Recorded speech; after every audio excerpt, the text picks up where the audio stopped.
Ciao a tutti. Another day, another dollar. I don't know about the dollar, but it is another day.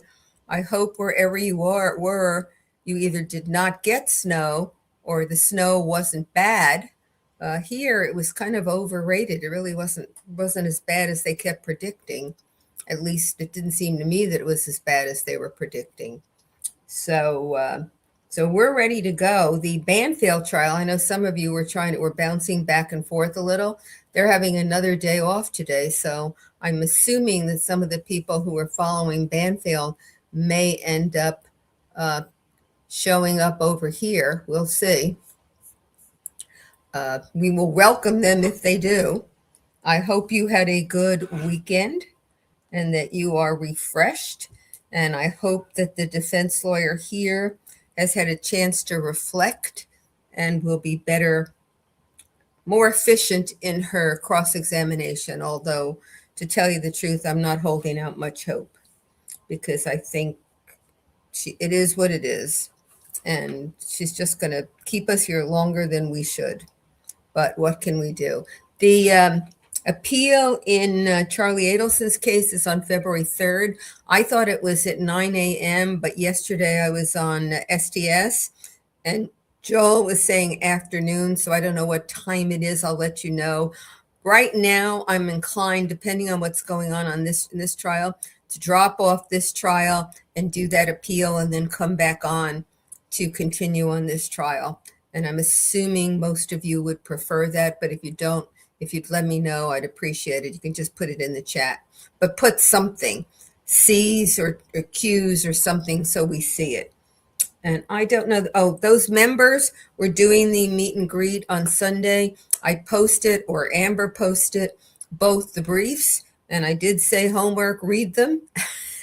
If you don't, that's fine. We will be going over them, but it will give you a chance to see how long briefs can be. I cut them down substantially, and I think both were still over 80 pages. Brief used to mean brief.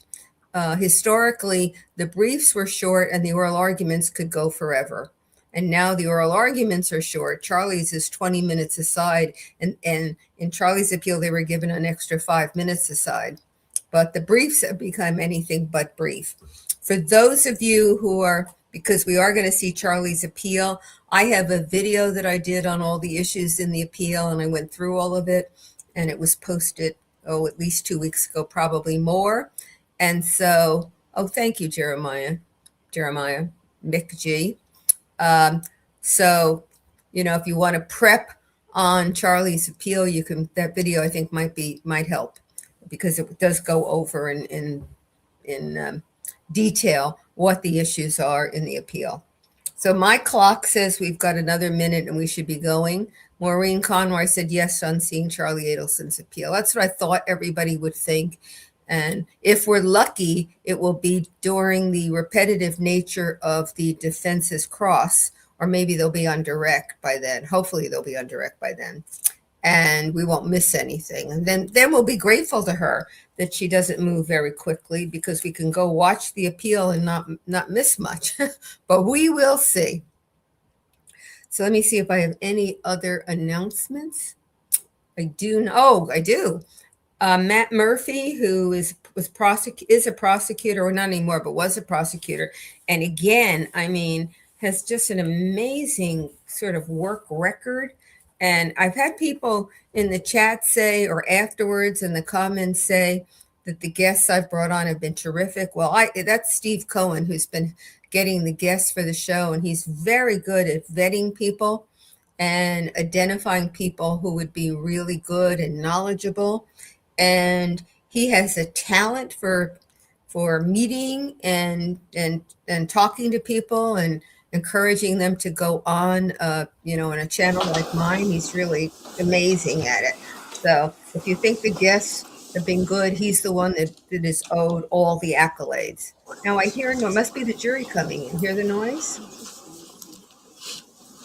Sounds like the jury, doesn't it? Because I don't know who else we would be hearing moving around. We wouldn't hear the gallery. Oh, and I've been seeing in the chat, there've been questions whether Paul's family is there. I don't know, but in the chat, I've been seeing people say that his wife and daughters have been there. Somebody said every day, somebody said some days, and I can't confirm either way because I just don't know, and we don't have. Oh, thank you, RV Ready. It's very kind of you.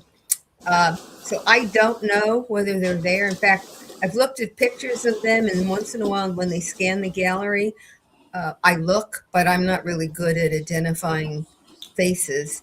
So I don't know even when they scan the gallery. They should be sitting behind Paul on this side of the courtroom. Court is now in session. The Honorable Judge Mark Lemieux presiding. Watch him joke with the jury. See if he stares at the lawyers. So I was thinking, I don't know if I really have the authority or power to do this, but if any of you happen to know where Mother Nature lives, I'm going to hold her in contempt. Wow. That's this is former mom. I want to thank you all for making it in this morning. Obviously, it's a difficult morning. It's a lot to do. I appreciate all the time and effort on behalf of the attorneys, on behalf of Mr. Caneiro. Must be icier down there. We realize that this is a sacrifice, especially during these winter months. It's a lot on you and your families. So please, thank you for doing a great job with them. We're doing. So really with that being said, we'll get started. We're back on the record. This is State of New Jersey versus Paul Caneiro. It's indictment 19-020283. Can I have the appearances of counsel for the record? Your Honor, Assistant Prosecutor Nicole Wallace on behalf of the state. Morning, Judge Chris Decker, Assistant Monmouth County Prosecutor for the state. Good morning, Your Honor. Monica Mastalone on behalf of Mr. Paul Caneiro, who's present. Good morning, Nathan Murray for Mr. Caneiro. Okay, good morning. Good morning, Mr. Caneiro. All right, so we're ready to proceed. Prosecutor, you ready to call your next witness? Yes, sir. The state calls Joseph Cordoma. Okay.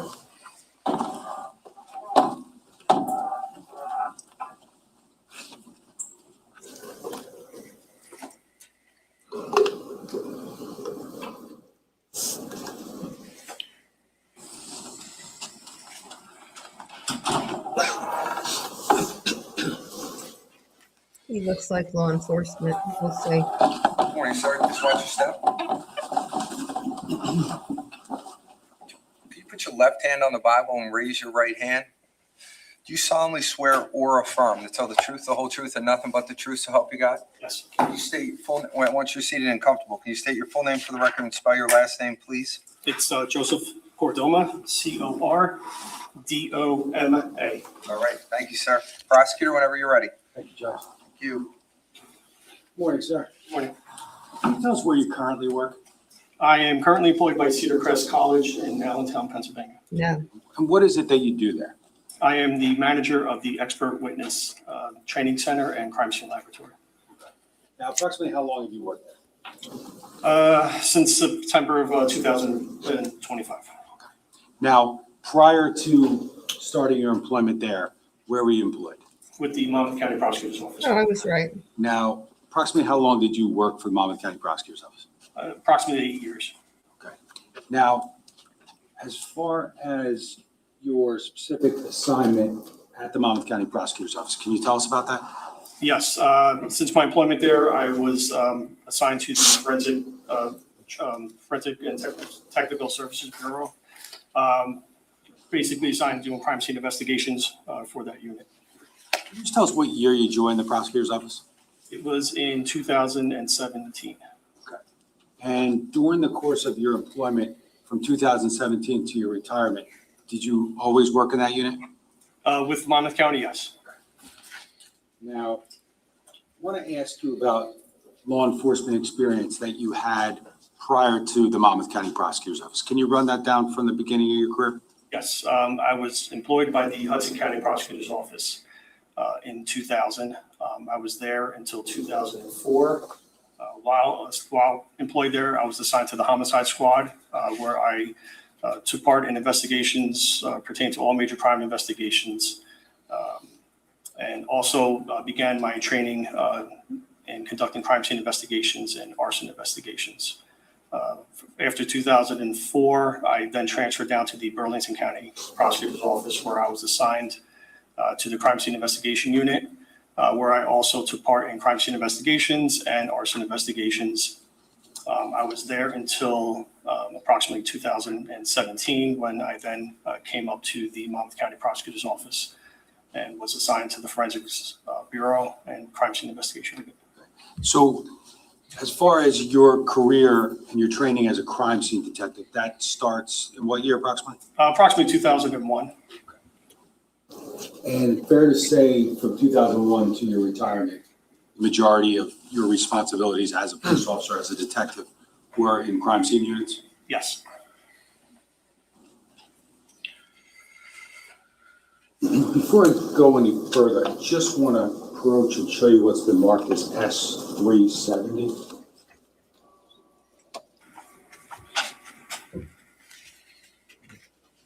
Do you recognize that? Yes. And what is that? This is my CV. Okay. And does it document your training and experience in the law enforcement field? Yes. Does it also document your education? Yes, it does. And how about any teaching that you've done during the course of your career? Yes, it does. Now, if you go to the end of S370, the last 2 pages, is there an update there? Yes, there is. What is that? This is my current CV, which I constructed upon my retirement in law enforcement. Does that document your current job at Cedar Crest College? Yes. Now,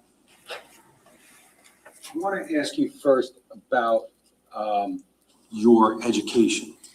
Can you tell us your education? Yes, I have a BA, bachelor's degree in criminal justice from Caneiro University. I have an MA, master's degree in criminal justice from Monmouth University. And I also have a PhD, Doctor of Philosophy from Seton Hall University in health sciences.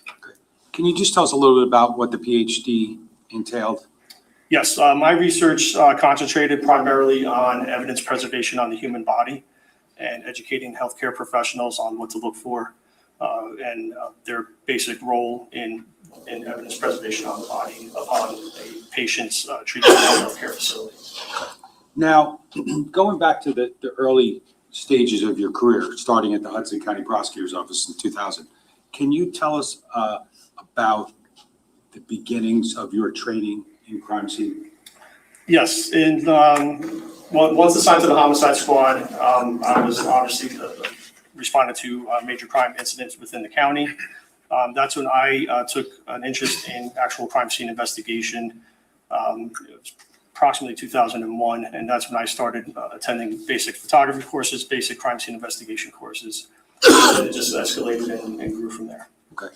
And did some of that early training, did it include training in basic fingerprinting and the like? Yes, it did. Okay. And you said photography, right? Yes. Now, would any of the early trainings in crime scene processing, would they include any instruction regarding documentation of a fire scene? Yes, only because a fire scene is a crime scene. Now, you said back in your time with the Hudson County Prosecutor's Office, did you respond to fires? I did. Okay, what types of fires would launch a response from yourself and other detectives at Hudson County Prosecutor's Office? Any fires that in the fire department obviously would be the first responders, but anything that is suspicious in nature, which at any point, any fire is suspicious in its beginning stages.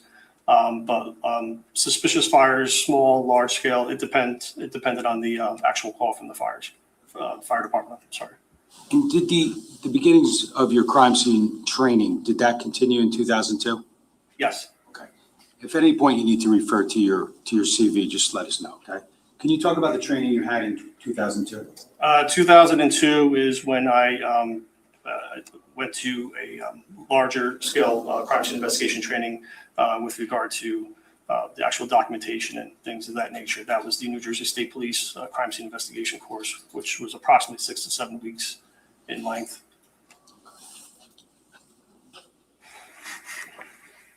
During the course of that 6-7 week class, did you learn different, or did you get trained on different disciplines within, the field of crime scene investigation?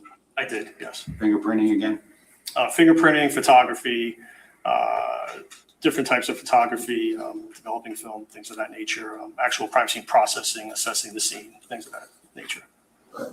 Now, in 2002, did you also receive training in fire investigation specifically? I believe it was in 2002. Okay, if you need to take a look at your Yes. CV just to refresh your recollection. Thank you.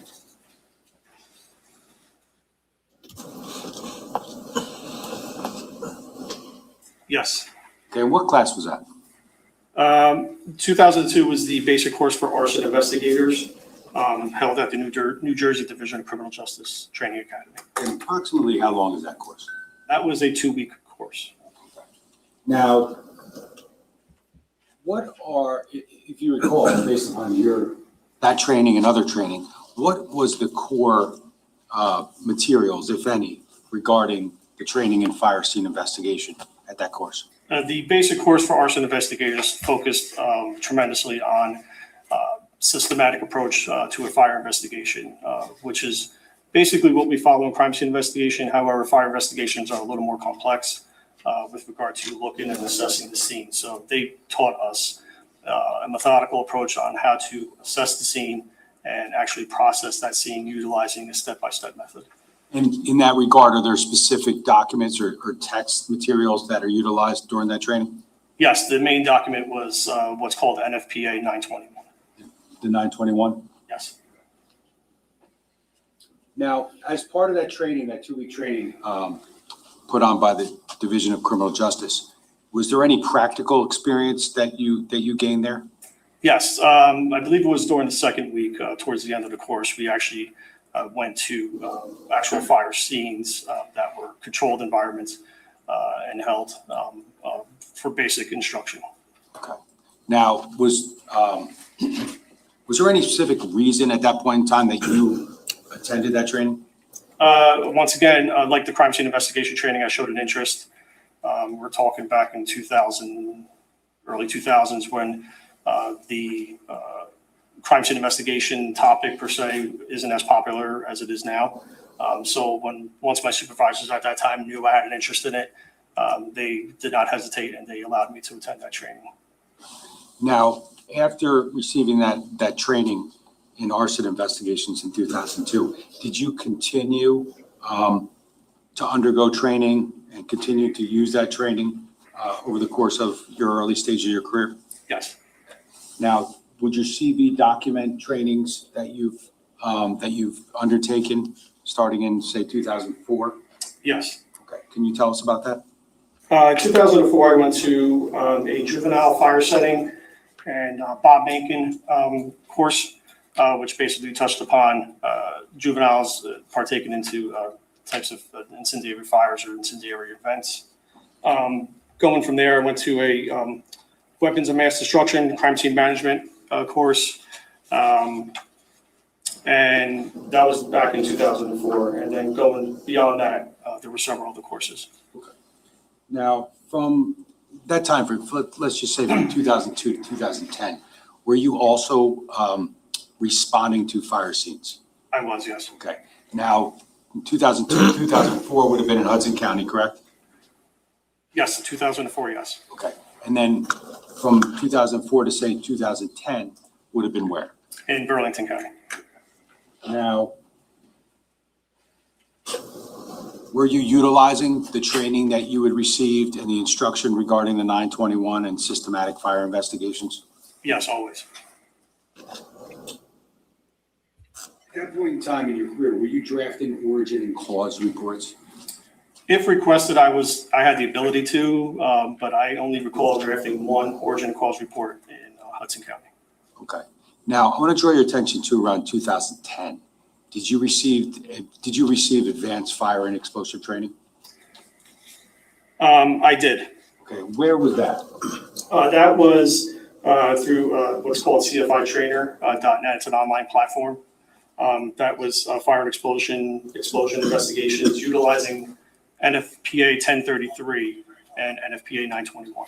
And what's NFPA 1033? You mentioned 921 already. What's 1033? Yes, 1033 is a standard publication that provides Standards with regard to arson investigators and their qualifications and requirements, as opposed to NFPA 921, which is a guideline publication that provides guidance on how to actually conduct arson investigations and fire investigations per se. Okay, and I'm looking at page 4 of your CV, and it documents the year 2010, correct? Yes, And you talked about the fire and explosion investigation class, correct? yes. Were there other trainings with respect to either hazardous materials or fire investigations? Yes, once again, just showing the interest, and my supervisors allow me to do so. I attended training with regard to chemical, biological, radiological, nuclear, and explosive training awareness course sponsored by New Jersey State Police. Another hazardous materials awareness course by the New Jersey State Police. And then proceeding from there, a cause and origin course. It was basically focusing on a systematic, methodical approach, once again guided by NFPA 921 on how to conduct fire investigations. That was with the Burlington County Fire Marshals. And then I took several courses online.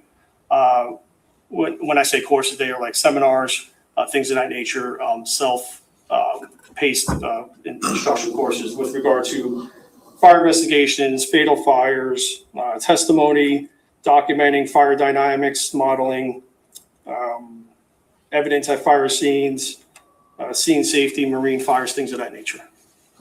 And then page 5, does it continue to document over the course of the next several years other advanced or more specific training with respect to arson investigation? It does, yes. Can you just give us the benefit of those? Yes, 2010, I took another course, Understanding Fire Through the Candle Experiment. 2013, I took a DNA and digital photography course as it relates to fire investigators. 2014, a fire and arson fatality fire scene investigation course. Another course in 2014, NFPA 1033 and NFPA 921. It was an application and relationship course between the two documents. 2015, ventilation flow paths, fire growth, ventilation fed fires, and fire and explosive scene documentation. I believe was it with regard to the, and one more, arson scene search and evidence recovery, also in 2015. And I believe that was it with regard to that year. And I think that's it. Okay. Yep. Now, we talk about all this training that you were involved with, correct? Yes. Now, as you took those classes, did you continue to be involved in crime scene investigations? Yes. And how about responding to fatal fires, Yes. fires with any other sort of injury, Yes. and larger scale fires? Yes. Right. And during the course of responses and investigation to these fires over the years, did you continue to utilize your training and experience in arson investigation? I did, yes.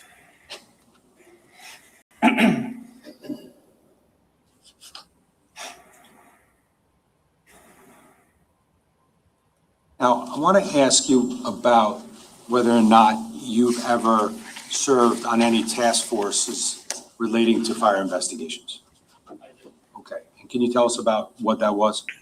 Working in Burlington County, I developed a relationship with the ATF at several occasions. And then I was actually approached by an ATF personnel about joining an ATF arson task force. And that was, I believe, back in 2013. So I received the approval from my supervisors at Burlington County at the time and was a member of that task force. Okay. Can you tell us about your role in that task force and whether it included origin and cause investigations? Sure. The major role that I had with that task force was actual documentation. Once again, being involved with the crime scene investigation unit, I had a large amount of training with regard to crime scene documentation. And as I mentioned earlier, fire scenes are, in essence, a crime scene.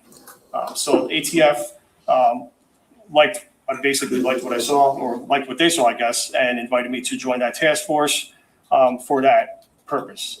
In addition to my training in arson investigation as well. So while responding to scenes with the ATF, which were a few, I also responded to scenes within Burlington County as well, and actually outside of the county. And my primary role was for scene documentation. But with my training in arson investigation, it kind of assisted them as well, because I could actually partake in origin and cause investigation, not necessarily writing the reports, but actually providing an opinion, which is part of the guidelines of NFPA 921. Okay. Now, I think you may have said it, but just to be clear, while a member of this task force, are you responding to fires only in Burlington County? With the task force, no. That gave me the ability to go outside of the county, but I also responded to fires within Burlington County, obviously, as well. Now, did you also, during the course of your time with the ATF task force, were you also handling, God bless you, handling crime scene investigations within Burlington County? Yes, Things that were not fire related? yes, Is that your primary role? yes. Now, I know it's probably hard to do, but is it possible to estimate the number of, homicide and or shooting spree, crime scenes that you've responded to in your career? Homicide and shootings. Yeah, for instance. Being in a crime scene investigation unit and taking part in crime scene investigation since, I would say, even before 2001 in the homicide squad. So 25 years experience being on call right out of the academy, I would say hundreds. Now, how about arson or fire scenes? Same thing. I primarily took part in responding to fire scenes largely after 2000. So I would say in the 2002 area, once getting or completing the basic course for arson investigators. It's hard to give a number. I never gave myself the luxury of counting how many responses I made throughout my career, but if you want to say 100, over 100. Okay. Now, during the course of those responses to those fire investigations, were you always involved in, at least to some extent, the origin and cause determinations?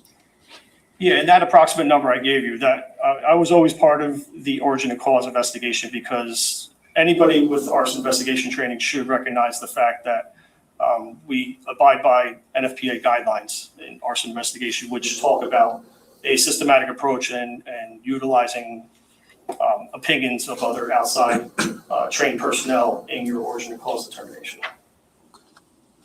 Now, you talk about utilizing the opinions of others.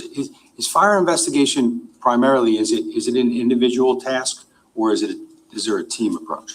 Definitely a team approach. Now,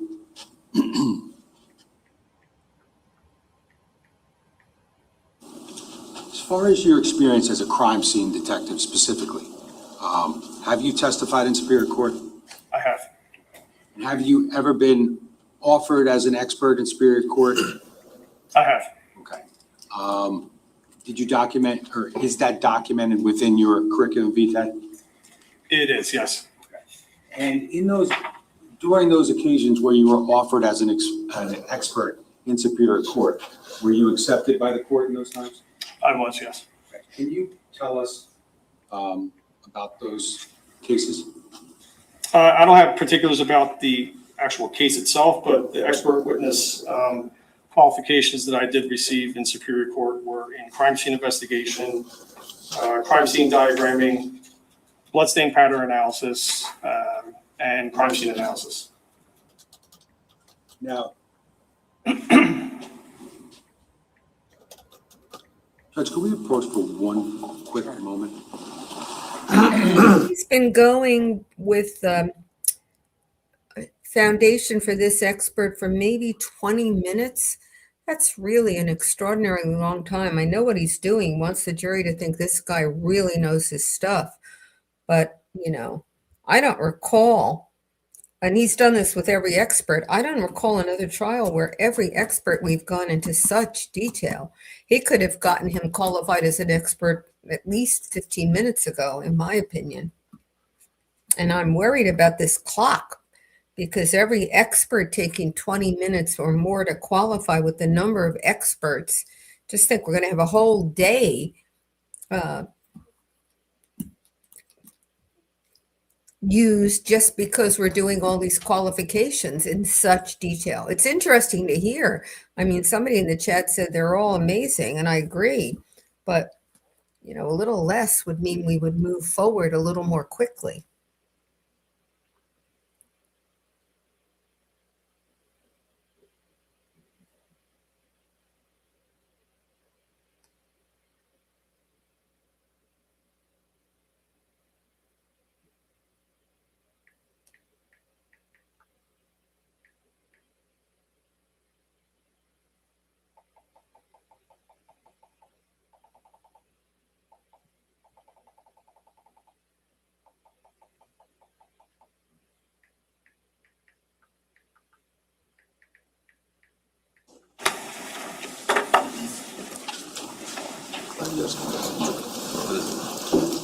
Detective, just with respect to fire investigation, origin, and cause determinations, was there one occasion in 2025 where you were qualified as an expert in Superior Court? Yes, Now, you note in your CV outside employment, correct? yes, And that's outside employment that you had during the course of your law enforcement career and continuing, correct? yes. Now, can you tell us when, or I'm gonna direct your attention to 2009 on your CV. Okay. Do you document outside employment beginning then? Yes, And where was that and what was that? that was at the Burlington County College. I was employed as an adjunct professor or adjunct instructor at the time. Okay, do you recall what you taught there? Arson investigations. Okay, what did this entail? This was an undergraduate course. I believe it was part of their fire science degree for the students, if I'm not mistaken. And it was a basic instruction semester long about the systematic approach of fire investigation. And have you taught also at Rowan University? Yeah, Burlington County College, I believe, was absorbed by Rowan, and they now call it Rowan at Burlington County. And at that time, I was also employed as an adjunct professor teaching arson investigation as well. Okay, can you talk about other teaching that you did in that time frame as well?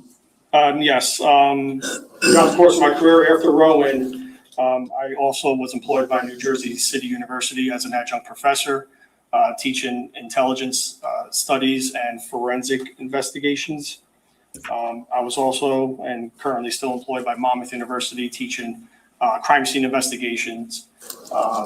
And I was also employed by Brookdale Community College as an adjunct professor teaching forensic investigations. And crime scene investigation teaching and forensic investigation teaching, did they include blocks on arson investigations? Yes, they did. Okay. Did you always teach a portion of that class focusing on arson investigations? Yes, personally, I feel like I'm obligated because, once again, a fire scene is a crime scene. And with my training and experience, I incorporate and I try to make sure the textbooks that I utilize also talk about fire investigations as part of the crime scene investigation block. Now, do you continue to instruct in crime scene investigations currently? Yes, And where is that specifically? Monmouth University. Now, I want to ask you also, did you do any teaching within law enforcement as well? I did, yes. And where did those occur?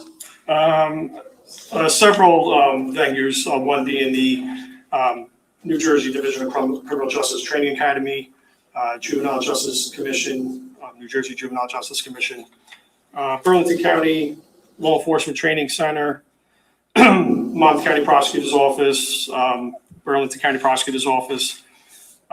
Like I said, plenty of venues, in addition to some localized teaching at some schools within both counties, or actually Burlington County primarily. Now, I want to discuss fire investigation just a little bit. Now, I think you said that during the course of your 25-year career, you were involved in origin and cause investigations, correct? Yes. And was that to varying degrees and with varying roles? Yes. Now, I want to ask you generally what an origin and cause investigation actually is or what it entails. Sure. So an origin and cause investigation with respect to fires is you get dispatched to a fire call. Firefighters conduct their suppression activities. After that, the investigation then takes place to locate the actual origin or where the fire actually began. Once that is successfully completed, if possible, the next step would be to locate the actual cause or the first ignition source that started that fire and allowed that fire to progress. So it's a very systematic approach, started from the outside in, to actually locate and decipher the cause of an actual fire.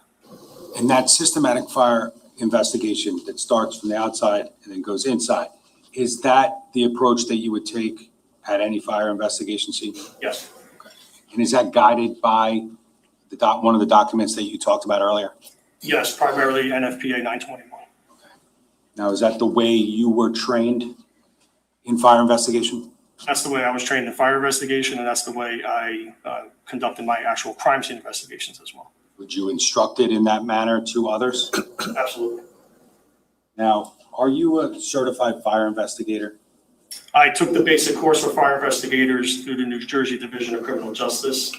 That was a 2-week course. I don't know if you want to say that's a certification, but I am not certified as a fire investigation or fire investigator in a fire investigation unit. I was always assigned to a crime scene investigation unit. Now,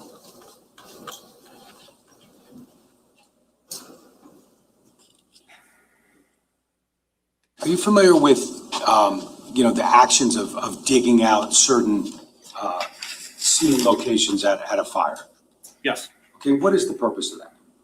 So when looking at and assessing a fire scene, you're trying to look for the lowest area of burn or burn patterns. So digging out a fire scene is a task that you wouldn't typically do at a fire because you want to look for fire patterns. Fire scenes are very different than crime scenes with respect to cleanliness. Fire scenes are wet, they're dirty, they're dark.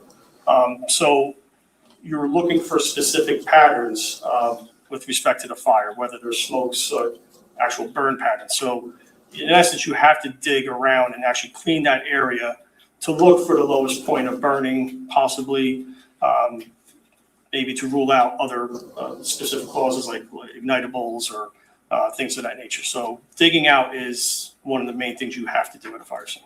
And when you're looking to find those patterns, the point of finding the patterns and kind of like the area of lowest burn indications, what is the purpose of doing that? Why are you doing that?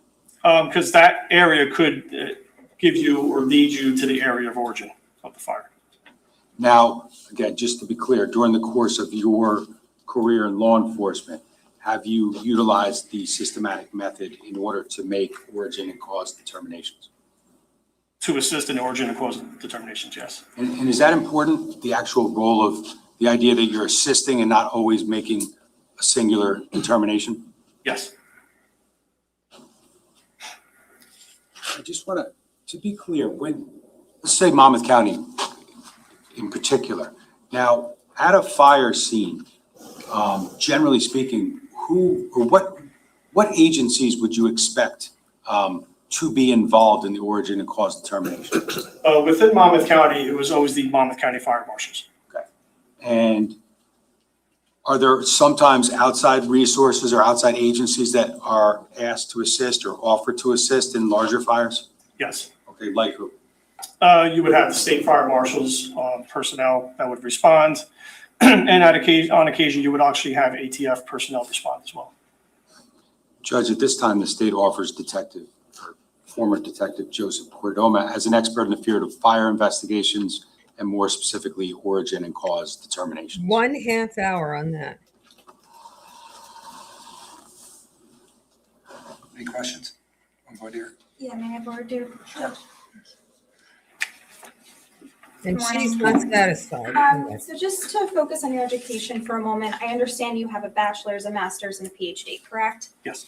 But to be clear, none of those degrees are in fire science specifically. Correct.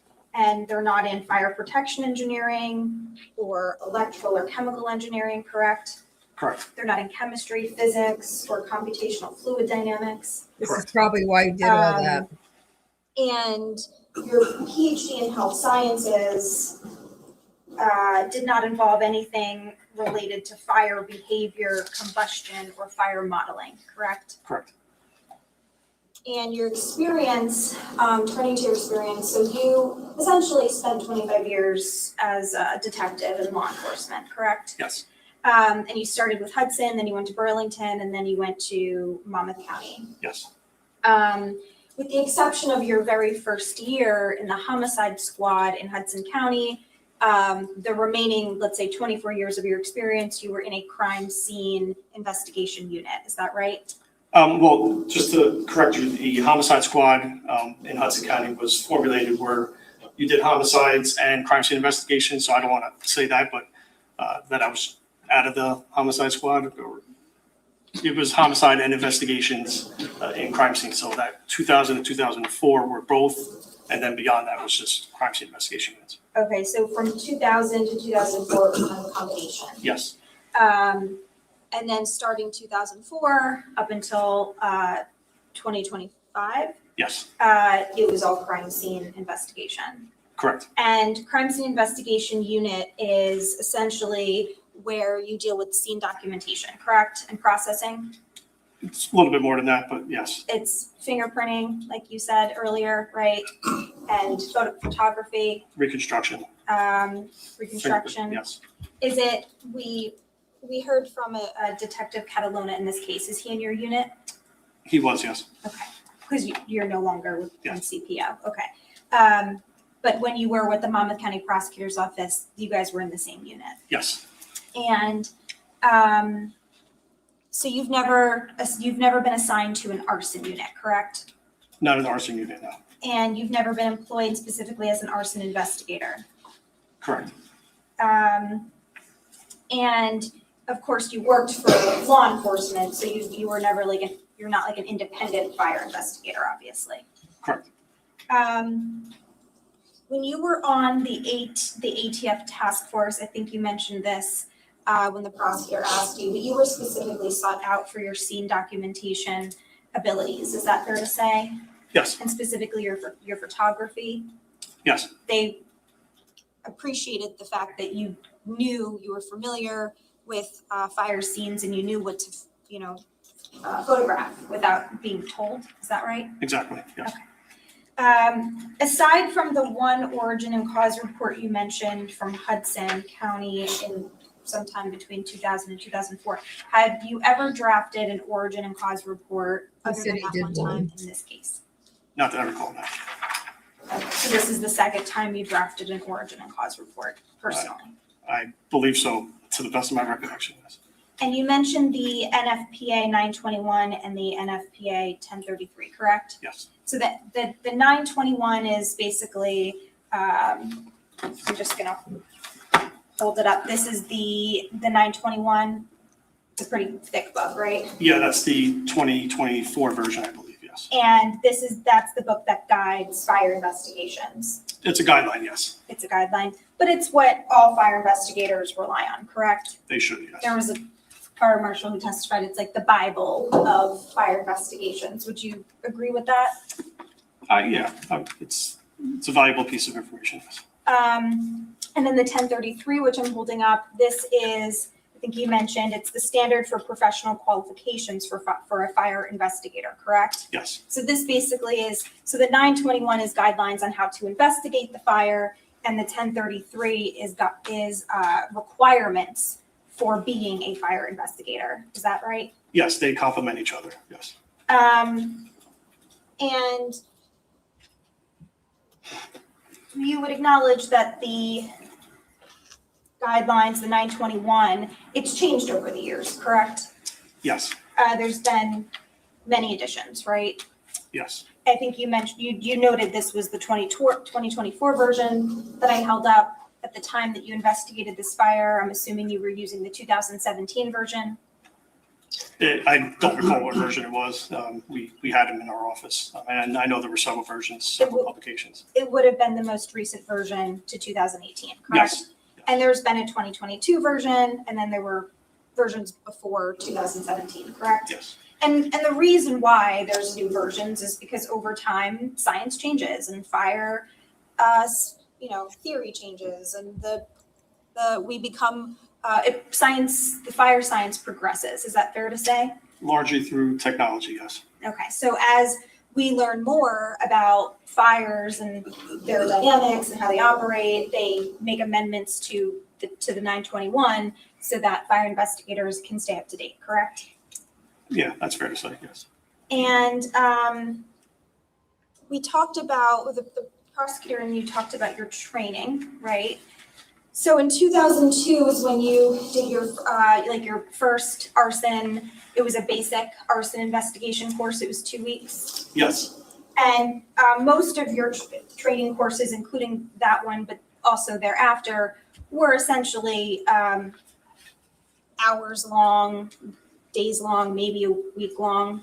Is that right? it's fair to say, It yes. wasn't like semesters long or years long. No, And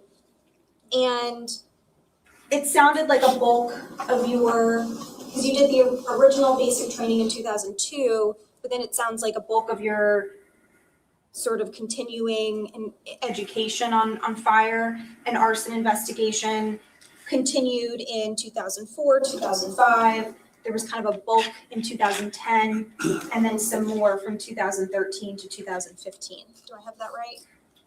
I believe so, yes. You did some online training through cfitrainer.net as well, correct? Yes, And that was in 2010 and then again in 2014 to 15. yes, That's like an online training where you go through PowerPoints and learn the material kind of at your own pace. yes. But after 2015, there was no additional continuing education with respect to fire investigations or fire science or arsons. Is that right? I believe so, yes. But with respect to the 1033, which you're familiar with, and specifically Chapter 4, it does indicate that fire investigators shall remain current in certain fields of fire science and fire investigation, and more specifically, shall complete 40 hours of continuing education every 5 years. Is that right? Okay. But in your case, you haven't done the 40 hours of continuing education in the last 5 years, correct? I'm not in the fire investigation unit. It's not required. And more specifically in the last 10 years, right? Once again, I'm not in a fire investigation unit, so it's not required. You're not in a fire investigation now, nor were you, correct? In a unit? No. Right. But according to the 1033, if you're going to be a fire investigator, you're supposed to keep up with the continuing education, right? It doesn't say specifically a unit. It's a standard for units. She loves that book. She tried it on the other expert So also. you are being offered as a fire Fire chief, investigation I guess it expert was. here today, correct? I'm being offered as partaking in the fire investigation, yes. And specifically an expert in fire investigation, origin and cause, right? Yes.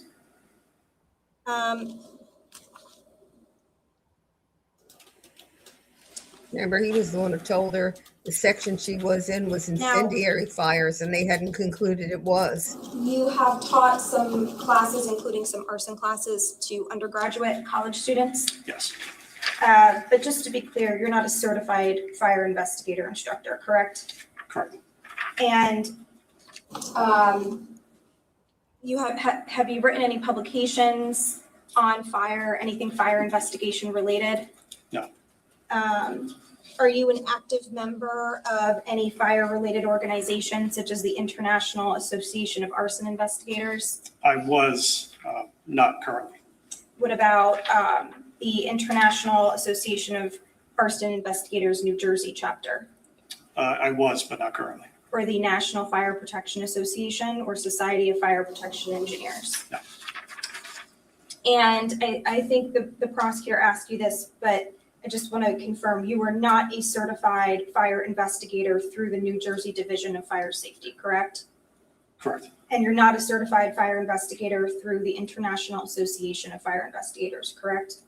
Correct. And you're not a certified fire and explosives investigator through the National Association of Fire Investigators, correct? Correct. With respect to fire investigation, fire investigation does not have a known error rate like some other sciences do, such as DNA or things of that nature. Is that right? I believe so, yeah. There's nothing documented that I could recall. Your conclusions are based on observations, scene interpretation, experience, and judgment. Is that fair? A lot more than that. Including the scientific method of the 921? Is that what you mean? Including outside sources that are outside of the actual fire scene itself. And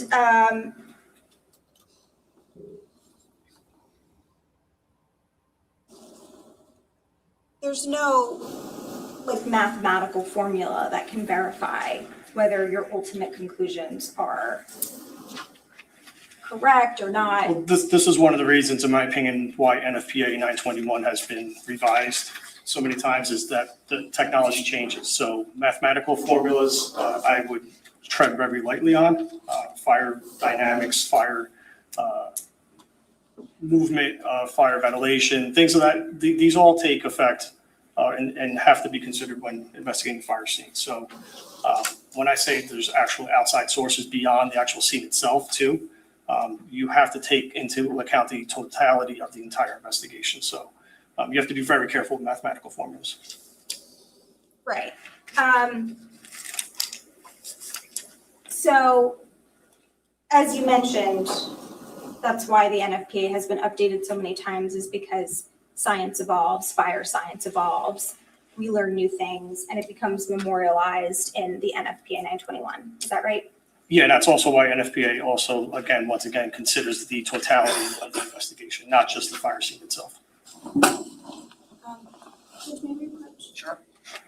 He says he's not an expert. I wondered why the prosecutor spent 30 minutes showing his qualifications, and this was the reason he knew she was going to challenge.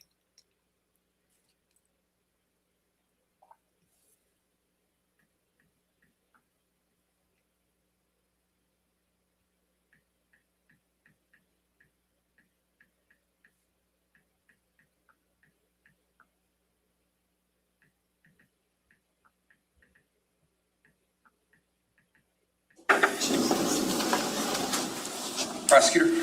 Thank you. Detective, you were asked some questions about certain credentials or certain certifications that you do not have in the state of New Jersey, correct? Yes. And you talked about, let me ask you this. Is there a reason why you never became a certified fire investigation despite 100+ fire scenes? As much as I wanted to, timing didn't cooperate, being in the crime scene investigation unit full-time, in addition to teaching outside employment, and manpower within our organizations just never cooperated with my timing and my desire to go and pursue those types of certifications. Linda I think HR you answered in the You chat. said it at least once or twice. In reference to NFPA 921, you referenced things outside of the actual fire scene or things that were not necessarily specific to fire dynamics themselves. What were you referring to? In fire investigation, involves a lot of scene work and actually scene work and work outside of the scene, I should say. So as with any investigation, you cannot just rely particularly with the scene with big specifics pertaining to fire scene investigations, because those scenes are very difficult to examine. Fire patterns, like I mentioned earlier, are difficult to examine. So you have to incorporate outside information that you may receive from outside investigators with relation to that actual fire call itself. Now, just to be clear, Ms. Mestalone asked you about fire trainings in 2002, 2004, 2005, 2010, and then 2013, 2015. Every time you obtained further knowledge or training in fire science, did you then go and use it at actual fires? I did, in addition to actually teaching it and utilizing my own research with regard to prepping for my classes, because I was teaching arson investigation, fire investigation type of courses, both at colleges and at police academies. Was there ever a point during the course of your approximate 25-year career in law enforcement, maybe absent the first year, where you weren't responding to serious, potentially fatal fire investigations? I would say since going to that basic course for arson investigators, I believe in 2002, I think I said, to the day I retired in law enforcement, I was going to fire scenes in addition to crime scenes. And every time you responded to a fire scene in that time frame, were you involved in origin and cause determinations, whether or not you had actually drafted an origin and cause report or not? I always provided my opinion about those investigations, yes. And did the ATF, did they utilize your opinions and your knowledge outside of just photography during the course of your time on that task force? Yes. Judge, I have nothing further. Ms. Massillon, did you want to add anything based upon those questions? No, Judge, thank you. Okay. All right. This court is going to accept this individual as an expert in fire investigation, specifically origin and cause of a fire. You guys may have heard this charge before, but I'm going to give it to you again. As I told you, I have to give it to you every time. As a general rule, witnesses can only testify to facts known by them. This rule ordinarily does not permit to be received as evidence the opinion of a witness who is not testifying as an expert. However, an exception to this rule exists in the case of an expert witness who may give their opinion as to any matter in which they are versed, which is material to the case. In legal terminology, an expert witness is a witness who has some special knowledge, skill, experience, or training that is not possessed by the ordinary juror, and who thus may be able to provide assistance to the jury in understanding the evidence presented and determine the facts in this case. You are not bound by such expert's opinion, but you should consider the opinion and give it the weight to which you deem it entitled, whether it be great or slight, or you may reject it. And in examining an expert's opinion, you may consider the reasons given for it, if any, and you may also consider the qualifications and credibility of the expert. It is always within the special function of the jury to determine whether the facts on which the answer or testimony of an expert is based actually exist. The value or weight of the opinion of the expert is dependent upon and is no stronger than the facts on which it is based. In other words, the probative value of the opinion will depend upon whether, from all of the evidence in the case, you find that those facts are true. You may, in fact, determine from the evidence in the case that the facts that form the basis of the opinion are true, are not true, or are true in part only. And in light of such findings, you should decide what effect such determination has upon the weight to be given to the opinion of the expert. Your acceptance or rejection of the expert will depend, therefore, to some extent, on your findings as to the truth of the facts relied upon. You and you alone are the sole fact finders in the case. You must be persuaded solely by the evidence presented at trial when determining whether the state has satisfied its burden. As the sole judges of the facts, you are to determine the credibility of the various witnesses as well as the weight to be afforded to their testimony to determine whether the state has proven beyond a reasonable doubt all elements of the crimes charged. With that being said, I'm going to give you guys a 5-minute break just in case anybody needs to use the bathroom, and then we'll start back up with the testimony of this witness. All we've done so far is qualify I'll this still give witness, you- and now we're taking a break. Amazing. And Taterbug, you said it took 30 minutes. It took more like 45 at least to get him qualified. But I wondered why, I think all of the providing information to qualify the experts the prosecutor's been doing has been too much, that you could have qualified them much sooner. But this one, since he knew this challenge was coming, I can understand why he spent the amount of time he did going through it. But I challenge you to think of another trial where there's been this much detail and information given about each one of the expert witnesses.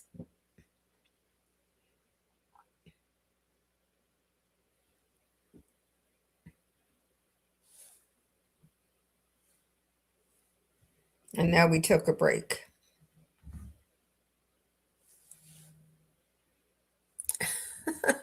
Isn't he also benefit? Yes, that's exactly right. Yashodade V. Yes. He was one of the contingent beneficiaries with Corey, his brother. But in order for the contingent to become the actual beneficiary, all the primary beneficiaries had to have died before him. And that's what happened. The mother and the two children died. So absolutely right. Oh, thank you, 1016 Debs. I had a good time doing that. And, appeals are really directly in my wheelhouse. I've done, I've taught appellate advocacy, and I've got a book on appellate advocacy, and I've done appeals.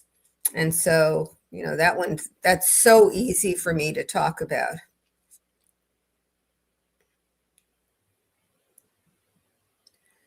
What is he being qualified for? Fire investigation, I think crime scene generally, although I'm not sure that's what the judge said, but definitely fire investigations. He's another expert on, we've already had one, I think. Yes, we had the one the other day who just had qualifications up the kazoo. You remember him? He now has his own firm. I'm blanking on his name because I always blank on names. And I actually don't have my notes down here with me, so I can't check them really quickly. But he was terrific, I thought. And now we have another one. I don't know. There was a question why we needed two. I have no idea.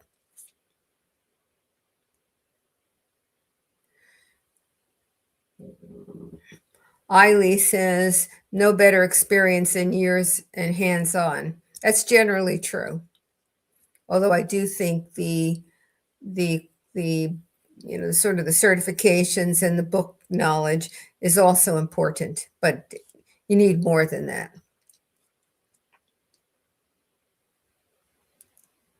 So I just think this is amusing. It's 9:30 and all we've done so far is qualify an expert.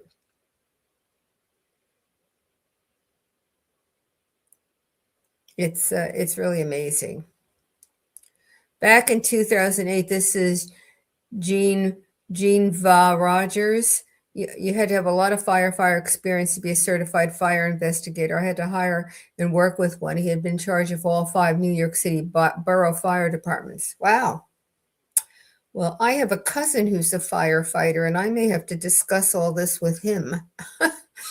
Get hands-on experience as to, what the certifications actually show.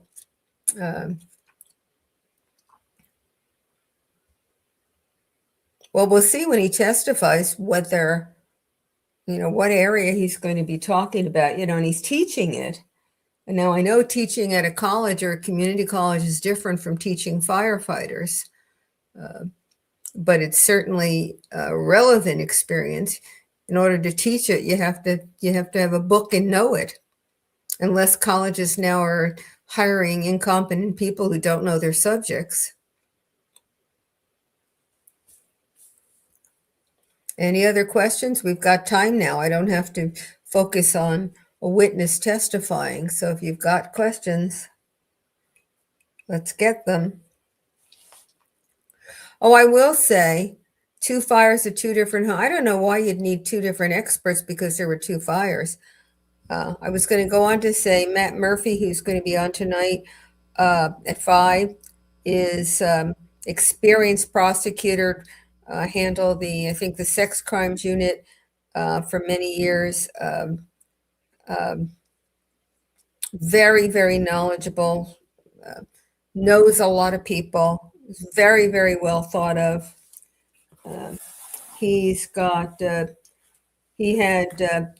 Did 24 felony jury trials in a year, which is extraordinary because that's like 1 every 2 weeks. It's amazing. 3.5 years in the sexual assault unit where he did 15 trials.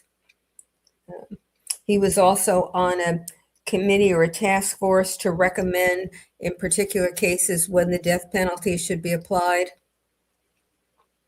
He's taught.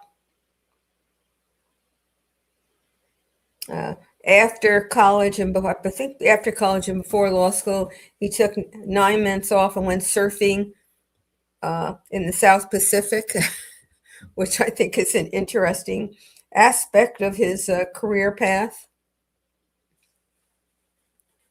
And he's handled more than 100 jury trials. Do they know that the sound is off?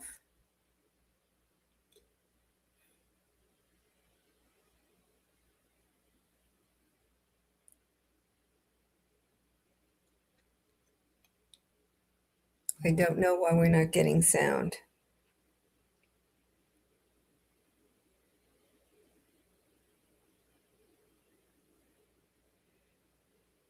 Studied at the Sorbonne. I mean, he's just got quite the experience and resume. And he's appeared on many broadcasts and cable casts and you name it. He's been on 2020. He's been on 48 Hours. He's been on Court TV. And I'm going to be asking him about the Timothy Busfield case in particular, and probably also Aaron Spencer. He's the ex-Army officer who shot and killed the person who had essayed his 13-year-old daughter, who had been charged with those crimes and was on bond when he grabbed her again. And Aaron Spencer was chasing after them when I would call him a perpetrator, was shot and killed by Aaron Spencer. Have I ever seen an expert witness rejected by the court? I have not, but I'm sure it has happened. It's rare because neither the prosecutor nor the defense put up someone where they think it's going to be iffy. And the fact that you get an expert witness who has not testified before, Prosecutor, go ahead. qualify because they've got to start somewhere. Mr. Cardinal, I want to talk to you about whether or not you recall on November 20th, 2018, being asked to respond to a particular location. I do, yes. Okay, where was that? 15 Willowbrook in Cold Snack. Okay, do you recall approximately what time you arrived at 15 Willowbrook in Cold Snack? Approximately 1:30 in the afternoon. Okay.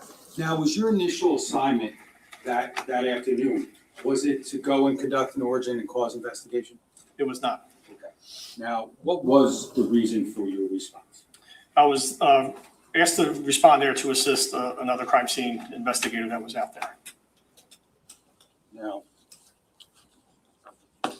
did you draft reports in this case? I did. Okay. Do you recall approximately how many? 3. Okay. Now, was one of those ultimately a origin and cause report for 15 Willowbrook? Yes. I'm just going to approach for purposes showing you this for identification. Do you recognize that? Yes. And what's that? This is my supplemental technical report for the fire investigation origin and cause at 15 Willowbrook. I'm sorry, can you give me the number again? 15 Willowbrook. I'm sorry. No, the number of the exhibit, Oh, S-371. 371, thank you.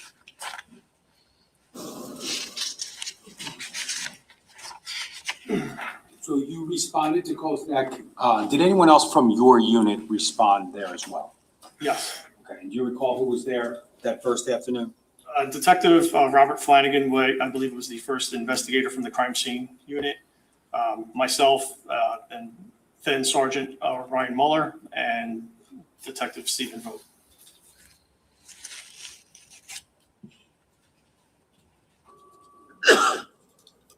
Now, upon arrival, did you engage in sort of what's been called like a field briefing? Yes. Okay. And was that with your unit or other people or something else? It may have been emerged briefing. We had several briefings that day, but initially I believe it was with Detective Flanagan from that unit. Okay. And you said Detective Flanagan was the first one there from your unit? Yes. And when you arrived, what was he doing, if you remember? He was assessing the scene and beginning his exterior photography of the actual property.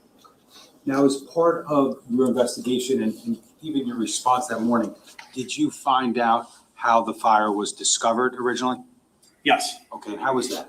I believe it was from a neighbor that notified 911 around 12:30 in the afternoon. Now, information like that, information about how the fires was reported, maybe information about observations made early on, is that information, is that important in an origin and cause investigation? Yes. Now, I want to ask you about your initial observations at 15 Willowbrook that afternoon. Can you tell us about that? Upon my arrival, there were several law enforcement fire personnel present. It was a large property, so that was expected. Fire was actively engulfing the actual property itself, the structure. Fire personnel were still conducting suppression activities. So I've remained obviously on the exterior portion of the structure, not going inside, just immediate. I was hanging back and just making overall assessments and observations of the actual structure. Now, you said the fire was active when you actually arrived, correct? Yes. Now, you talked about many fires that you've been to in your career. Is it the normal situation where you arrive when the fire is still actually involved? Not necessarily. I'm not a first responding officer usually.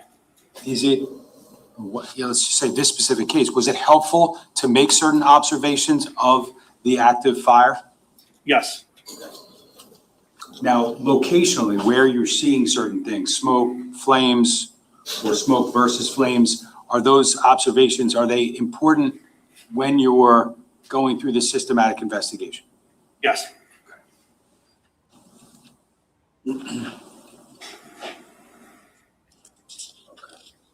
Can I have S1D? E?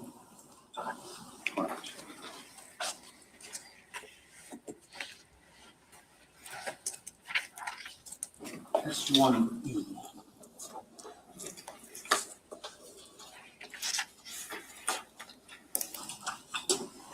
Can I have slide 3?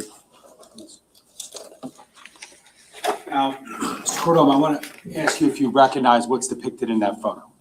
Yeah, this is the front of 15 Willowbrook. So if you're standing in front of the house looking at the front door, this is actually the second floor, right above the front door. Okay, so the front door is the bottom of that photo? Right where that firefighter is standing. Now, yeah, what's depicted in this photograph? Is this consistent with certain observations that you made that afternoon? Yes. Slide 4, please. What do we see here? This would be the, I believe, west side of the structure. In fire investigation, we use A, B, C, D instead of north, south, east, west. So the front of the structure, if you're looking at it, would be the A side.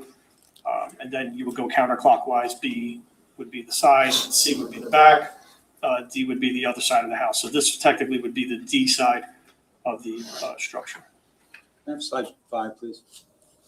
What are we looking at here? Once again, this is the back corner of the structure. Okay.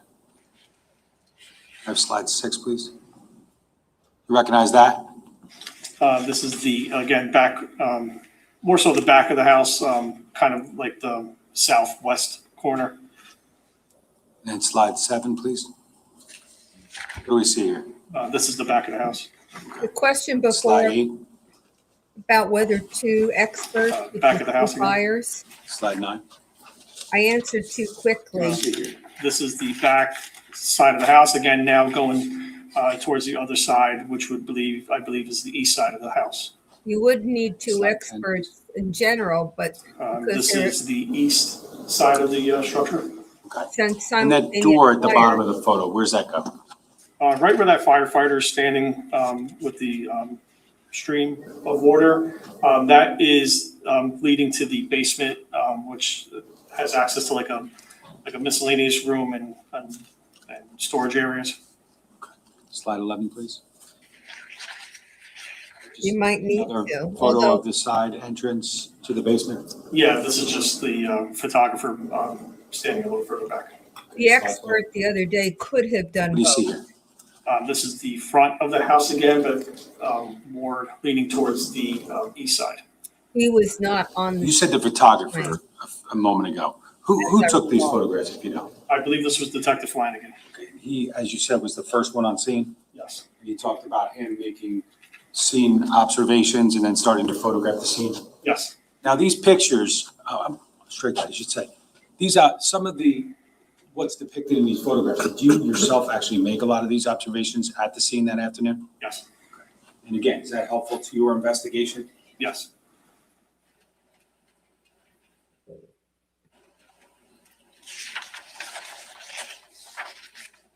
Now, with respect to that briefing, with, either major crimes detectives or members of your unit, did you learn any specific information upon arrival, about any individuals that could be present or the like?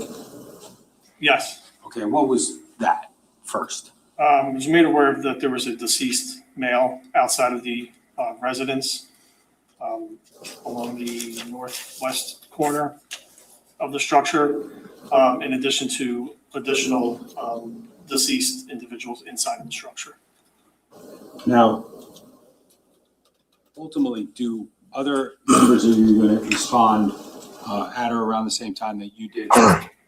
Yeah, I believe Sergeant Mueller, he either responded the same time or almost the same time as myself. Detective Vogt, I said, also responded. I don't recall exactly what time, but he was also present at the scene in addition to Detective Flanagan. Okay, so briefing with your unit, major crimes, you learned some factual information, correct? Yes. Okay. Now, do you and other members of the forensics unit, though, do you ultimately discuss any potential steps that you would take upon arrival at the scene? Yes, we want to know, in fact, the condition of the structure by firefighter personnel. With fires, you're dealing with structural integrity. And as I mentioned earlier, fire investigation is extremely similar, if not the same, as crime scene investigation, because it is, in essence, a crime scene. So with any crime scene, you do have evidence involved.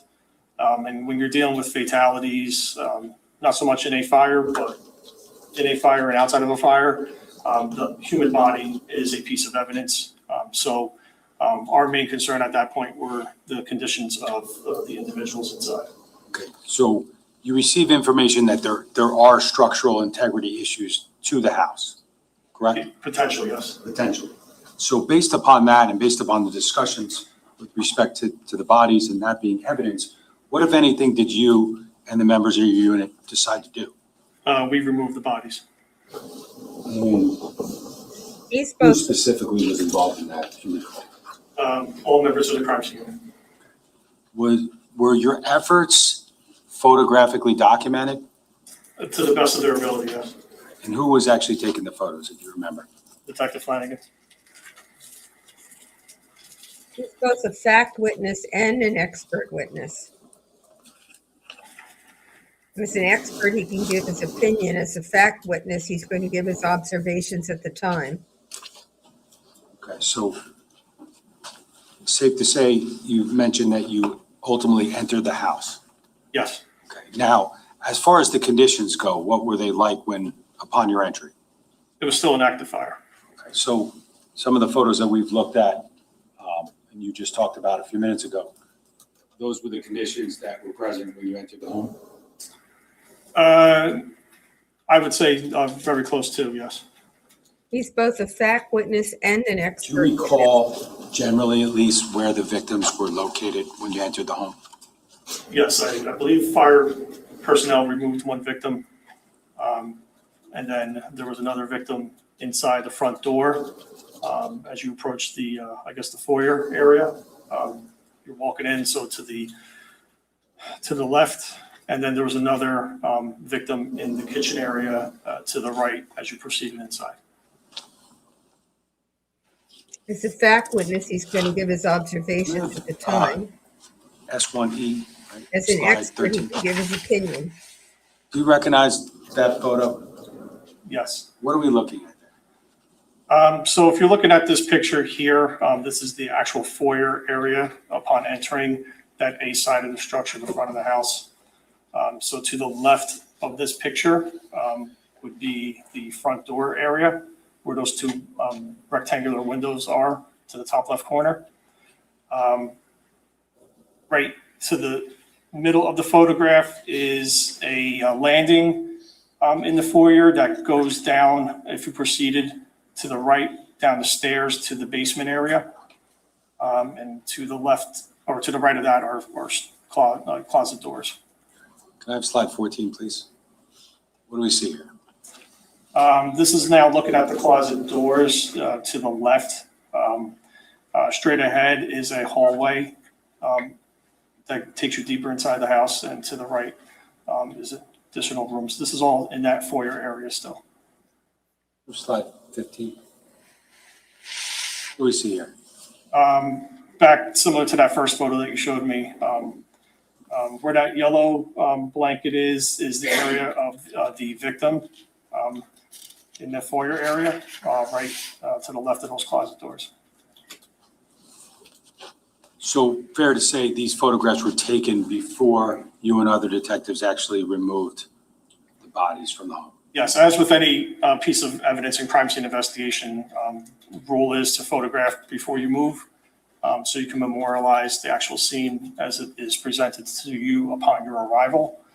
So at every effort possible, we try to photograph anything we touch. Can I have slide 16, please? What are we looking at here? This is the same area. Fire suppression has been completed. You can notice the smoke and steam are eliminated at this point. So this is that general area in a much, I guess, controlled environment at this point. Can I have slide 17, please? What Yeah, what are we looking at? is that? Same thing, just a different angle. You can see the landing with the stairway going down, kind of like in the center of that photograph. To the left are those rectangular or square rectangular windows, the stairway leading to the second floor, and to the immediate right, lower right-hand side is the doorway entering the house. Can I just have slide 12, please? And just for purposes of like the orienting ourselves, those windows in the front of that, the right side of that photo, those are some of the windows we could see from the inside of the foyer. Yes. Now, was there a lot that you and other detectives from your unit were able to do or accomplish on November 20th of 2018? No, our main objective at that point was to preserve any obvious pieces of evidence that we could. So in this particular case, it was the actual deceased individuals. We had a constant fear of structural integrity. So at that point, we decided to not pursue any additional examinations inside of that structure because of the integrity issues and for our own safety. Now, so is it fair to say at some point on November 20th, you left for the evening? Yes. And So far, this is as far fact as the witness. scene goes, how is the scene secured overnight? Law enforcement maintains a visual of the actual structure and maintains scene security. Now, did you return to 15 Willowbrook at some point? Yes, the next day. Okay. Now, that next day, did you do anything that morning prior to responding to 15 Willowbrook? Yes, I did. And what did that entail? My supervisor, Sergeant Mueller, dispatched me to attend a post-mortem examination of one of the victims, which is an autopsy of one of the victims. Now, after doing that on November 21st of 2018, you responded to the scene, correct? Yes. And what, if anything, did you do on that date? That date was more assessment of the actual structure. By the time I arrived there, the structure was secured by engineers who erected braces, particularly in the basement area because of collapse of the first floor going down into the basement. So they had to maintain and create some type of stability structure to make sure the floors don't collapse. Was there a point in time that yourself and other detectives were told that the scene was safe to be gone into? Yes, yes. Now, that Wednesday, November 21st, 2018, were there representatives from other agencies there that day that you ultimately began to work with as part of an origin and cause investigation? Yes. Okay, where were they from? Primarily the Monmouth County Fire Marshal's Office. Now, is that normal in a fire like this? Absolutely. Now, as part of, you said you drafted an origin and cause report in this case, correct? Yes. Did you document all the individuals who were involved in the origin and cause determination? Yes.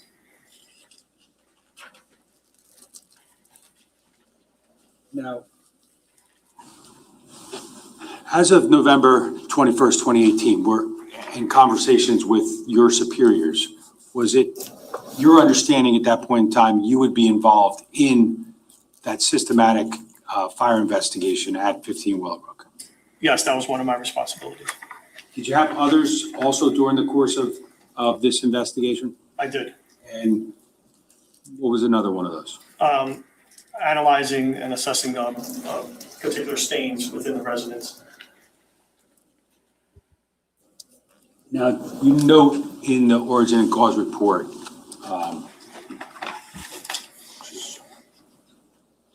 which is marked as S371. Do you note the type of structure this is, the size, or anything specific about the location? Yes. Okay, and what is it that you documented with respect to the actual physical location? Generally, with origin and cause reports, you want to document the structure, a lot, block, area that's listed within the county that the structure is located in, type of land it is, building descriptions, things of that nature. Now, as far as construction, did you take note of, like, overall how this residence was actually constructed material-wise? Yeah, it's wood frame construction. Okay. Now, the dynamics of the construction of a residence, is that something that you want to take note of and something that could become important in assessing fire spread and the like? Yes.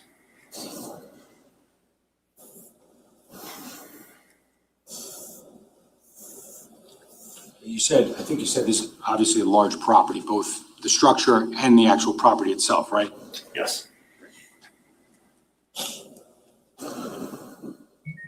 Were there any discussions with respect to other involved members of the investigative team on origin and cause as to how or where the investigation would actually begin, given the depths of the property? Considering the size of the property and what was located on the actual property itself, doing the overall exterior assessment, we noticed that the property had multiple sources of potential electrical energy coming into the house, such as a solar panel farm field along the west side, in addition to a generator, external generator on the outside. So at that point, we have to basically appreciate our limitations, and that's when we decide to, invite others that have more expertise in certain areas. You obviously mentioned electrical, correct? Yes. Now, was someone in particular ultimately brought in to assess the electrical as it was found at the scene? Yes. And who was that, and where were they from?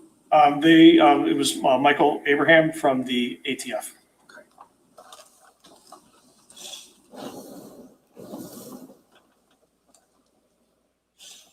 So as far as the ultimate origin and cause investigation, can you tell us, like, how that begins and whether that is part of a process that you always undertake?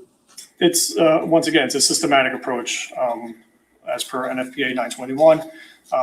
We work from the outside in. When I say we, it's myself in the crime scene investigation unit and outside fire investigators from the fire marshal's office that were there at the time, and ultimately ATF and state fire marshals who joined us. So we work from the least amount of damaged area to the most amount of damage. And it's basically like reading a book. You start from chapter 1 and then you go to the end of the book. You don't start from the back. So working from the outside in, just like any crime scene investigation, least amount of damage to most amount of damage, and that's how our assessment begins. And so it's going to begin on the exterior, correct? Correct. Would that include observations of the electrical panel, Absolutely. the generator, Yes. the solar field, Yes. and the entirety of the perimeter of the residence? Yes. Now, you talked about how the scene was structurally secure, right? Yes. And who ultimately made the plans to make sure that that was true? That would be the crime scene investigation unit and the engineers who assessed the scene and told us about the safety concerns. And the engineers are from where? Monmouth County. Okay. And did those Monmouth County engineers, were they involved in any other aspects of this investigation? We have engineers that would assist us with our crime scene investigations as well in terms of documenting, drafting a floor plan, if you want to say, or a diagram of the actual scene. Just going to show you what's been marked as S285. Ask if you recognize that. Yes. What is that? These are floor plans and actual satellite view of the actual property itself. Those were ultimately diagrams that were created by the Monmouth County Division of Engineering. Yes. Now, is that common for yourself and other detectives from your unit to utilize those services at crime scenes? Yes, one of the things we do in crime scene investigations, we diagram our scenes.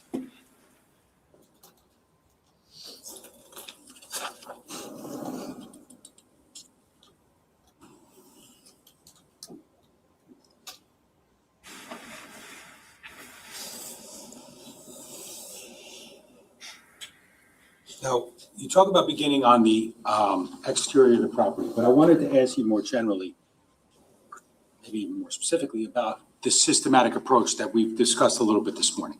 And that comes from where? NFPA 921 guidelines. Now, are there a series of steps that are designed to guide an origin and cause investigation?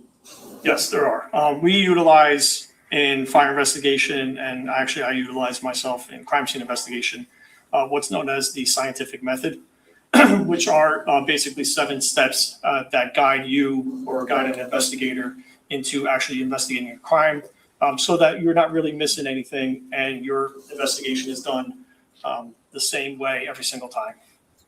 Now, do you document in your report going over all this? the actual steps that are utilized as part of the scientific method? This particular origin and cause report that I drafted was basically bulleted with the individual scientific method steps. Are you able to tell us chronologically those steps that are utilized in the scientific method? Yes. So as I mentioned, they are 7 steps, with the first being identifying the problem, which basically entails receiving the 911 call, responding to the scene, conducting your initial assessments. Following that, you're actually defining the problem, which is the second step. Once you define the problem, that particularly involves you making that assessment after doing the initial observations along the exterior as to possible assistance that you may need, and defining on how you're actually going to accomplish conducting an origin and cause investigation. Following that, you want to collect the data. That's step 3, which basically entails actual physical evidence collection, in addition to verbal evidence, witness statements, things of that nature that you may receive from your major crimes detectives and outside sources of information. Following that, you now want to analyze that data. With regard to that, you are now encompassing your physical, tangible evidence that you collected from the scene, your photographs, your observations, and you're analyzing that against the data that you have, which would also include witness statements, outside interviews that are taking place, firefighters, first responders, what they observed, in addition to actual lab analysis that may actually take place as well. Following that, you want to start developing hypotheses. Now, this can actually happen at the scene itself while you're doing your scene assessment. Those preliminary hypotheses may come into play when you're looking at actual burn patterns, deposits of physical evidence that may be in plain view when you're doing your scene assessments, you may start to do some type of mental reconstruction, but you have to kind of caution yourself with that. So you're developing hypotheses in that fifth step. Following that, you now want to test your hypotheses that you may develop. That would be the sixth step. And again, this is looking at the totality of the investigation, what is developed. Witness statements, scene observations, physical evidence, everything that has been collected at that point. You now want to start testing your theories, basically, as to what may have occurred. And then finally, the last step is selecting that final hypothesis, that final theory based upon, once again, the totality of the circumstances involving that investigation. And I want to highlight the fact that you have to look at everything.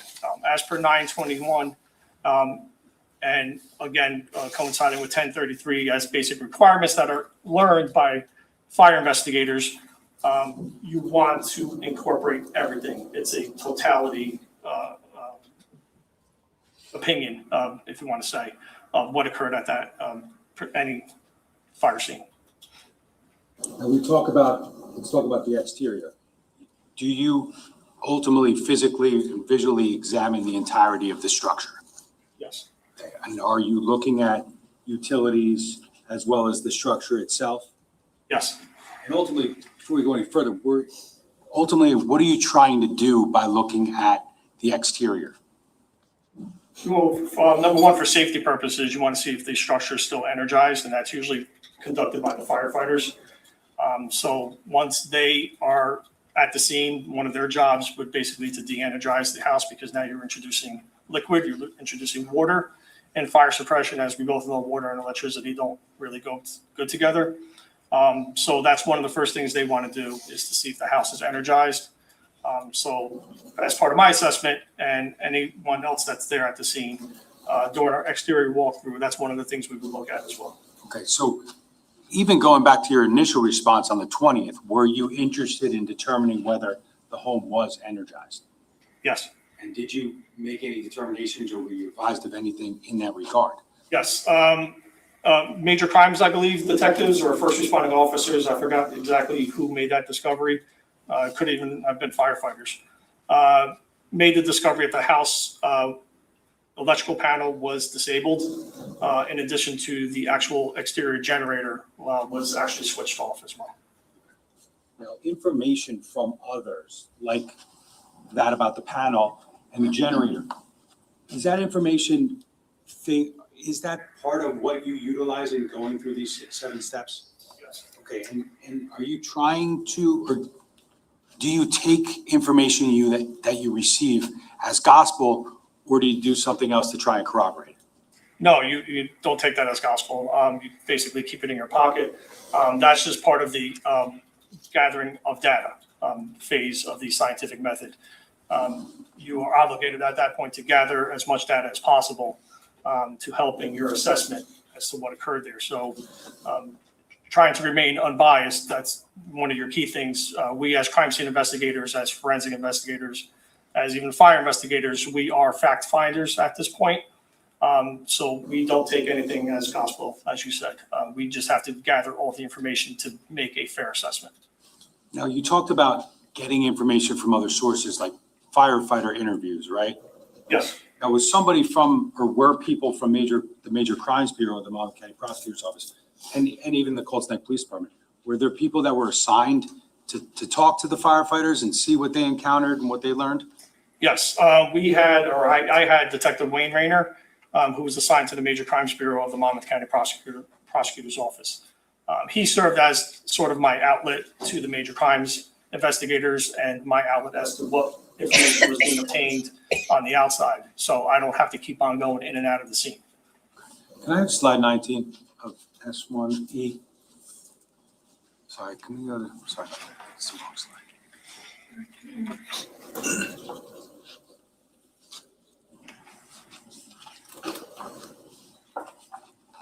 I'm slide 21. Sorry. You recognize that? Yes. What does that show? This is the west side, kind of the northwest corner, if you want to say, of the actual structure. So the front of the house is to your left of this photograph. Next slide 22. And what do we see here? This is the electric panel out on that corner of that structure. Okay, and based upon your observations and interviews with firefighters and the like, was this the way that the panel was found on November 20th, 2018? Yes. Next slide 23, please. What is that photo show? This is just another photograph of that area showing the panel. I believe that's the panel face on the ground there, in between the bush there. Can I have slide 24, please? What do we see here? That's the actual meter, the actual electrical device that was disabled. Can I have I don't- slide 25, please? I don't know why we need to see this over and Purposes of- over again. Perspective. Do you recognize the photograph? Yeah, so again, you're looking at the northwest corner, so directly behind that tree in the front, in the center of that photograph. That is where that electrical meter and panel were located.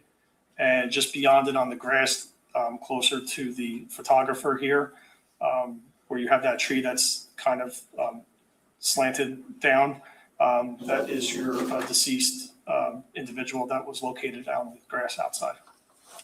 You referenced the generator previously, correct? Yes, Did you make observations of the generator as part of the exterior yes, assessment? yes, I did. Can I have slide 26? You recognize that? Yes, And what is that? that is the generator. Okay. Now, this is another external source of power, correct? Yes, And again, you talked about determining whether electrical was present at the scene at the time of the fire call, correct? yes, Is that part of the ultimate origin and cause determination as to, is that important? yes, yeah, it must be documented. Now, you said the power to the generator as found at the time of the fire was on or off? Off.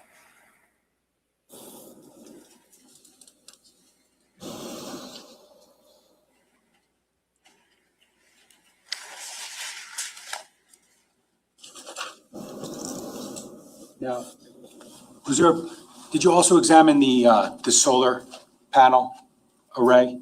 I made my observations, yes. Okay. Now, did anyone else at a later date also make observations of this electrical panel, the generator, and the solar panel array? Yes, I believe firefighters did. What about anyone from the ATF? Michael Abraham, He's the electrical engineer. yes. Now, was there a point in time when you and others were satisfied on the exterior that you had not located any obvious sources of origin of this fire? Yes, yes. Okay. At that point in time, where do you go as part of your investigation? So now you take it inside. So once again, we work from the outside in. Once the outside, you're satisfied with that assessment, you can now proceed into the next step and work inside. And where specifically did you and others go during the course of this initial interior investigation? Well, we determined, based on, again, structural integrity, that we want to go and enter the residence. So very carefully, we entered the residence. I forgot which door we actually went in at first, but once again, working from the least amount of damage to the most amount of damage, we focused primarily on the first floor.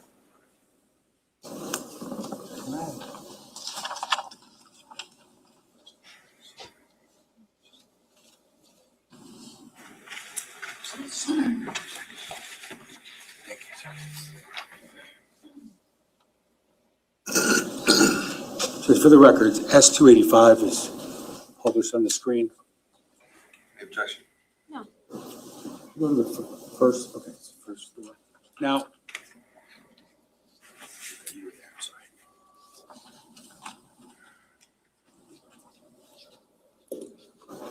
While we're doing that. Sir, I'm just going to direct your attention to the third page of S285. Do you recognize what that shows? Yes, And what is that a diagram of? this is the first floor of the structure. Okay.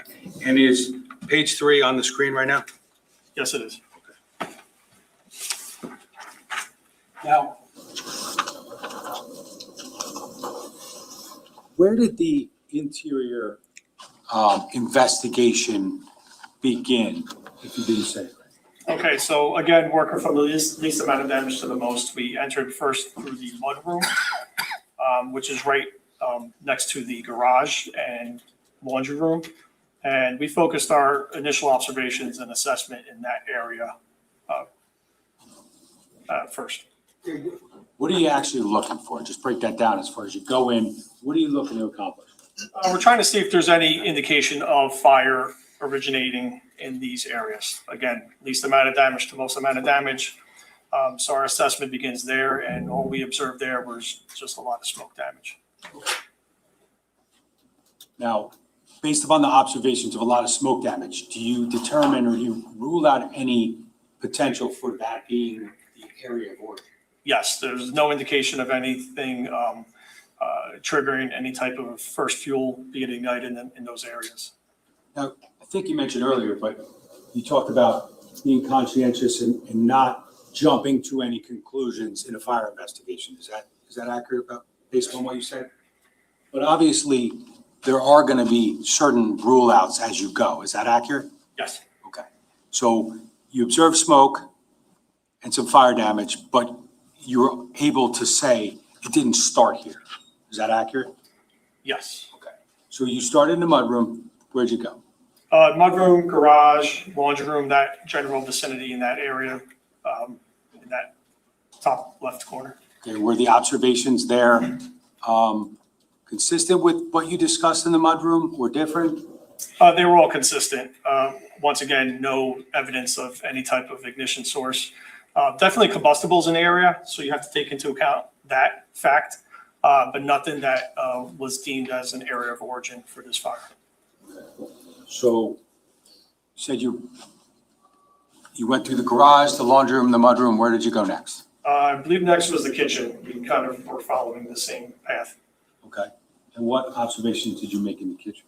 Kitchen, once again, smoke damage, heavy smoke damage in the kitchen area.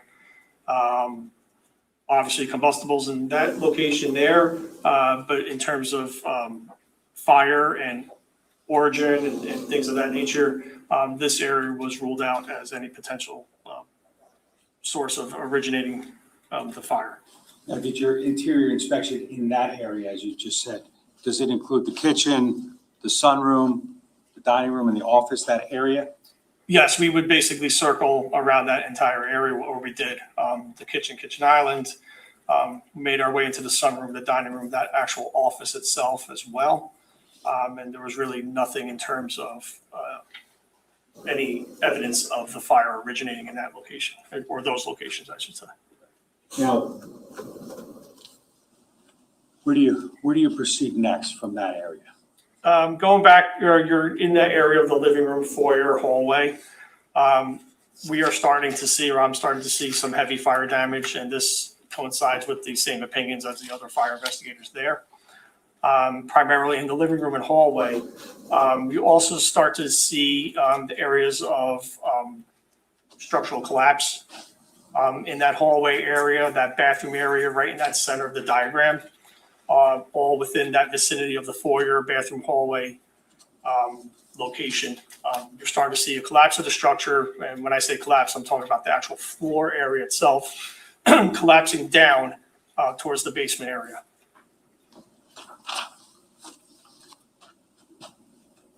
So this is the first evidence, I think you said, that you're starting to see in that foyer area near the bathroom of some actual real damage. Yes, absolutely. That's floor damage, right? Yes. And based upon the floor damage, what are you thinking as far as, the fire investigation is concerned? It's that particular evidence, that physical evidence of observing the actual floor collapse is telling me that there is a lower part of that area of origin that's actually pointing down towards a lower area where that fire is originating from. Because something caused that structural instability, and that something caused that decomposition of that material to collapse down. So based upon those thoughts that you have and you just described, do you immediately go down to investigate the basement? No. Okay, why not? No, because we don't, once again, we have to follow that systematic method. And I want to continue my first floor and even second floor analysis before pursuing down into the basement. So I want to keep that methodical approach. Okay. So where do you go next? Next, we made our way into the game room area. Same as the kitchen and sunroom, not real much to say in terms of structural damage, more like heavy smoke and soot damage there. But in terms of integrity and things like that, we focused, again, that hallway and bathroom foyer area. Did you finalize the observations within the first floor at that point? First floor, we were pretty, it was a consensus that the fire did not originate in that first floor area, and all the rooms in that first floor area were comfortably, at this point, eliminated as an area of origin for the fire. Okay. So at that point, where do you go next? We want to see what's upstairs on the second floor. Okay. And why? Again, working least amount of damage to most amount of damage. So do you go upstairs? Yes. And what do you do when you're upstairs? Upstairs, we make the same type of assessments. We observe several bedrooms upstairs, a lot of smoke damage, heat damage, things of that nature. But eliminate all those rooms up there as an area of origin.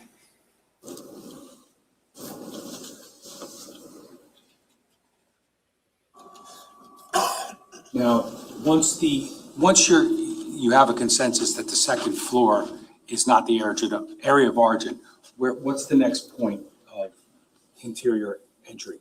So we eliminated the first floor, we eliminated the second floor. Now we want to make our way into the basement. Okay. And how are you going to enter that basement? Basement, we made entry along the east side, only because we cannot utilize, we don't have access due to safety and structural instability of that foyer area in front of the house. I don't know if you recall me mentioning there's a stairway where one of the victims was located going down into the basement. That stairway was compromised. It was very unsafe to have individuals going up and down those stairs due to heavy fire damage. So we entered the basement on the B side of the structure, which would be the east side, through that game or miscellaneous room. S1E slide 16. 16. Now, just with respect to what you were just saying, what do we see here? This is the foyer area. The front entrance is to your left. I believe that's the actual doorway that you see real close up to the photograph there.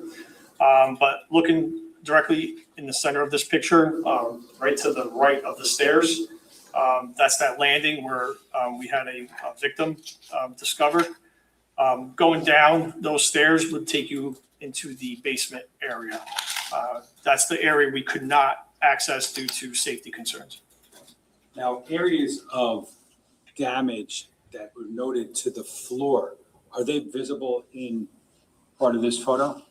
Yes. One thing with fire investigations, and one thing that you learn as in doing this, is fire travels up and out. It's seeking oxygen. It's constantly seeking oxygen. So one of the main patterns that we look for is what's known as a V pattern. So V patterns basically kind of point you to a possible area of origin where the fire is originating from. You can see here on the closet doors to the somewhat center or right of the photograph, that left door that's still shut, you could see kind of like an angled type of burn pattern. We would consider that as part of a V, of one side of the V. And as it's going down, it's pointing towards the stairway, which is kind of giving you an indication saying, hey, look at this area here.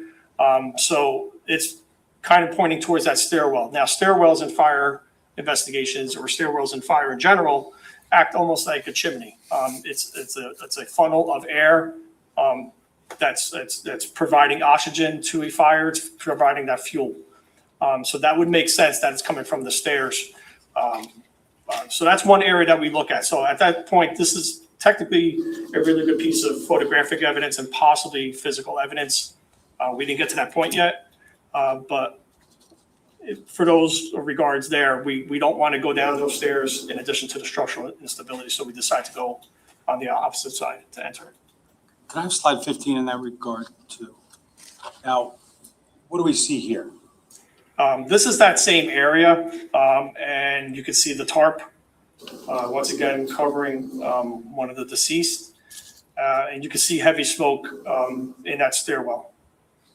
And do you, with respect to that V pattern or whatever that you were just discussing, is that visible on that closet door with both doors closed? Yes, now you can see the door to the right is actually closed itself. So you can actually see that V actually going higher up. So it's really pronounced in this photograph here. Again, obviously, I think you said that is evidence and that is something that you took note of as part of your origin and cause investigation, correct? Yes. But again, you don't draw any conclusions based upon that alone, correct? Correct. And that V, the bottom of the V, nearest the bottom of the floor, is that also consistent with areas that you were noted with some floor collapse? Yes, as you proceed down the steps. And the steps would have been, can I have slide 16? Just to be clear, the basement steps are essentially in the middle of that photo, correct? Yes, Downward? yes. Now, as far as entering the basement, can I have slide 26?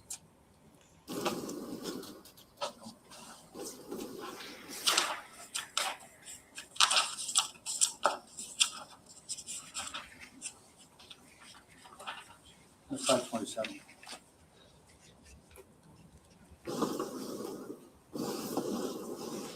What are we looking at there? So this would be the east side of the structure, or the B side. The front of the house would be to your right of this picture. And this is the entrance into that miscellaneous room, into the basement.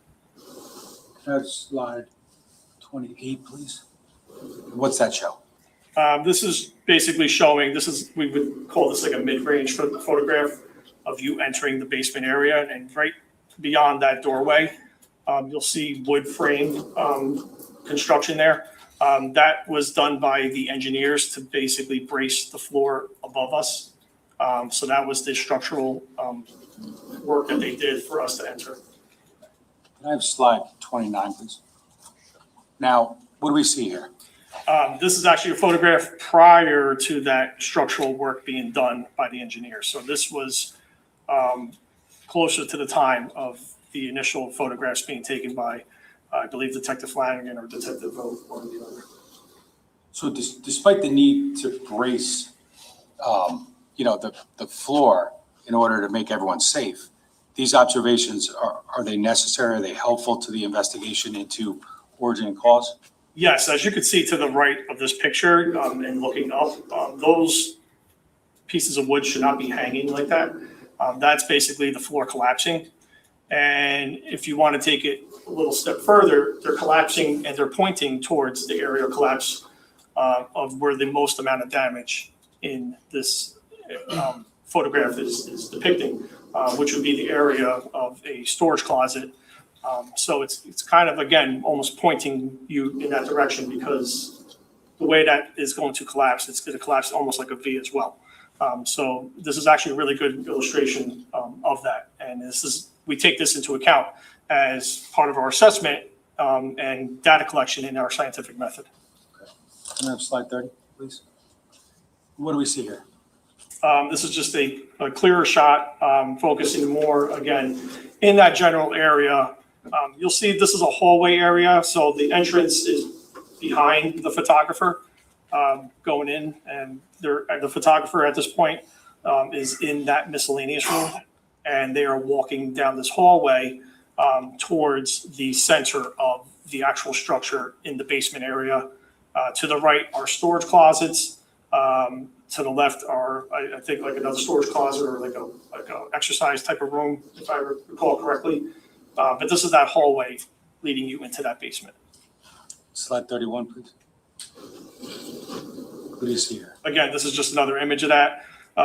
Obviously, heavy fire damage, heavy smoke damage, heavy radiant heat, things of that nature that you would expect to see in a fire type of scene, but not so much to lead you to indicate as a possible point of origin, because that's not what's depicted here.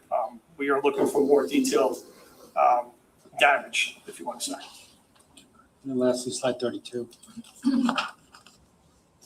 And here now you start to see that with the artificial lighting that's being provided, in addition to the photography. You can see a lot of charring taking place on a lot of the framework that's still standing there, and that would be the storage closet area. You can actually see right through the walls there. So this is very interesting to myself and other investigators. Myself as a crime scene investigator, because this is a source of evidence, but fire marshals, ATF, other individuals that are partaking in this origin and cause, we are taking this into consideration, the amount of charring that we see here. Now, ultimately, we'll get there, but there's a lot of debris in this area, correct? Yes. And is that going to remain there during the course of your investigation or not? During the course of the investigation, a lot of this debris will be removed.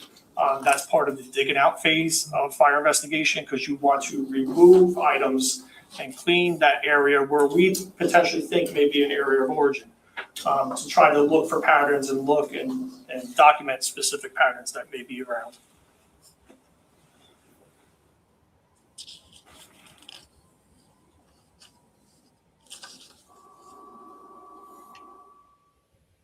Now, taking back a step, you talked about how these joists were ultimately supported and everything was made safe down there, right? Yes. So you enter the basement and your first observations are going to be which room? We identified it as a miscellaneous room. It was almost like a TV room, sort of. Okay. And obviously you discussed a little bit here just a moment ago with the photos, but the observations of that area, the miscellaneous rooms and some of those closets you discussed were what as far as the level of damage? You have damage throughout the basement. But we are looking again, least amount of damage to most amount of damage. So the least amount of damage led us, in that miscellaneous room as soon as we walked in. But we are starting to see a gradual increase in damage in addition to the floor collapse or ceiling collapse in this photograph, and the charring that we didn't see anywhere else in the house other than this particular area. Okay. Now, you said that the floor is kind of giving you some evidence pointing to a certain location. What location is that specifically? That floor is actually collapsing, and the structural decay of the joist and the walls and everything were kind of collapsing, pointing into this, what we deemed as a storage closet. Okay. That being said, do you continue with an assessment of the entirety of the basement? You have to, yes. Are there several different rooms within the basement? Yes. Just want to show you purposes of the last page of S285. What is that page showing?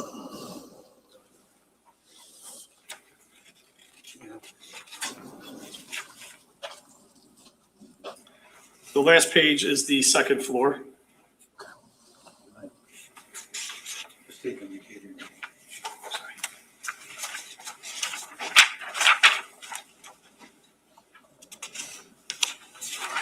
I'll give you the second page of that document. And what's that show?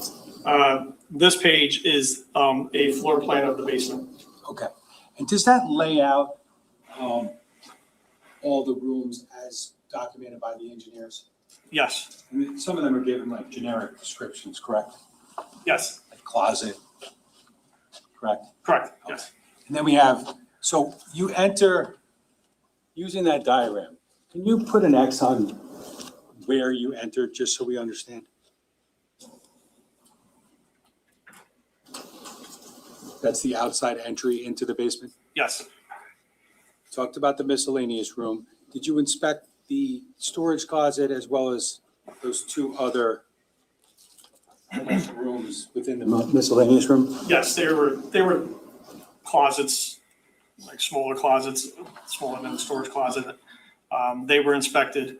The bathroom was inspected as well. Those workout rooms were also inspected.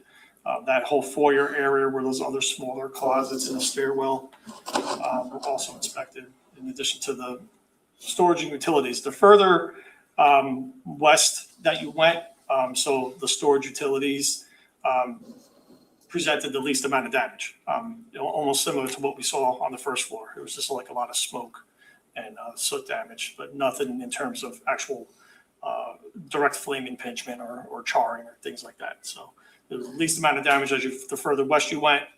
As you went to the center of the basement, you had the most amount of damage. As you went east towards the miscellaneous room, you now had least amount of damage again. So it's kind of bringing you the actual scene itself. Like we like to say in crime scene investigation, let the scene talk to you. So the scene is basically telling you, hey, the most amount of damage is in the center of this basement. But obviously, prior to inspecting that most damaged area, you want to make sure that you've looked at every other part of the home to ensure you don't miss anything. You once again, you have to, as part of the scientific method, you have to identify and document every part of the home. Ladies and gentlemen, we're going to take our mid-morning break at this point.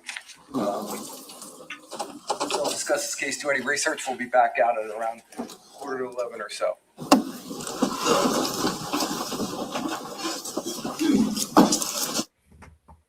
Okay. We're now on break. If there are any questions, I will take them. I saw a couple of comments in the chat about the family still supporting him. I still say it is possible that they don't believe he did it. He told his family that he believed it was Corey, his brother, who had set the fire. I am not at all sure that the family has heard all this evidence. We have heard it. We know it. It's not clear to me that the family knew all of it. And I said before, families are in odd positions. You know, this is a father and a husband, you know, someone they know and love. And it's pretty hard to get to the point where you can believe that that person that you know that well could have committed these sorts of murders. I answered that a while ago. Have I ever seen an expert witness rejected by the court? It's rare, and I've never seen it.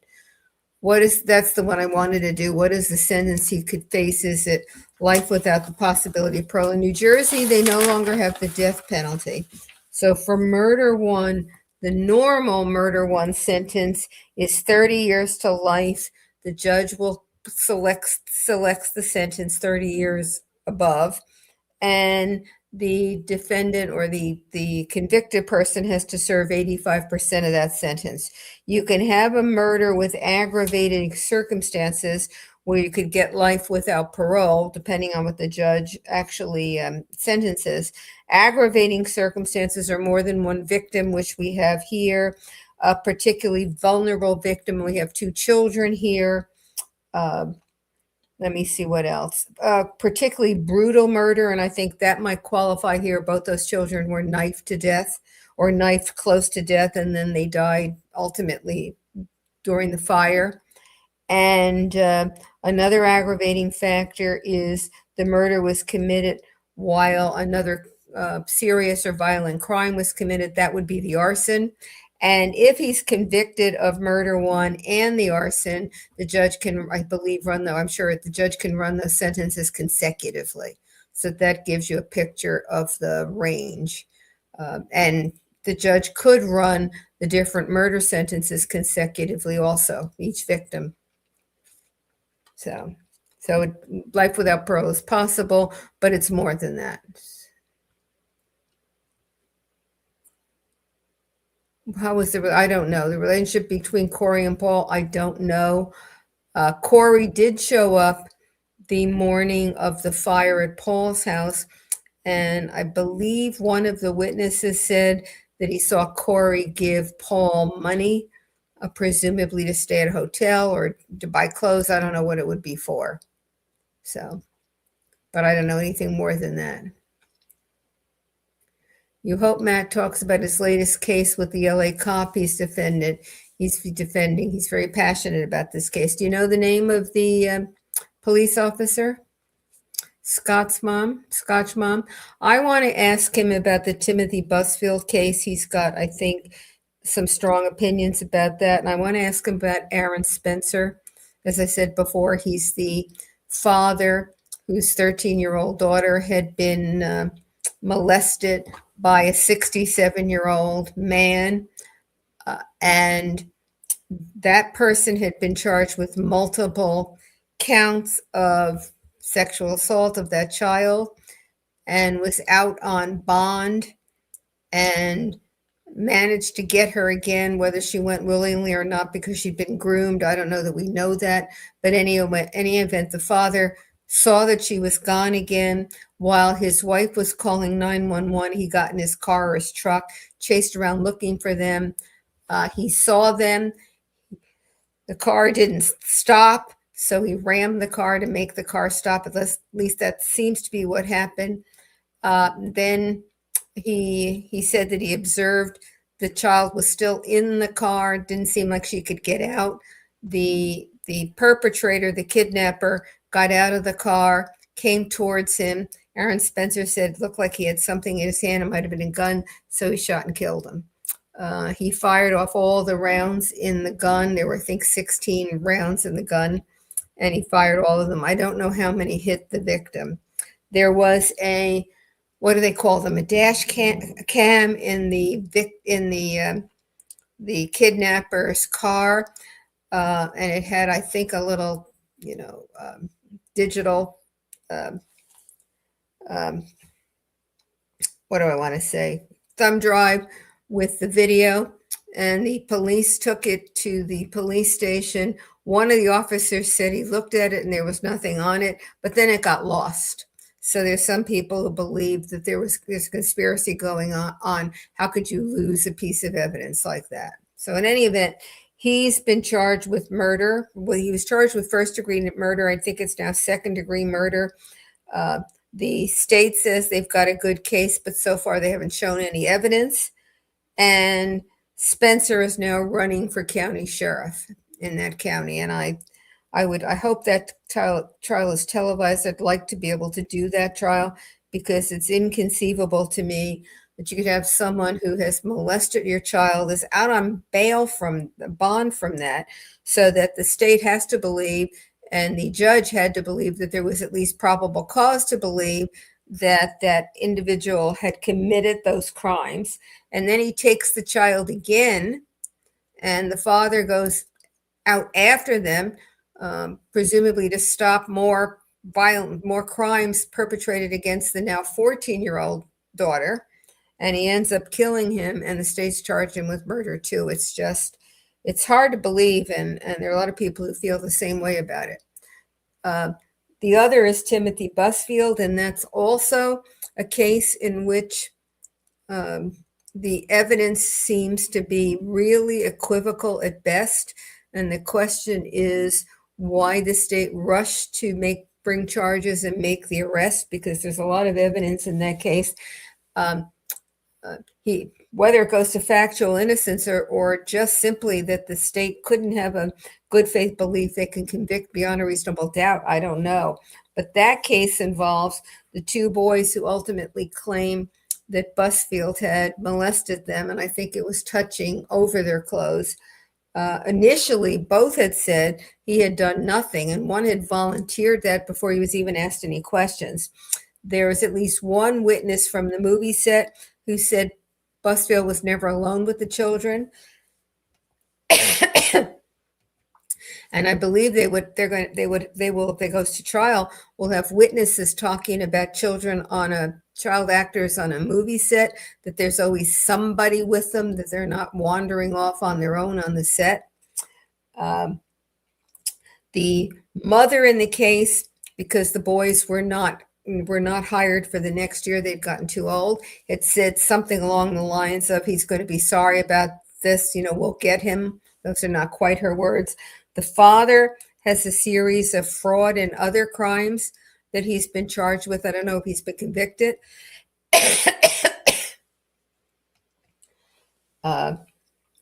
And Busfield took a polygraph and passed it. Now, I'm not a big believer in polygraphs, but nonetheless, he took it and he passed it. And in California, New Mexico, isn't that New Mexico where this happened? Yeah. Polygraph evidence is admissible at trial. So you have all that evidence. Oh, I see. So he can't, thank you, Tech TX18Y. He didn't run for sheriff. They disqualified him because of the pending murder charge. Okay. I hadn't realized that that had happened. Okay. So that's all the sort of the evidence that will come in a trial. And that's why I think proving that case beyond a reasonable doubt is not as easy as the first reports made it seem. And, you know, to go ahead and bring charges so quickly with all those pieces of evidence, at least raising issues. I don't know how they concluded so quickly that they had a good faith belief they could prove it beyond a reasonable doubt. And prosecutors should not go forward if they don't have a good faith, reasonable belief, because you can wreck someone's career and life over it. And in this case, with these sorts of claims, I think it is at least questionable whether Busfield will ever be able to resurrect his career. Okay. Oh, yes.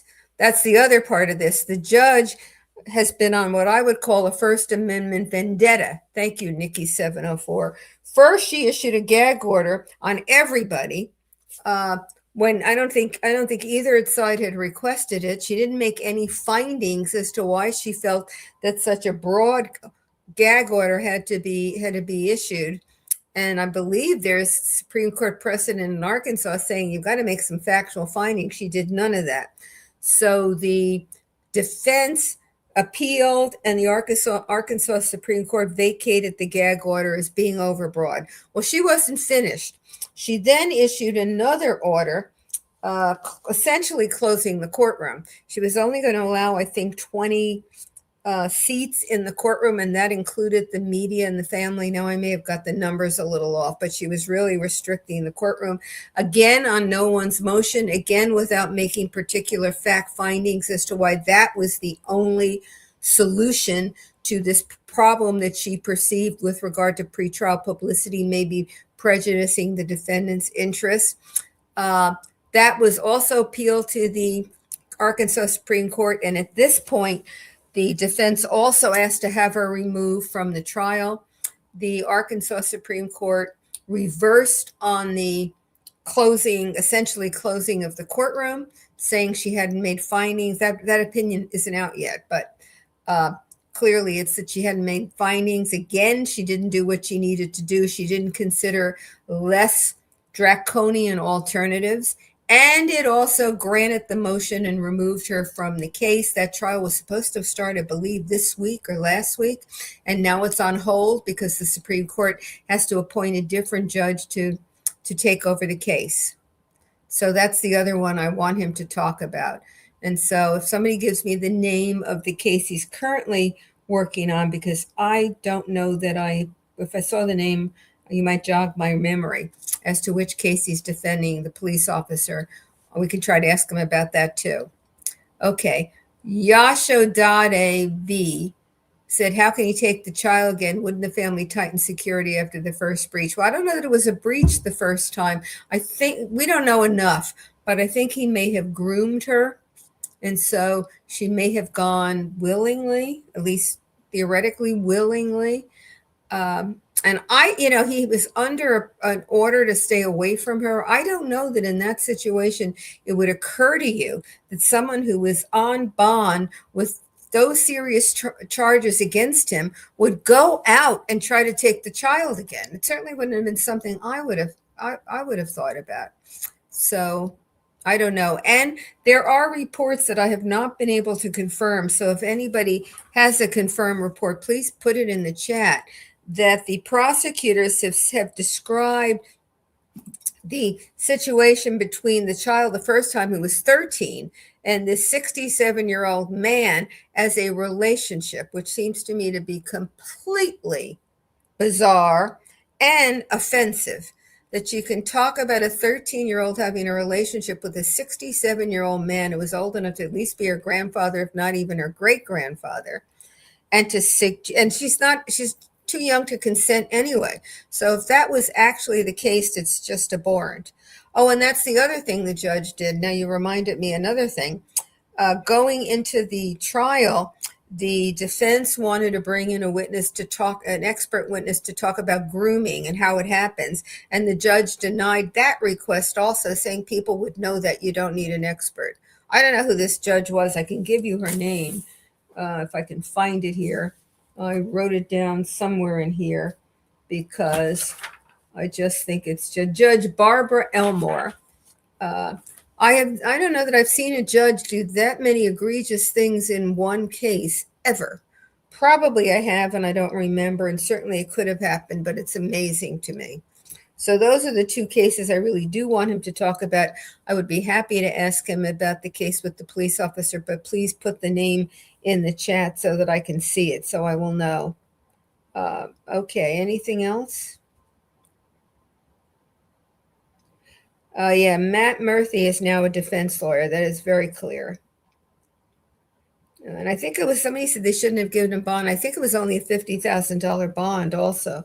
I could be mistaken because with all these trials going, it is not impossible that, I can pull a fact from one case or a circumstance from one case and stick it in a case that doesn't belong.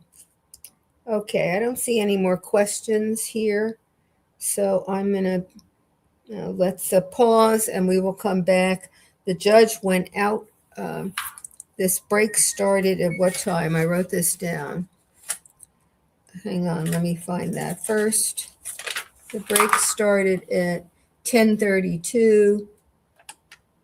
So we probably got 5, 7, 10 minutes maybe. I'll take this question and then we'll go. Who do I think the two men were that woke up the neighbors that we heard about on day 3? I don't know. And I don't know whether the defense will suggest who they were or the state has a theory as to who they were. I don't know. Okay, we will pick up in a little while.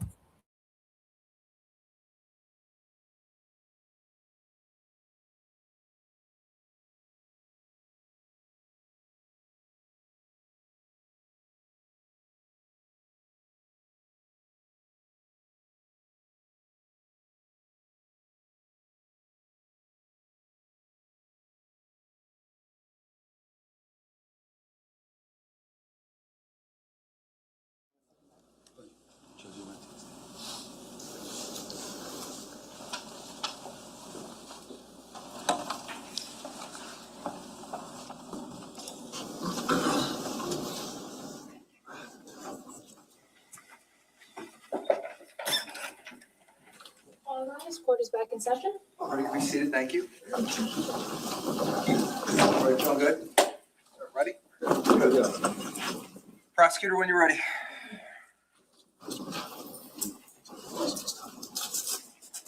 Can we have the back table screen again, please? Sorry.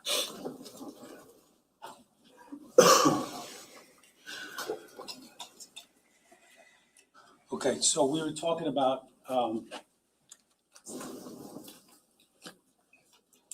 it's 285, I believe this is the second page, documents the layout of the basement, correct?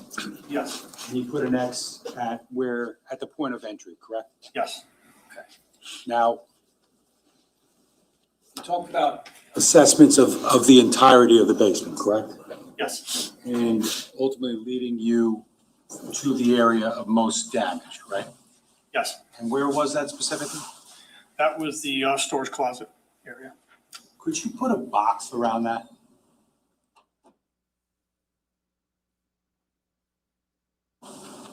And as far as the collapse of the floor that we saw earlier and where it was pointing to, ultimately, was that same area? Yes. Can you just preserve that? S285.1. Thank you.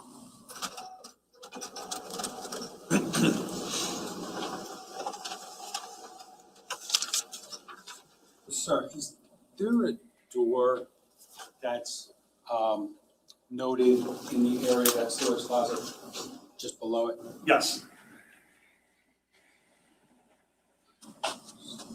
Sorry to do it. Can I have slide 40 of S1E.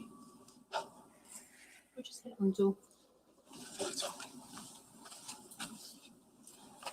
Okay.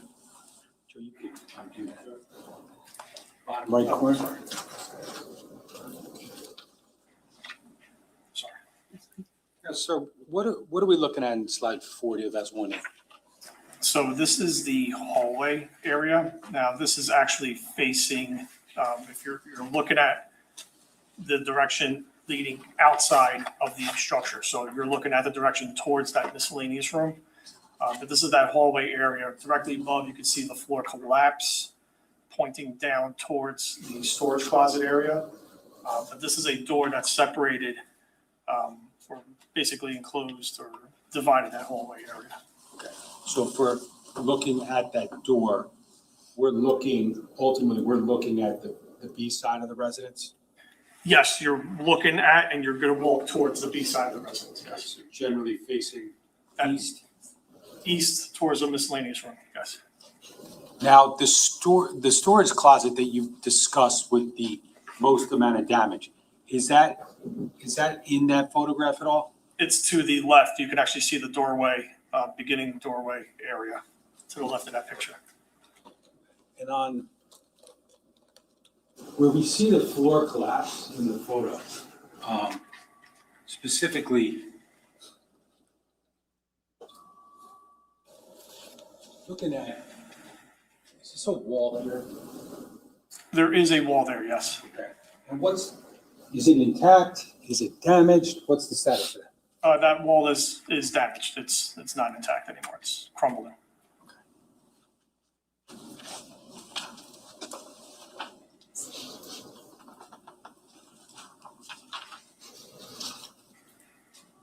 Could I have slide 44, please? And what are we looking at there, sir? So this would be the entrance into that storage closet. So this is basically you're stepping to the right, to the left of where you were just standing for that photograph. So now you're actually at the entrance into that storage closet area. So that door would be if we're looking at that photo, it would be to the right outside the photo. That door that we just saw, yes, it would be to the right of this photo. Now, on the upper left portion of the photograph, sort of in the middle, what do we see back there, that gray area? That's a concrete wall.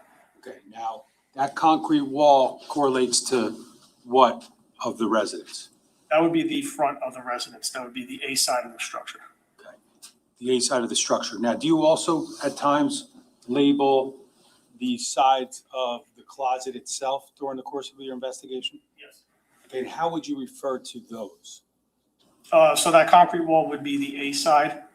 That wall, or what remains of that wall, just the studs of that wall directly straight ahead of that picture, that would be the B side.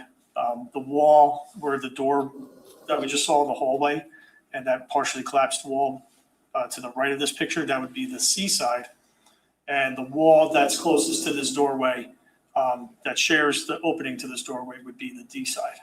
Okay, so as we're looking at photo in slide 44, we're looking through the D side, is that accurate? You're looking through the D side, and the center of that photograph would be the A-B corner.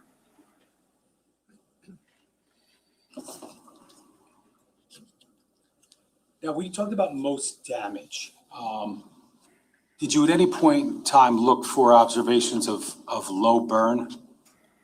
Yes, the investigators that took part in this investigation, this is, at that point in time, that would be when they would start digging, and that's when we start looking for low burn. So what we see in slide 44, has that been dug out yet or no?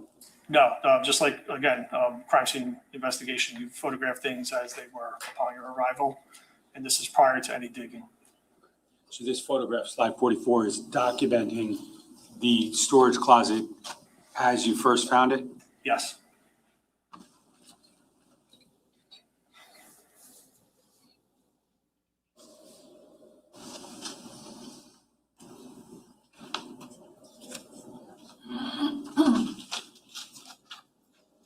I'm going to just show you slide 74. Do you recognize that? Yes. What does that show?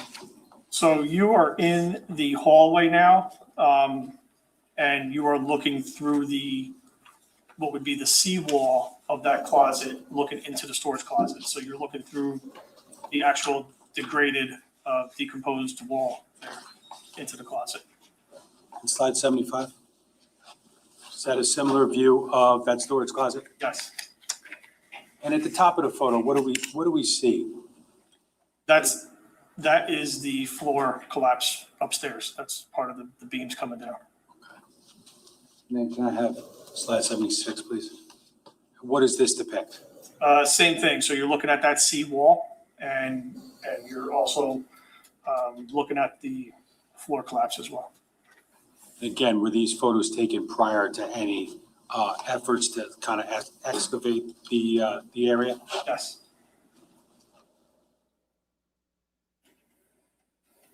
Now, ultimately, were efforts undertaken to remove debris within that closet? Yes, members of the Monmouth County Fire Marshals, ATF, all took part in that. Okay, were you present for that? Yes. Okay. And ultimately, was anything located within that debris? Within the debris, there was I believe, a broken bottle of alcohol, in addition to some other items.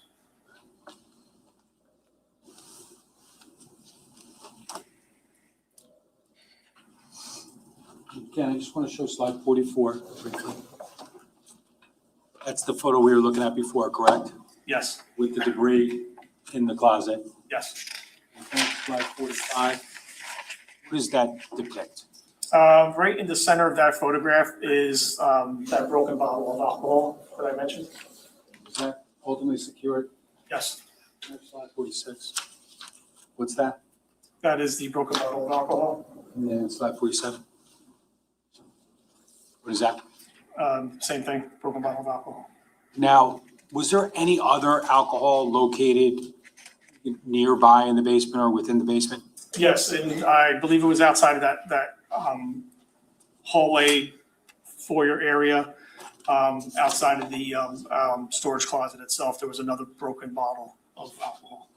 Can I have slide 48? Do you recognize that? Yes. And what does that show? That is a refrigerator of sort, or shelving unit for wine and alcohol.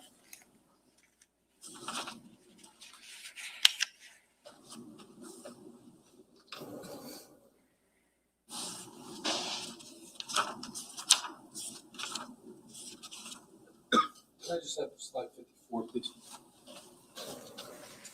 You recognize that? Yes. And what does that show? That is a shelving type of unit, and at the base of that on the floor is a broken bottle of alcohol. That's not the storage closet, correct? This is outside of the storage closet.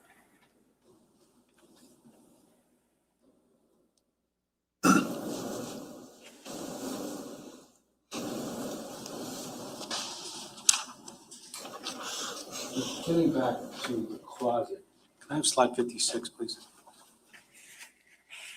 Sir, what are we looking at there? So as I mentioned, members of the investigative team eventually cleaned out the closet and removed the debris to look at or for potential patterns on the floors and on the lower portions of the walls within that storage closet. And this is one of the photos of entering that closet. Slide 57, please. What do we see?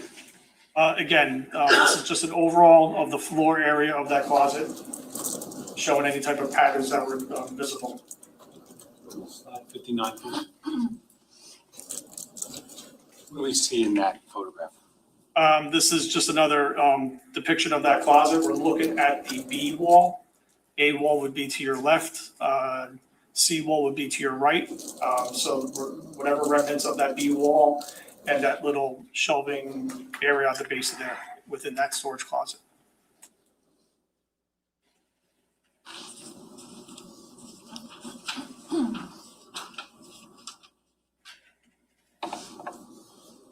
Slide 64, please. Can you tell us what this slide depicts? This is a depiction of two photographs. The one to the left would be the storage closet prior to the debris removal. The one to the right would be the storage closet area, same general location with the debris removed.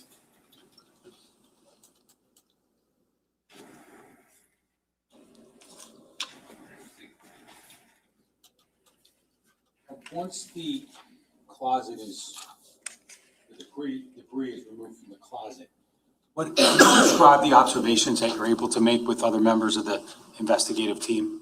Yes.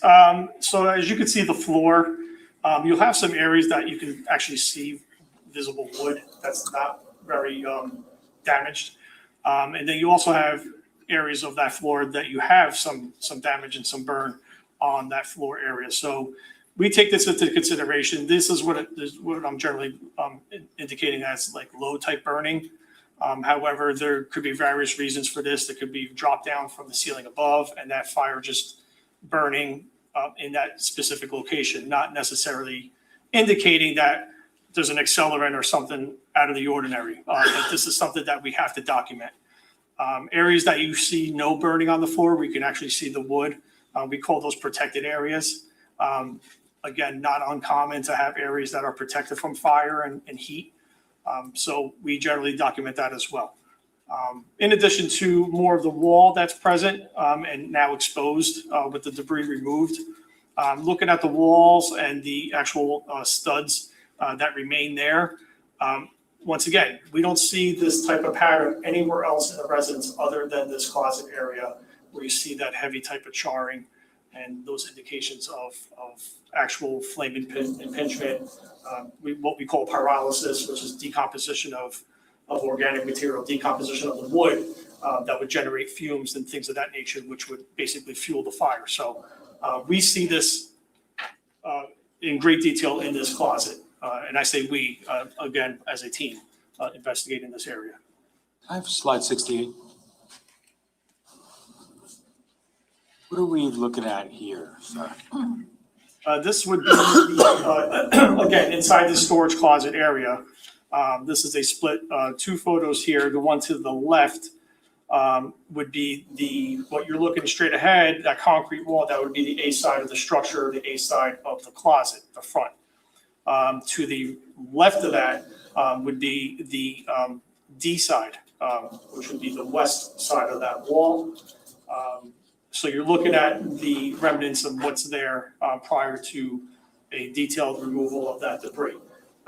The photograph to the right is in the same general location. However, it's more focused in that AD corner. And now you can actually see a clearer picture of the floor area, specifically that AD corner in that closet.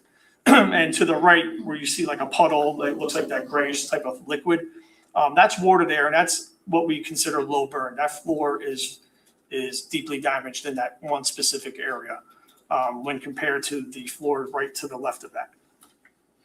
Now, when you talk about the heavily damaged portion of the flooring, can you just put like a circle around that just so we understand exactly what you're talking about?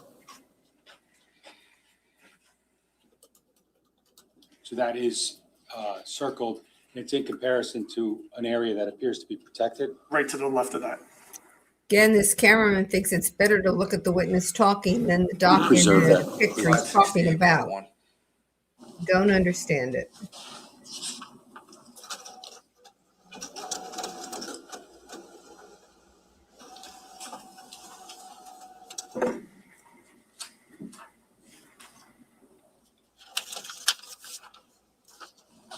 Can undo that. Now, can I have slide 72? Sir, what do we see here? Again, this is just that same general location. This is more of like a mid-range type of photograph where you'll see the A wall, that concrete wall. You'll see part of the B wall, which is that wooden shelving unit to the top of the photograph. And then you see very little of the D wall to the bottom left of that photograph.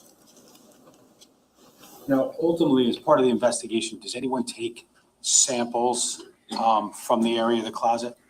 Yes, fire marshals and ATF, sorry, secured samples. A sample of the area in question that showed a lot of the damage, and also a controlled sample away from the damaged area.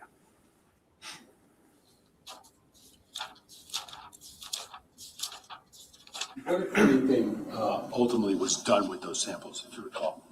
Those samples were turned over to Jesse Lamp of the ATF, one of the special agents that was present, for submission to their laboratory. Can I have slide 60, please? 60, sorry. What are we looking at here? This is just a photograph indicating the sample being secured. Slide 62, please. What's that show? Same thing, photograph of the other sample, control sample being secured away from the burned area. Finally, 63, please. 63. What's that? This is another sample that was also secured. And ultimately, they were tested by the ATF. Yes. In fact, they were negative for the presence of accelerants. Is that accurate? Yes.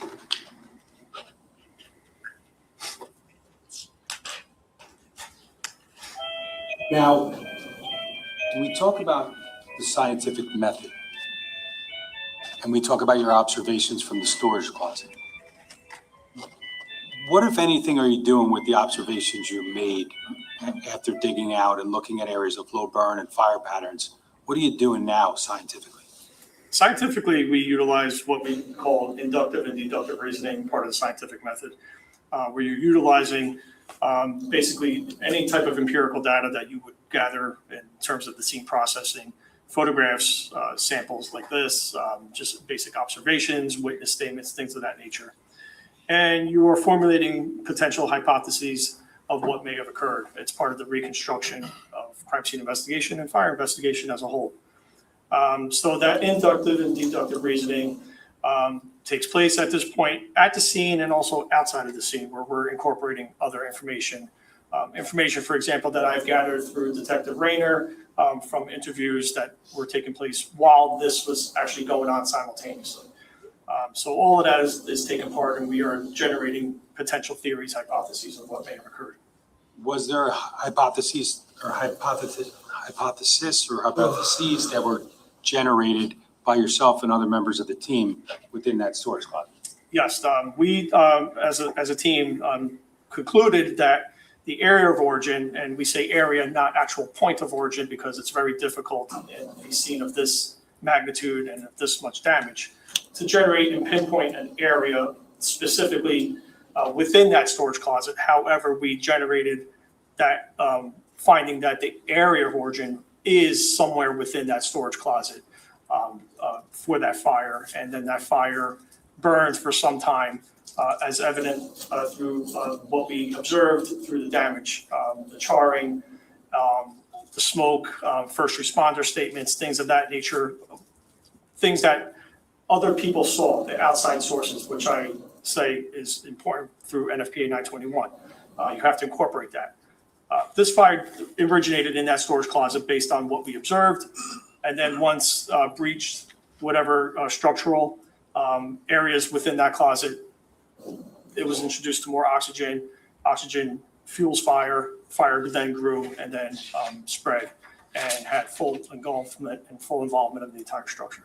Now, does coming up with a hypothesis, analyzing your data, I mean, does it also involve, potentially ruling out other sources or other causes? Yes. Okay. Now, also in the basement, were there any other observations made by you and other members of the team with respect to potential power, the lack of power, or things like that? Yes.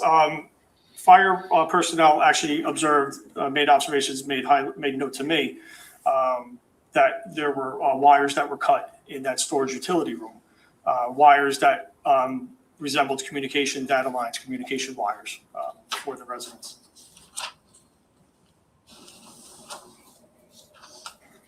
Just want to show you slide 35. Do you recognize that? Yes. What is that? This is the, we call it like a hub of location of where the data communication lines were located in the basement in that storage utility room, just west of the actual storage closet area. Slide 36, please. What are we looking at here? So in the center of this picture, you see what's identified as a Verizon box. At the bottom portion of that box, you'll see a black wire there. That black wire is cut, severed. Slide 37. What do we see there? That's just a close-up of that wire. Next slide 38, please. What do you see there? That is the other portion of that wire that was located. And slide 39, please. What do we see there? This is the internal components of that Verizon box.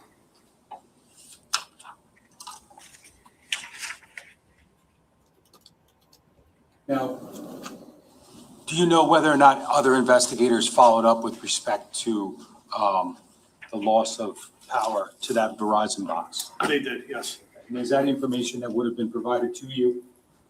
Eventually, yes. Now, with respect to timing of that, or the actual time that may have occurred, that information, why is that important to an origin and cause investigation?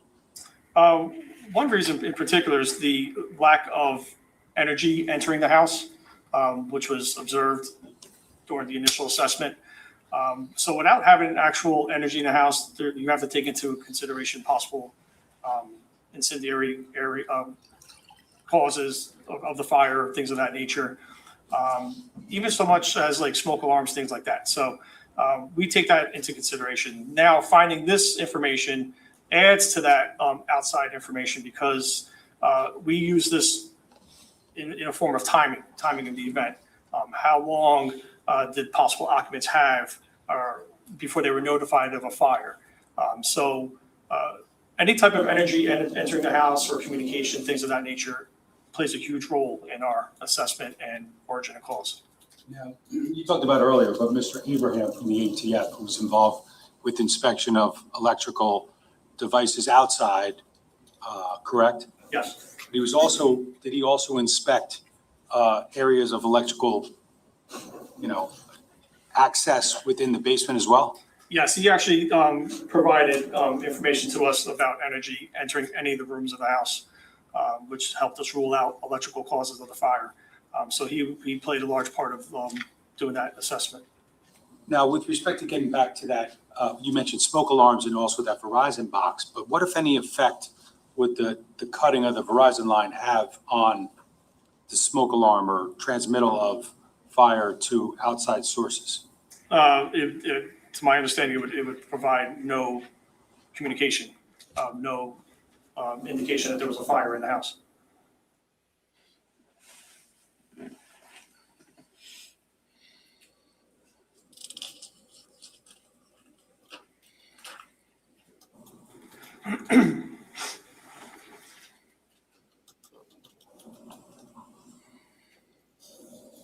Now, you talked a little bit about fire spread within that closet, correct?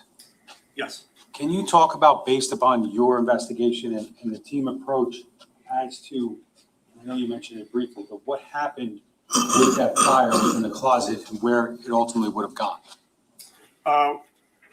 We determined that fire remained in a slow burning type of stage, whereas in essence, it didn't escape that room for some time. This is evident through the combustible materials that were in the closet. And again, in culmination to first responder observations upon their arrival, where no flame was visibly indicated or observed. So that fire remained in that closet in a compartment type of setting where it could have remained in an incipient, we call it incipient or early stages of the fire, where it's just consuming, absorbing oxygen. Now, once that fire breached the surrounding areas, we call it like paralyzing, where it's actually decomposing the actual structure. That structural integrity now becomes compromised, and the weight of the first floor could have collapsed down and then introduced additional oxygen. in addition to damage that we observed in that first floor foyer, that stairway where that one victim was located, that stairway going down. That first floor landing, going down that first level stairs towards the basement, that floor was also compromised, and that floor was directly above the storage closet. So that's another area of where that structure was compromised that could have introduced additional oxygen, which then caused that fire to progressively increase in rapid development.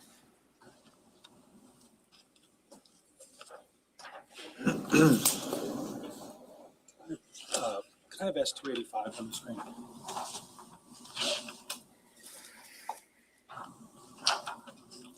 Now, go to the first floor.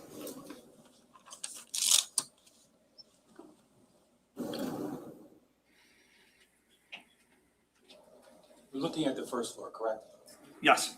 Okay, when you talked about, if you could use that stylus just to indicate within that diagram where we're seeing that floor collapse on that first floor area. It would be in this general location right there. That is in the area of the stairs down to the basement? Yes, the stairs are right to the left of that. Okay, what is below that again, just to be clear? That would be access or the storage closet and that whole little foyer area by the storage closet downstairs in the basement. You just preserve that, please. Point two. That's 285.2.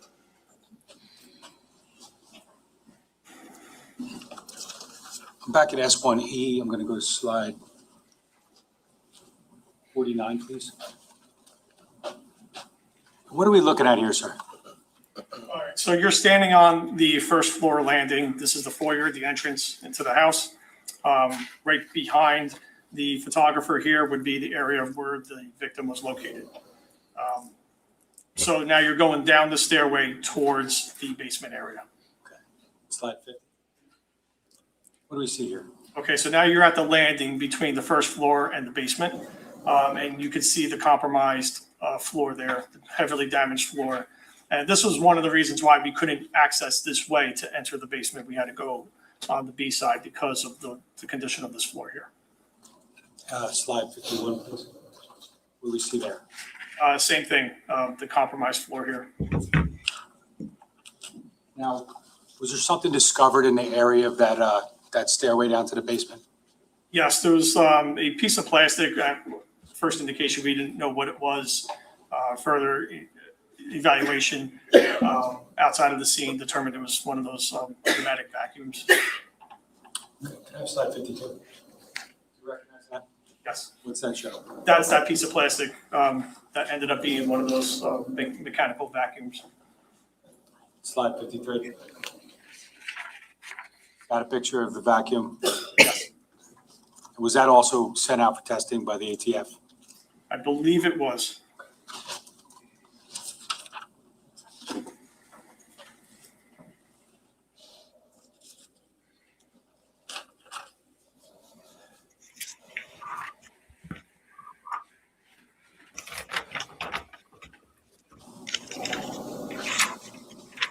Now, when the storage closet was compromised, based upon your hypothesis, fire growth would have gone in what direction? Up and out. And up and out would have been where would that present itself in this house? That would present itself right in the first floor foyer area. If it compromised the stairway floor, which it obviously did, and obviously compromised the floor above the storage closet, which would have been in that living room, bathroom area on that first floor. And as part of the scientific method, I think we briefly touched on it, but are there certain other causes, specifically, we talked about electrical, are there other causes that you need to rule out as part of testing the hypothesis? Yes, Does that include natural causes? yes. And what are natural causes? You would consider wind, lightning, things of that nature. And how do you go about ruling out natural causes like those? We obtain weather reports, data reports, wind direction, things of that nature. And was there any indication that this fire could have resulted from natural causes? What about accidental? What's an accidental cause? Accidental cause could be careless smoking, discarding cigarettes, candle, getting knocked over, things of that nature. Now, as far as those causes go, were you able to rule out, based upon the systematic investigation, those other causes? Yes, we actually look for things of that may cause accidents, such as candles, cigarettes, things like that, and nothing appeared in that area of origin that would have indicated that. Within the storage closet? Correct. Now, you mentioned before Mr. Abraham and his determination that, I believe you said, no electrical was present at the time the fire began. Is that accurate? Yes. He can talk about that more specifically, but is that information that was provided to you? Yes. Okay, is that important to the investigation of the origin and cause? Yes.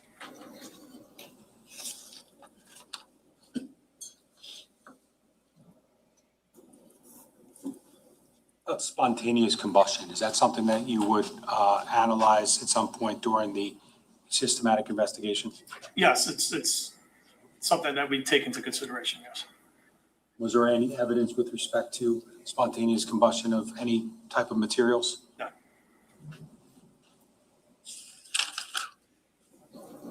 Now, you talked a little bit about the alcohol bottle before, correct?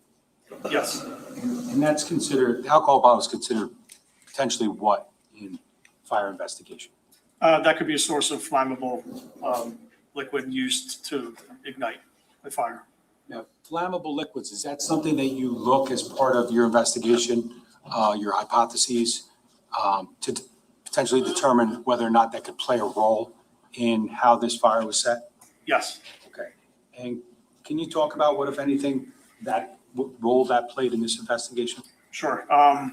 That takes large in part to our cleaning the floor area and looking for the area of lowest burn. So one of the other things that we're looking for, like I mentioned earlier, are patterns on the floor, not necessarily so much on the walls itself, but the floor.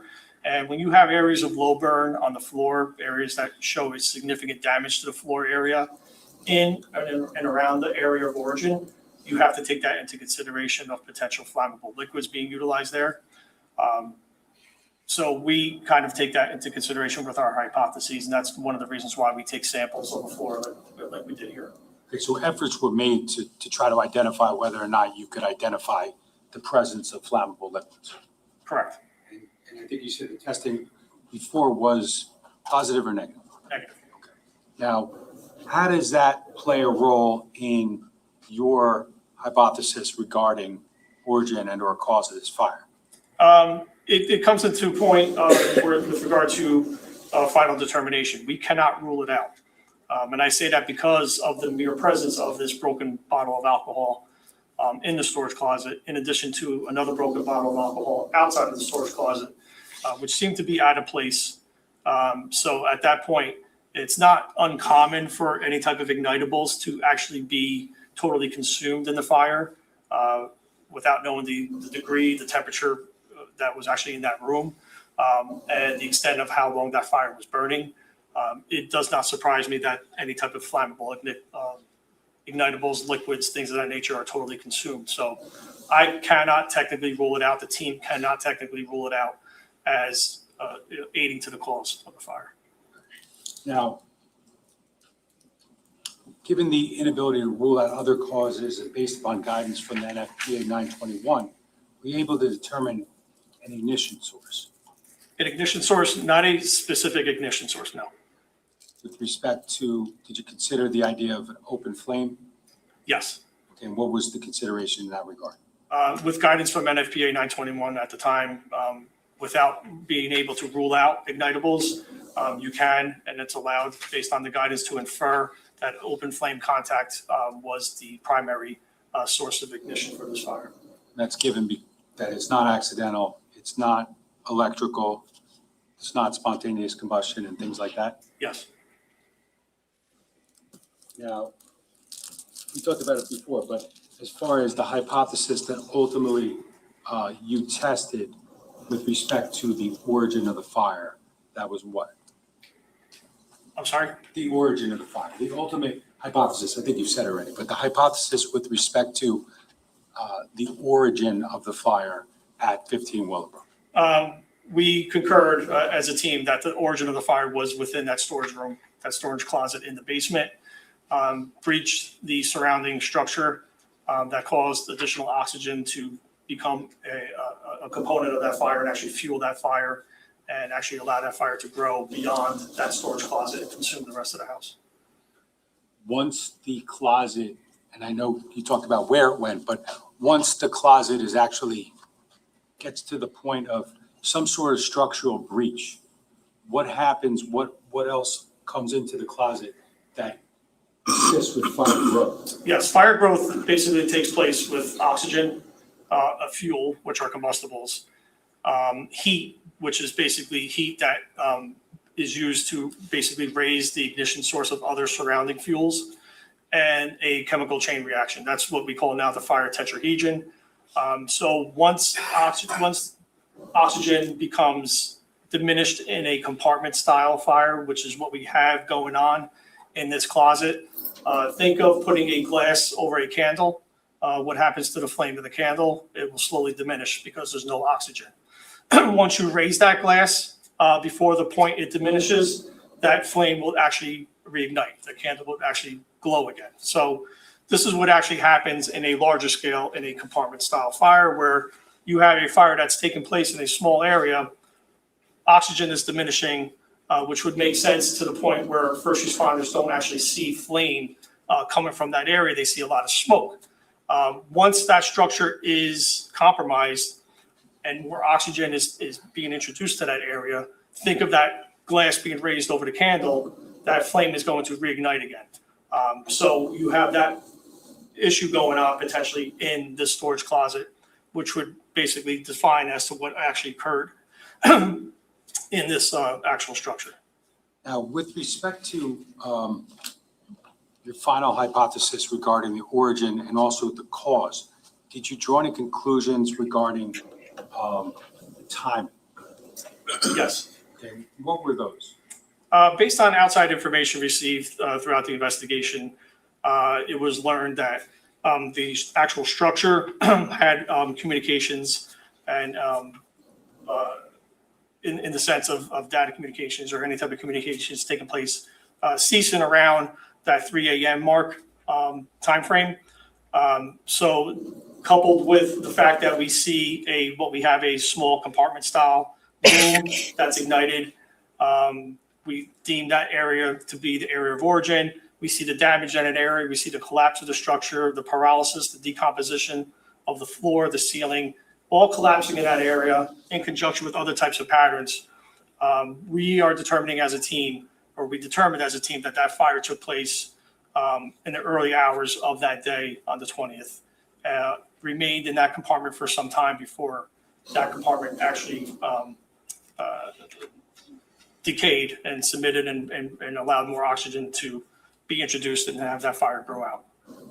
And ultimately, based upon what you learned early on, we know what time the call came in, correct? Yes, And based on your investigation, I think you said we would have had no transmission earlier of any evidence of smoke or fire. correct. And is that part of non-fire evidence that's important to an investigation? Yes, Okay. And would video potentially obtained from the scene, would that potentially be helpful in timing and origin and cause determination? absolutely. And was there a video that was, you were advised about that established some timing with respect to the idea of the fire starting much earlier than reported? Yes, Okay. And do you recall approximately the time frame of that video of someone potentially on the property? yes, it was around 3 a.m. Is that consistent with information obtained through Verizon regarding the timing of power loss? Yes.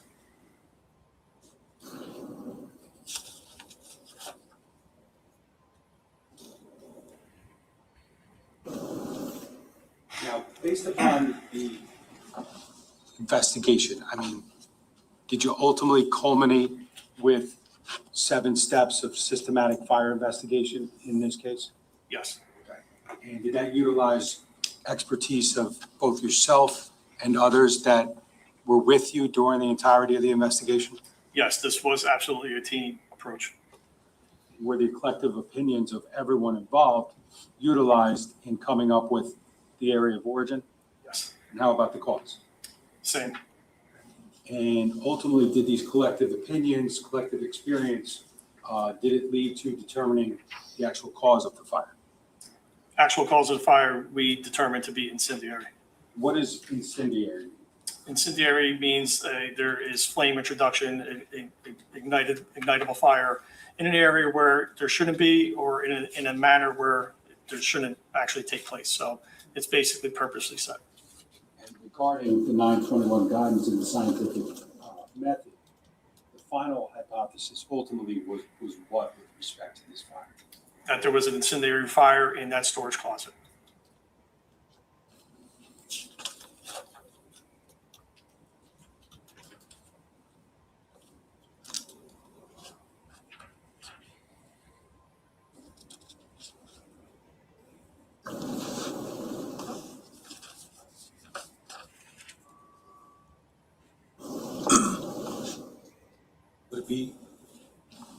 Would it be fair to say that scene observations, information from other sources backed up, in your belief, the conclusions that were drawn regarding origin and cause of this fire? Yes, it's the totality of the investigation.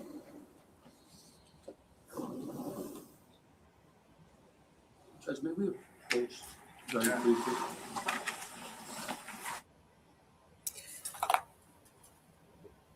I worry that she's going to get up and review every single piece of this, and we're going to be here for the rest of the day. I worry that this defense lawyer is going to get up and review every single piece of this. So we're going to hear it again, and we'll be here the rest of the day. I hope she proves me wrong.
Now, if their theory is that Corey murdered the family, are they really going to contest that the fire was arson and not some natural cause?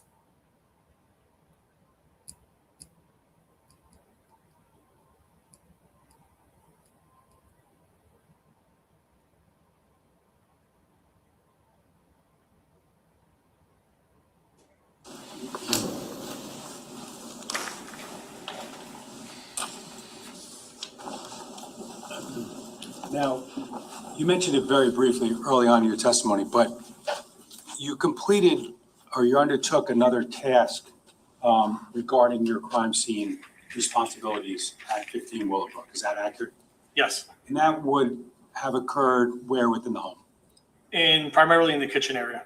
Okay. And what was that task that was going to be performed? There were stains that were observed during the initial documentation of the scene. Based on our training and experience, and I say ours, members of the crime scene investigation unit, that resembled what appeared to be blood. So I was provided the responsibility of conducting an analysis of those stains. Did you have any assistance in that regard? Detective Stephen Vogt actually provided the photographic documentation of particular stains at my direction. Now, with respect to blood stain analysis, is this something that you have been trained on in your capacity as a detective doing crime scene? Yes. Okay, and where did that begin, if you remember, as far as your training on blood stain analysis? I would have to look at my CV. Sure. I believe your CV is up there. Yes. Yes. And again, we're looking at what's been marked as S370, correct? Yes. Okay. And does that document your training and experience in general as a crime scene detective? This documents all of my professional training and experience and personal education.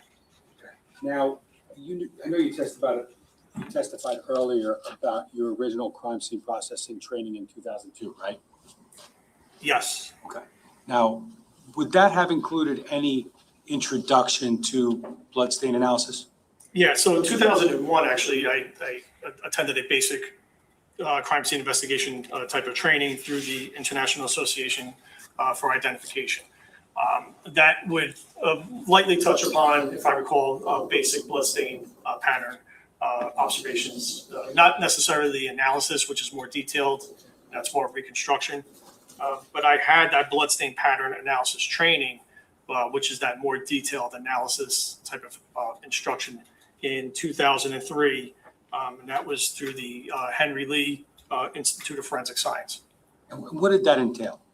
That entails the analysis, measuring, observing, documenting, assessing, and basic determination as to the directionality of blood, the types of surfaces that blood may encounter, and locating and reconstructing what events possibly took place by liquid blood. Now, with that introductory training in 2003, was there a point in time when you started to use that training? Immediately after.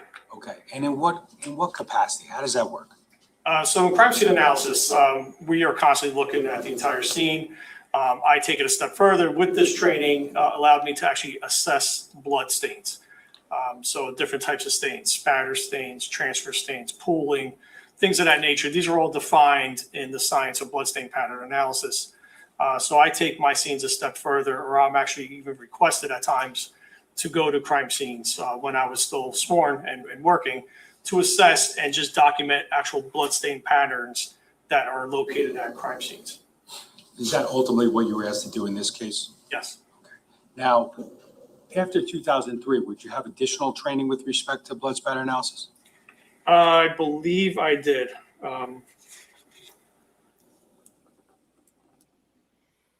Just give me a minute here, I'm sorry. I'll probably direct your attention to 2012. Thank you. Yes, 2012, bloodstain pattern analysis. This was another more advanced course that incorporated documenting, report writing, and presentation. This was at the Burlington County Law Enforcement Training Center. And this was instructed, our instructor was Mr. Craig Moore from Niagara Regional Police Services, and he's a bloodstain pattern analysis expert as well. Again, this involved the interpretation of bloodstains and helped with reconstructing events that occurred based on actual bloodstains themselves. Now, between 2003 with the initial training and 2012, did you, over the course of those 9 years approximately, did you conduct bloodstain analysis at crime scenes? Every crime scene I went to, I analyzed. Any crime scene that I went to that had liquid blood, dry blood, any type of blood present, I would analyze. I would take it a step further. Not necessarily constructing a separate report, but that analysis phase has to take place at every crime scene in the event that there was sufficient evidence there for me to construct a reconstruction report.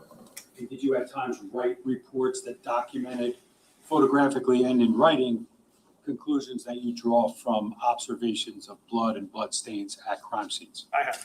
Okay.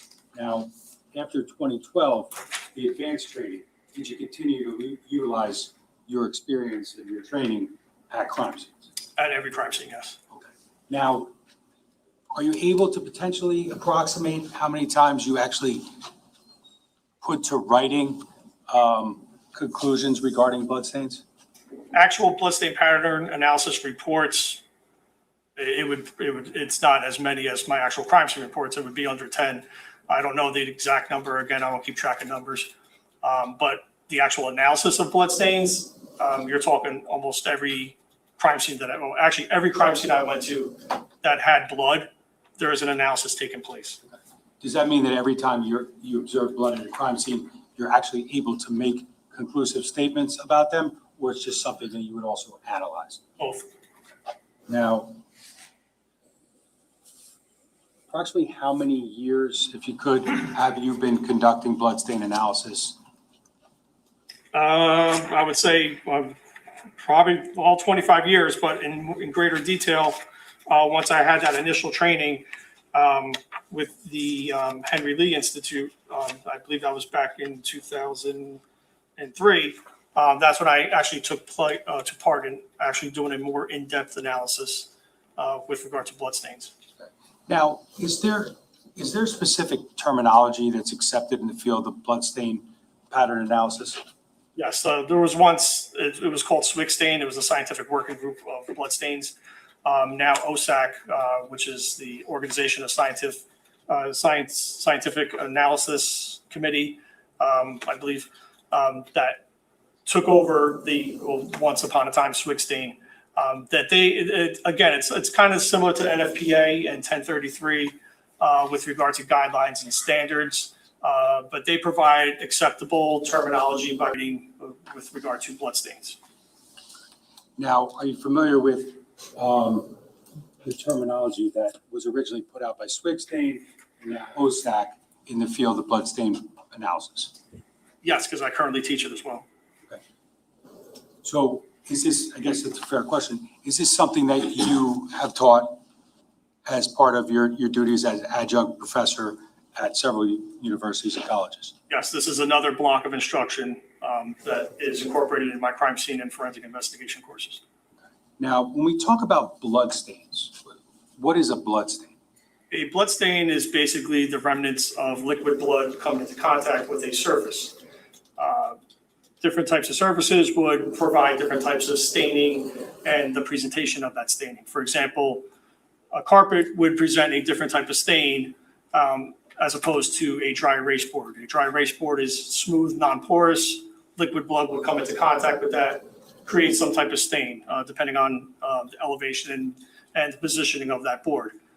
A carpet is similar to a sponge where it's going to absorb that stain. So it's very difficult, if not impossible, to do any type of interpretation or reconstruction of an event when you're dealing with a carpet, because the blood staining is going to be completely manipulated by the absorption and the wicking effect of the carpet, as opposed to a non-porous, a smooth non-porous surface.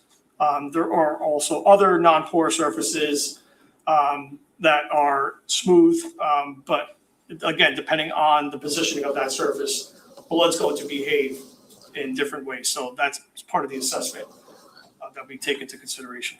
You talked a little bit about something called a transfer stain, correct? Yes. What's a transfer stain? A transfer stain is basically liquid blood coming into contact with another type of surface and then transferring that blood in liquid form to that surface. Okay, and what about a swipe pattern? You familiar with that term? Yes. And what's that? So a swipe pattern, imagine I have blood on my hand. So I have a blood source, a drop of blood or a pool of blood in the palm of my hand. And I go and I try to touch this surface. The surface is clean, no blood. So it's a blood-bearing source coming into contact with a clean surface, transferring that blood and showing evidence of movement. So it's swiping. And about something called an altered stain. Do you know what that is? Yes. And what's that? Altered stain is basically a stain, a blood stain, in terms of blood stain pattern analysis, that's already on the surface that has become altered by some type of movement or some type of object coming into contact with it, whether it's my hand bumping into it, somebody stepping on it, or putting a book over it, or something to that effect. Are there times when you look at an area of what you believe to be blood that you'll see more than one pattern or more than one directionality, so to speak? Yes.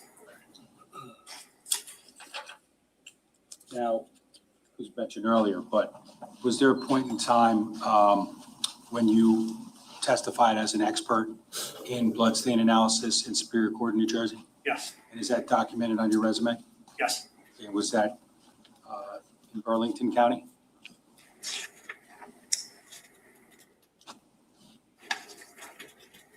yes, Did you provide testimony regarding your conclusions with respect to bloodstain analysis in that case? I did, yes. Now, in this case, just briefly, I think you indicated in your report that you were asked to conduct a brief bloodstain analysis, correct? Yes. And when you used that terminology, why did you say that? Because looking at the structure itself, like bloodstain pattern analysis, again, you're working from outside in. So in terms of this particular analysis, I'm looking for blood, least amount of blood to most amount of blood. I say brief in this report because of the extent of damage that was in this particular structure. There was areas that I could not assess and look for blood because of the amount of fire debris and fire damage, in addition to the amount of alterations that took place with regard to fire suppression, water, things of that nature, drop down damage. So I say brief because the amount of blood that I was able to locate and identify in the most context was in that kitchen area. Is that ultimately the area that you made observations of, photographs were taken, and you developed an opinion as to generally just about movement within that area? Yes, Judge, at this time, the state would offer Joseph Cordoma as an expert in the field of bloodstain analysis. Anybody here No, objection, thank you. wants to hear the charge again? Appreciate it. Ladies and gentlemen, I just gave you the charge this morning. I'm not going to give it to you again. You know exactly what I've said before. It relates in this witness being an expert in two different fields. You'll analyze each area separately. You'll render your decision based upon his testimony, based upon the facts that as you find them to be, that he is relying upon for blood staining analysis, just like you would as it relates to the cause and origin of the fire. So I'm not going to go through the rest of the charge with you, considering I've already done that. Prosecutor, go ahead. Thank you, Judge. Now, I want to draw your attention to November 23rd, 2018. Remember that day? yes, Now, on that date, did you ultimately enter the kitchen area of 15 Willowbrook with Detective O? yes. And what was the purpose of doing that? This was specifically to provide my analysis and conduct my analysis, I should say, of the stains that were consistent with that being blood.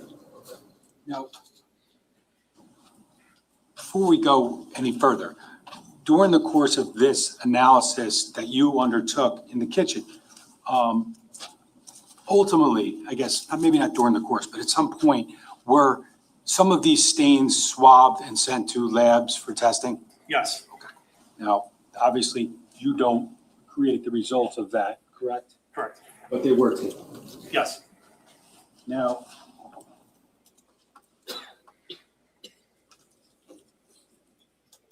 where did you start within the kitchen, if you could tell us? So entering the kitchen from the foyer area, if I recall, there was a entranceway that observations were made on the one of the sides of the entranceway that resembled, based on my training experience, what appeared to be blood. So that's where the analysis started, and then proceeded onward into that kitchen and wrapping around the island area, and then exiting out that same entranceway. Okay.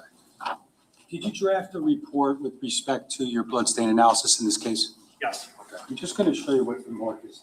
S372 for identification.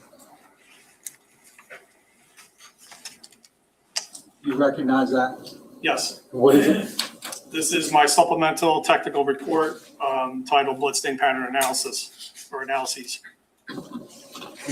Now, with respect to, I think you said you entered through the foyer, you believe, and then you encountered an area that transitioned from foyer to kitchen? Yes. And I think, did you use the word threshold? I think I used threshold in my report. I'm just going to show you slide 3 of S1H.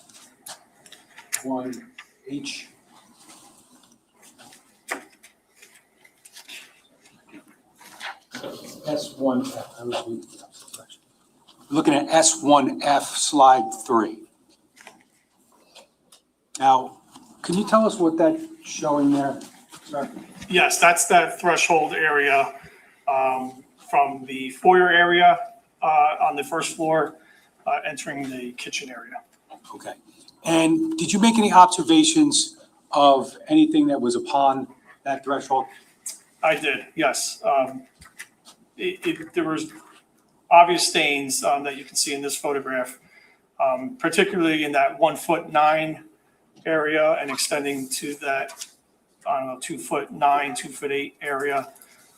Some interesting stains that were consistent based on my training experience as being blood.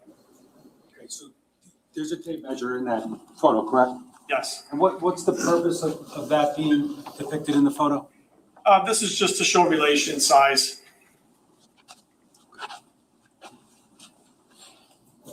Can I have slide 4, please? And just before I go any further, there's another number on slide 4, correct? Yes. And what's that number?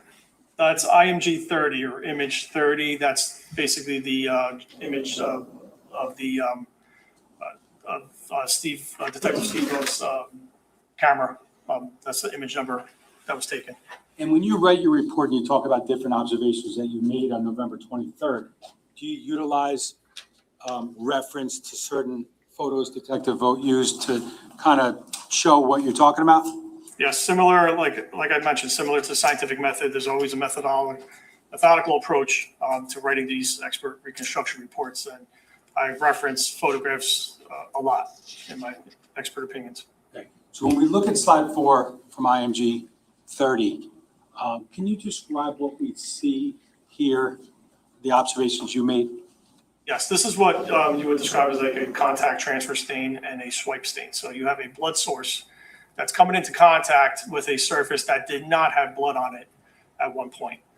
So if you're looking at the area of 2'9" on that tape measure, that 2'9", 2'8", 2'7" area, you're having a blood source coming into contact with that surface, that partition there, and actually swiping down from left to right. Think of yourself painting your walls in your house or painting a picture. You would dip a paintbrush in the paint. That paintbrush becomes saturated with paint. You make contact with the surface and then you swipe down. What happens to that paint on the brush? It would slowly dissipate. So the same thing is happening with a contact transfer and a swipe stain, where you're having a blood source coming into contact with the surface, showing movement. And we call this a feathering effect, where you're having a larger volume of liquid blood gradually decreasing to a smaller, lighter volume of liquid blood, kind of like a brush stroke or a paint swipe. So that's one area there. In addition to, if you look down further at that, just below the red number 2, that 1'11", 10, 9 area, you'll see 3 almost linear type of stains to the right of that image. This is consistent, in my opinion, to being fingers, and also a contact type of transfer type of staining, where you're going almost from a swiping motion from right to left at this point. And it's like, I would call this a simultaneous type of impression, that all 3 of those stains are happening at the same time. Now, when you talk about fingers, during the course of this analysis, if you saw something like that you believe to be potentially from or caused by fingers of an individual, would you look for any fingerprint or friction ridge detail or anything like that? Yes, anything that I would consider being from a surface containing friction ridges, which our hands and our feet have friction ridge detail, that's what generates our fingers and palm prints. So anything that I would consider, in my opinion, as being developed as a source of that nature, I would look for specific ridge detail. Can I have slide 5, please? Is that another angle of that observation that you just discussed? Yes, this is just another angle and showing additional staining that is consistent with blood. Slide 6, please. That's essentially the same photo. Yes. Now, can I have slide 7, please? Now, what are we looking at there? So this is a close-up image of that staining that I mentioned earlier. Now you just have the letter A identified there with a adhesive sticker. This is just a general area indicating an area that I suggested maybe be swabbed and tested for further analysis.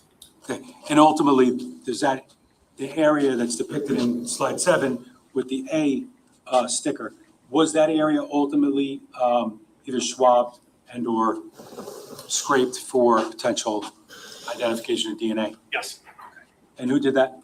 Detective Vogt. And ultimately, did that go to a laboratory for testing? Yes.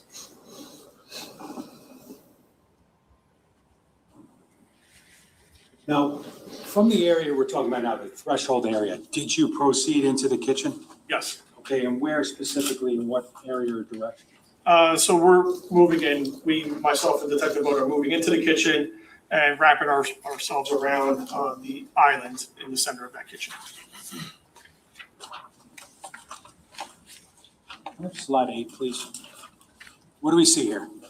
All right, so this is the floor area. So we entered and we went beyond that threshold. Now we're inside the kitchen area.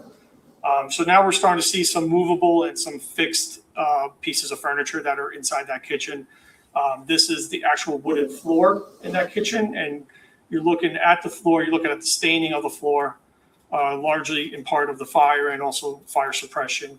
But you also see some red-brown staining on the floor area there at the base near that stool and by that movable little shelving unit.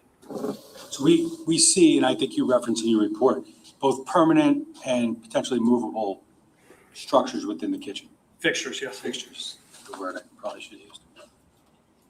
Can I have slide 9, please? What are we looking at here? That's one of the stains that I identified. You can see it on the floor there, and you can actually see it on the leg of one of the permanent fixtures right above it. I have slide 10. What do you see there? Again, just the same staining taken with a scale at this point, a ruler, just to show size. And slide 11, please. The same stain that you photographed there? Yes. Now, I want to show you slide 12. Do you recognize that? Yes. And what does that depict right there? This is an area of the floor in the kitchen by one of the permanent fixtures that had some additional staining present at the base. Slide 13. What do we see? Same thing, just with the scale.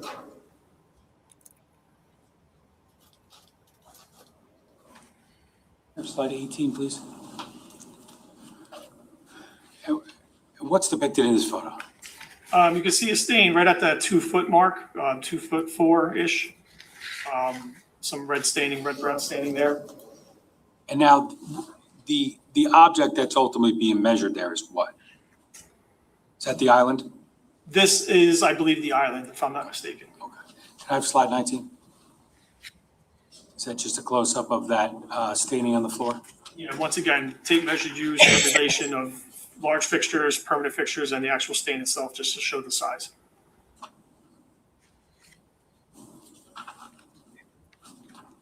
Now, I guess with respect to the actual island, slide 23.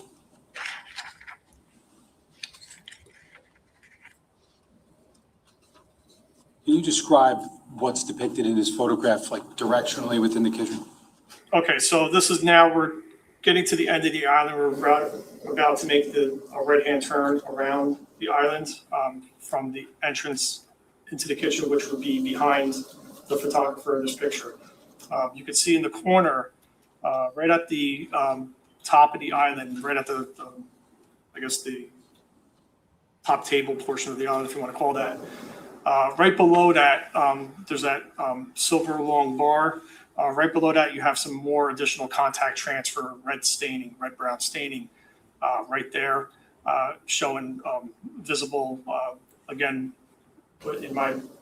based on my training experience, would be blood. And that's actually extending all the way down. You can actually see it lower on that island itself, in addition to one of the legs of that stool. It's all that same consistent colored red-brown staining, which is consistent with being blood. Now continue with that area. Can I have slide 24, please? What do we see here? Again, more contact transfer staining. I would say, in my opinion, would be a simultaneous impression, almost resembling a hand as well, where you would see 3 linear type stains at the top, followed by what appears to be almost like a palm right below it, and more of a contact transfer type of stain and altered stain because there's a lot of movement going on there. And the B that's depicted in there, what's that again? That's an adhesive sticker, which I indicated to Detective Vogt that would be a good area to swab and test as well. Yeah, was that ultimately swabbed and tested? Yes. Slide 25, please. What are we looking at here? This is that base of that same island area where you can see visible red-brown staining at the base there, and on the actual door area, and also on the hinge side as well. Slide 26. What do we see here? Just another picture with a scale ruler there, just to show size comparison. Slide 27. Where are we looking now? All right, this is the opposite side now. We're on the other side of the island. And this general location is where we located one of the victims. And it was right at this location where you see that red-brown staining that this victim was discovered. No, slide 28, please. Okay, what do we see here?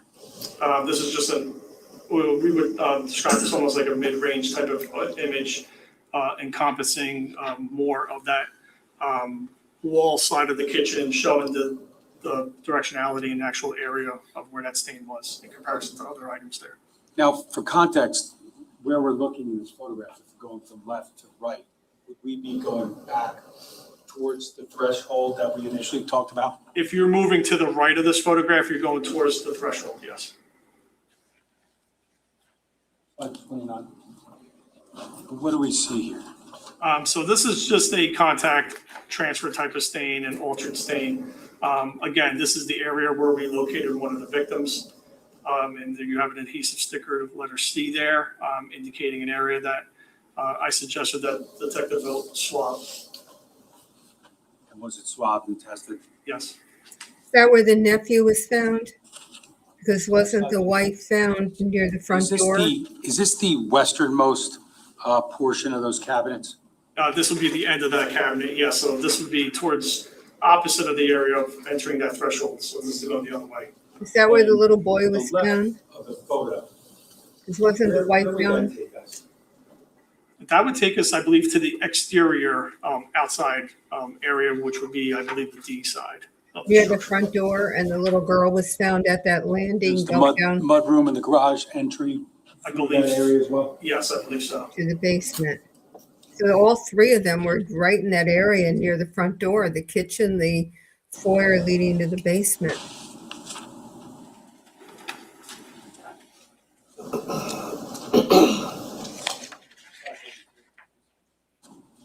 And the measurements that are in that photo, what are they telling you as far as the analysis of this area? So we have a liquid blood source that's low to the ground, obviously. We can surmise at this point that this could be related to at least one of the victims, because this is where one of the victims was located. Okay, so if the wife But is you in also the have some kitchen. movement of blood. Some of those altered stains are showing movement of that blood source as well. Which is Just to be the clear. chat saying. Did you make observations of the victim that was in this room prior to being taken out of the building? Yes, But the little girl was on the Was, landing. He in that area? yes. And how was he lying in that area? He. on his back. He said he.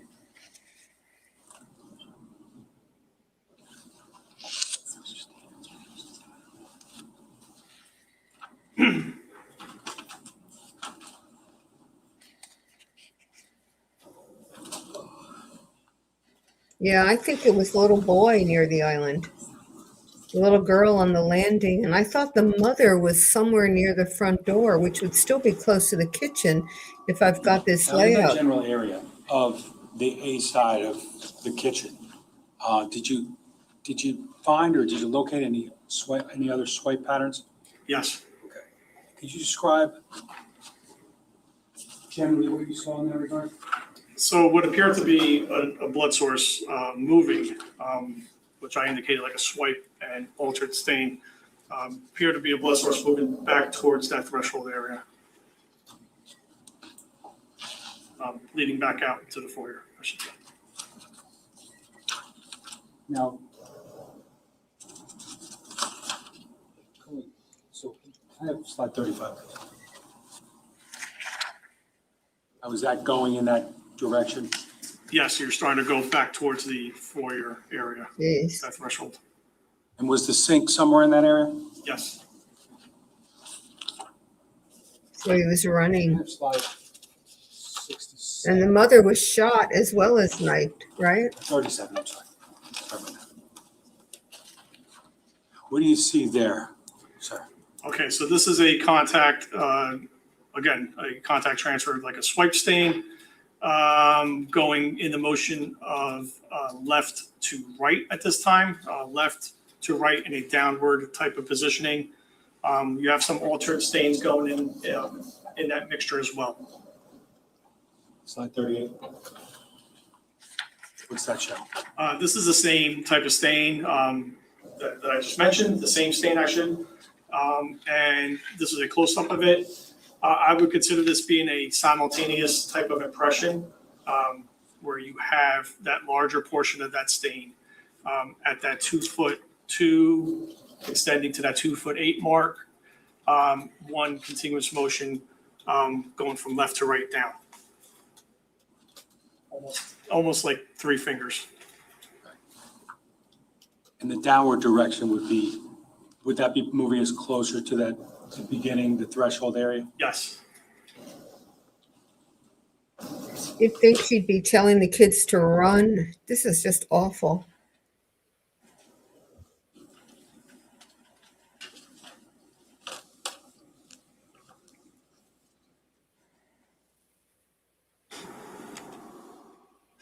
You talked earlier about seeing one stain inside of another type of stain. Is that accurate? Yes. And do we see any of that with respect to your observations in slide 38? Yes, this would be one of those stains where you would have an altered type of stain going on there. So you have blood that's already present there and being altered in some fashion that I cannot explain at this point. But you also have that swipe that's going through that stain in that left to right downward motion.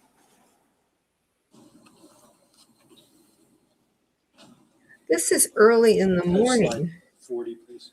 You think the kids were awakened by the shots outside the Is that a house? photograph of that same area? Yes, this is just now with the adhesive marker letter D that was placed there, giving Detective Vogt indication that that should be an area that should be tested. Just approach very briefly. Sure. Because they'd have to come from the second floor down to the first floor. They wouldn't have been up at this time early in the morning. She might have been the mother because Keith was up because of the electrical outage. So something had to have, there had to be noise in the house. Maybe it was her screaming or the shots when he killed her that brought them down, but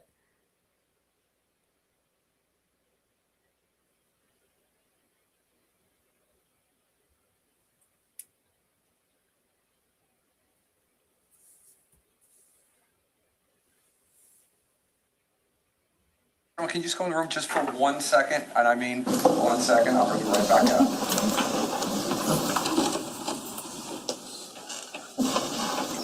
Somebody asked in the chat, why didn't the mother call 911 when she heard the shots? She might not have known they were shots. She heard noises. You know, I don't know that if I heard noises, my first thought would be call 911 rather than go down and see what's going on.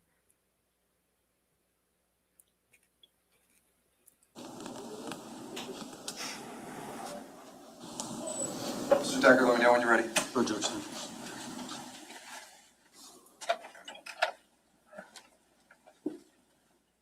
Yeah, but even I've seen in the chat that Keith knew the power was off, so he would be up presumably. But I don't know.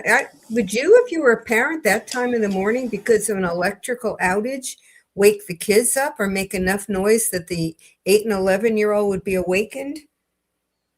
It seems wrong to me.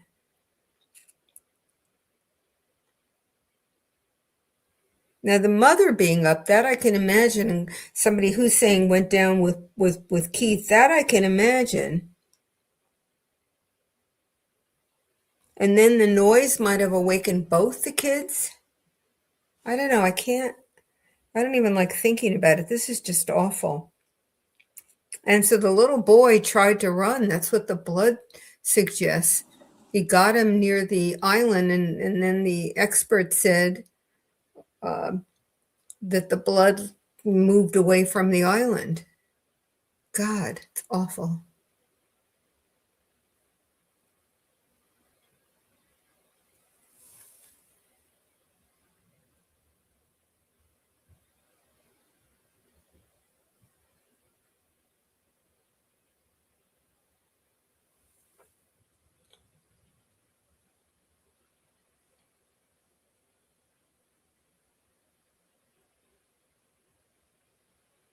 I mean, I have an 8-year-old niece. I just cannot imagine taking a knife to a child. It's just unbelievable.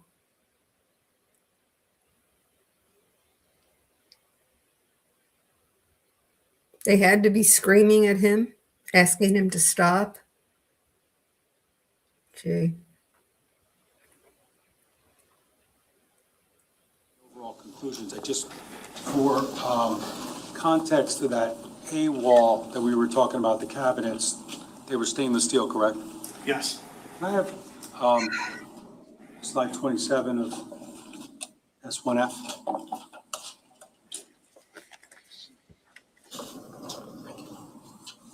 I wonder if his wife and the Left two side of that photo daughters would be are watching left this. side of the cabinets on the A side. I would have to look at the diagram. I'm not sure. Unless you didn't, but do you see a door to the left of those? Yes, Okay, would that lead you into the garage? I believe so. To the best of my recollection, I believe so. And for context, we talked about moving to the right in these photos, correct? Looking at this photo, yes, moving to the right. Now, again, for context, you talked about the victim and the location that you made observations of, correct? Yes. I have slide 36, please. Now, is that consistent with where you made observations on November 20th, 2018 of one of the victims? Yes. Now, Why don't they just tell again, us which blood victim? going from left to right within the kitchen, correct? Yes.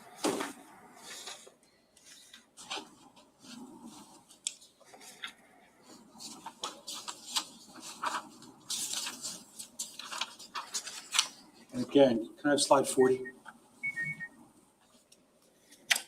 That's the sample marked as D.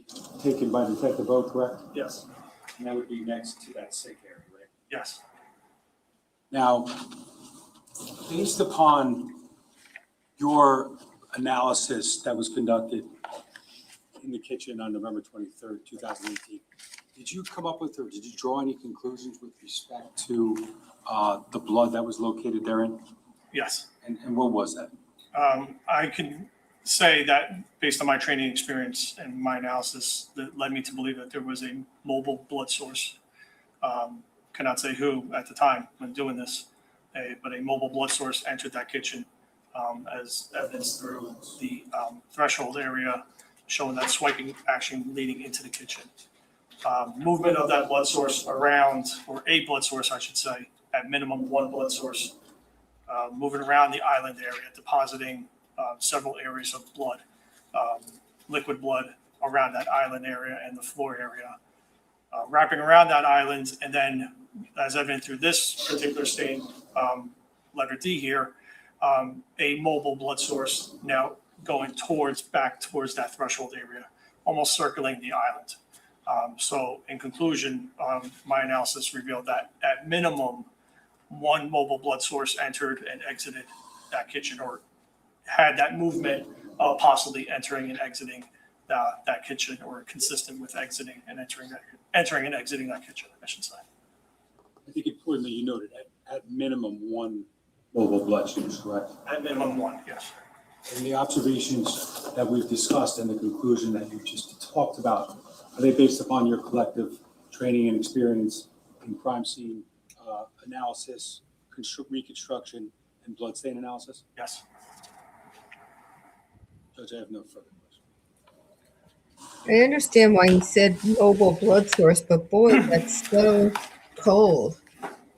Feeling Talking extra about generous 3 today. lives. When you say whoa, is that because I'm normally not generous? It's a pleasant surprise. Just kidding. So we're not going to start the cross-examination right now. I'm going to give it. You guys have had a long morning. Why don't you go have your morning break, or excuse me, your morning lunch break. We'll bring you back out right at 1:30 though. So we'll start right at 1:30. So you'll be back up here at 1:25. Have a good lunch. Please try to relax for a little while. We'll discuss this case. I'll do any research. We'll see you back in a little bit. Thank you. Okay, I'm going to run some errands, but I see one question here from Melissa Navon. In New Jersey, do they do crime scene visits like murder jurors did? Crime scene visits are unusual. They in any jurisdiction they can do them, but they're very unusual to take the jury out to the crime scene. I think they did them in the OJ trial also. They might have taken them out to his house. I think it was his house, but in any event, they're not the common thing. Commonly, the jurors hear the evidence from the witnesses who are there, who had firsthand observation, and you don't take the jury. So, okay, I will see you all at about 1:30, maybe a minute before. This was just awful. Just awful.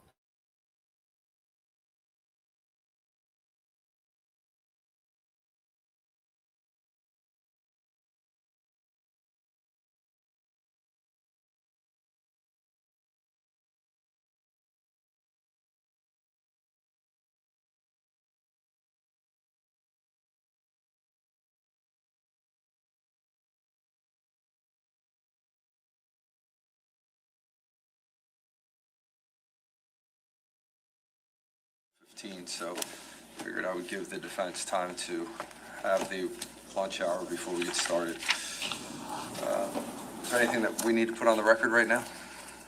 No, Judge, nothing to say. All right, so what I'm also going to give side now.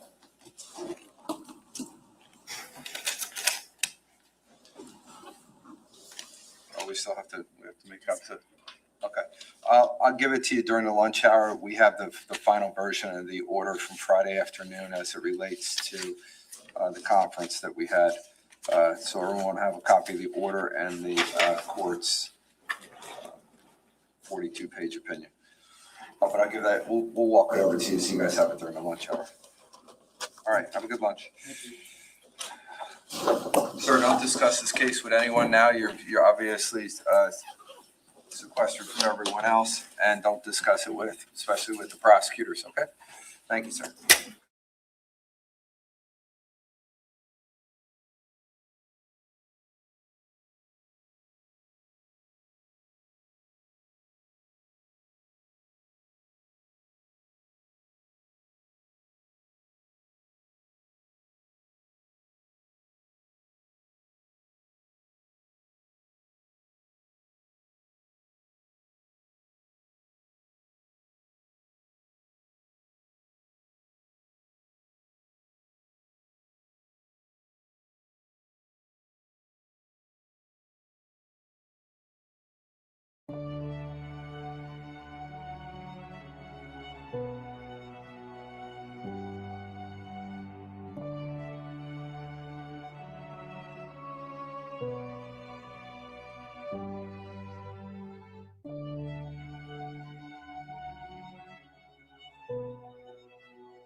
you.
rise. Superior Court is now in session. The Honorable Judge Mark Lemieux presiding. Good afternoon. Please be seated. Everybody have a good lunch? Yes. Excellent. Feeling strong? Yes. All right. Awake. Back on the record, it's State of New Jersey versus Paul Caneiro. It's indictment 19-020283. Can I have the appearances of counsel for the record? Good afternoon, Your Honor. Assistant Prosecutor Nicole Wallace on behalf of the state. Good afternoon, Judge Chris Decker for the state. Good afternoon, Your Honor. Monica Castellan on behalf of Mr. Paul Caneiro, who's present. Good afternoon, Judge. Excuse me, Andy Murray, Judge. Okay, good afternoon, everyone. Good afternoon, Mr. Caneiro. All right, we're ready to start our cross-examination. Sir, you're still under oath, okay? Yes. All right, Ms. Mastellon, whenever you're ready. Good afternoon, Detective. I'm going to start first with the bloodstain pattern analysis aspect of your testimony. You talked in direct about transfer stains, swipe patterns, and altered stains, right? Yes. And blood is a substance that, sort of as you explained, can be transferred from one surface to another surface, correct? Yes. And so if there's movement added to a transfer stain, that's when it becomes a swipe stain. Swipe stains indicate movement, yes. Okay, so if I think as you gave an example, if I have blood on my hand and I touch this table, then that's a transfer stain. Correct. But if I touch the table and then I move, that would become like a swipe stain. Correct. Okay. And I'm going to show some photographs. If I could have the front table for the Elmo.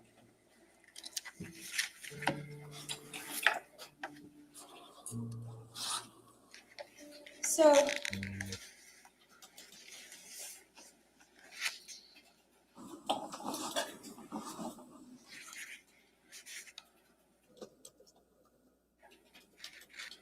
this is a photograph I think that the state showed you during your direct examination, correct? Yes. Can we identify, please? Oh, I'm sorry. This is marked as D1-223. And you had identified that there was blood, I think, near the ground of this area. On the ground, yes. Okay. And is that next to the stool? Yes. All right. I'm going to show you.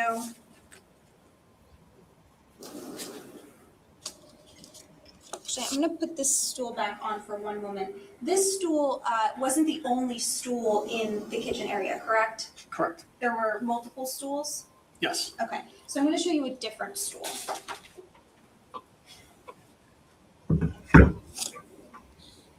I'm showing what's been marked as D1-224. Does the state pay attention to you just showing these? No. Do you recognize this as a different stool? Yes. Okay. And do you see any blood in this photograph? Yes. Can you use the pen to circle the blood that you observe? Sure.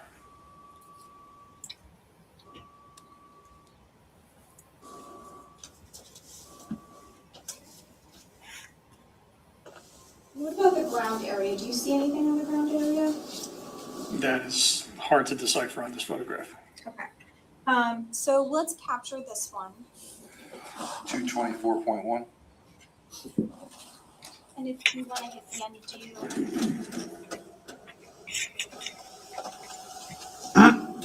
I'm going to show what's been marked as D1-230.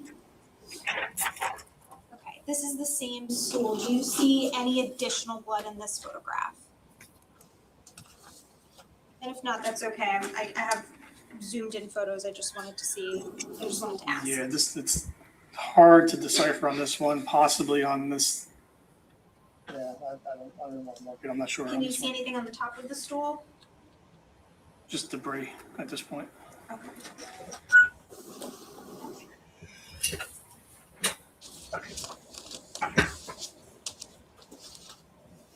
Would you agree that there's like kind of a unique marking on top of that stool? It's like circle patterns. Yes. Okay, I'm going to show you what's been marked as D1-214. in this photograph, can you identify blood in that photograph? Yes, that's much better. Okay. Do you want to circle the blood? Sure.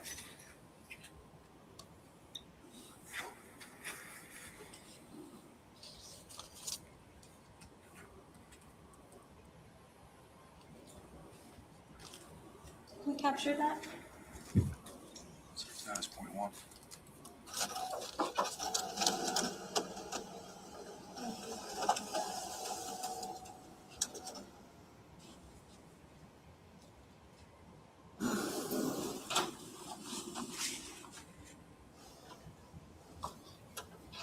If you look at this photograph, D1-227, do you see some additional blood in this photograph? Yes. And can you circle the blood in that photograph?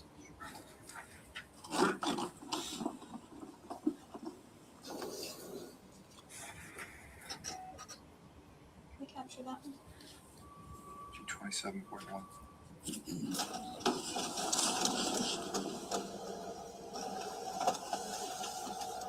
Now I'm going to show D1-228. Looks like there's some additional blood on that stool. Do you see that? Yes. Okay. Do you want to circle that blood as well? Sure. I hope she's going somewhere with this. All we're doing so far is finding more blood. And if we can capture that. 228.1.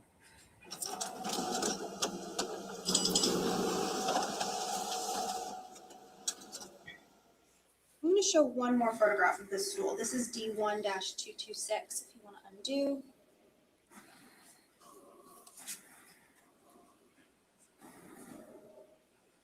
I think we can just see a little bit more in this photograph. The edge of the stool and maybe on the bottom of this here, if you want to circle where you can see the blood again.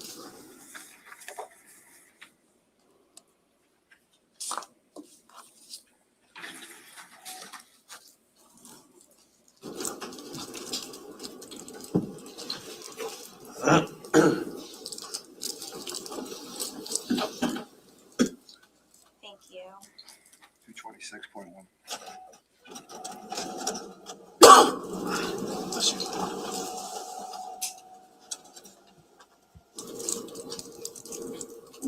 I'm going to show what's been marked as D1-231.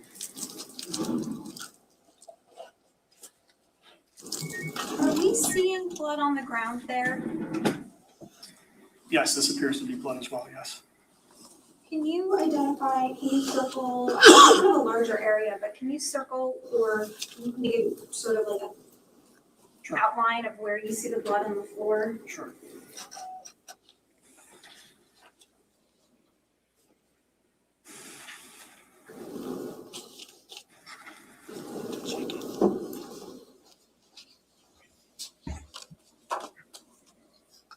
Okay, and we can still see it on the stool too as well, right? You don't have to if you want. Sure.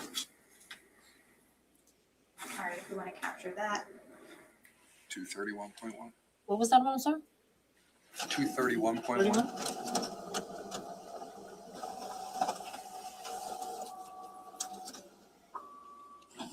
And then I have 1-235. This is a zoomed out version. Is there any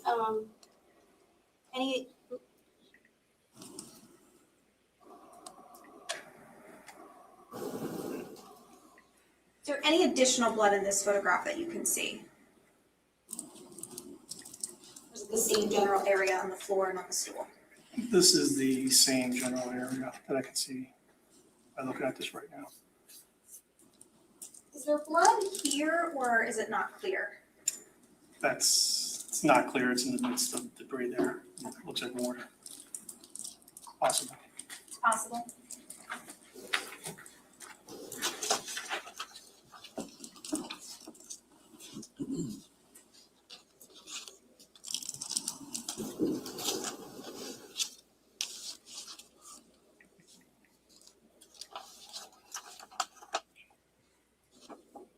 Now, we've already seen a few of these. I just want to breeze through them just to remind ourselves of some of the blood we've seen. So this is D1-241 and you talked about the blood stain on that sort of like door entrance into your kitchen area. Yes. Okay, so we've seen that, and I'm gonna show D1-242, and we've seen this is the blood, like swipe, I think this way, Yes. on one of the cabinets, Yes. okay? We've seen D1-244, and this is, the blood that was on the bottom area of that cabinet, correct? Cabinets on that wall, yes. Yes. And there's this, I'm not sure what this is, it's like an appliance. Sure. And so D1-245 is sort of a zoom in of that, and you can see some additional blood there, correct? Yes. And the blood is clearly visible at the bottom there. Yes. And then finally, D-1-243, again, some additional blood, right? Yes. That I think we've seen. So now I want to show, I think, some blood that we haven't seen.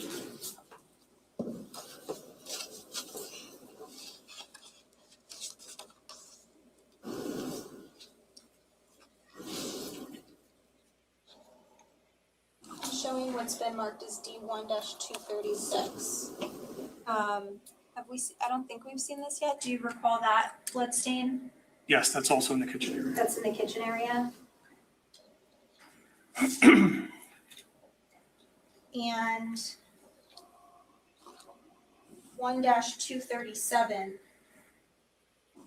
This is also in the kitchen area, I believe that is, yes. and that appears to be a pretty large blood stain. Yeah, I would say that. Yeah.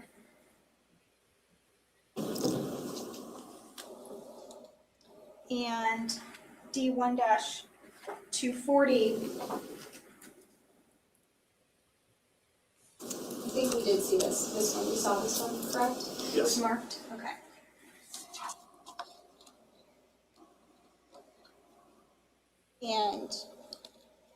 But I don't think we saw 1-2, this photograph, which is 1-229. And this is that same area, but do you see some additional blood at the edge there as well? It's possible. It's hard to tell the debris there. Like in this area? You're Yeah. unsure? It's possible? It's possible. Okay. And D1-216.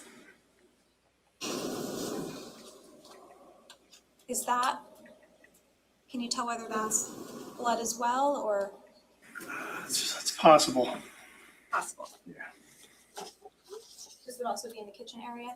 I believe so, yes.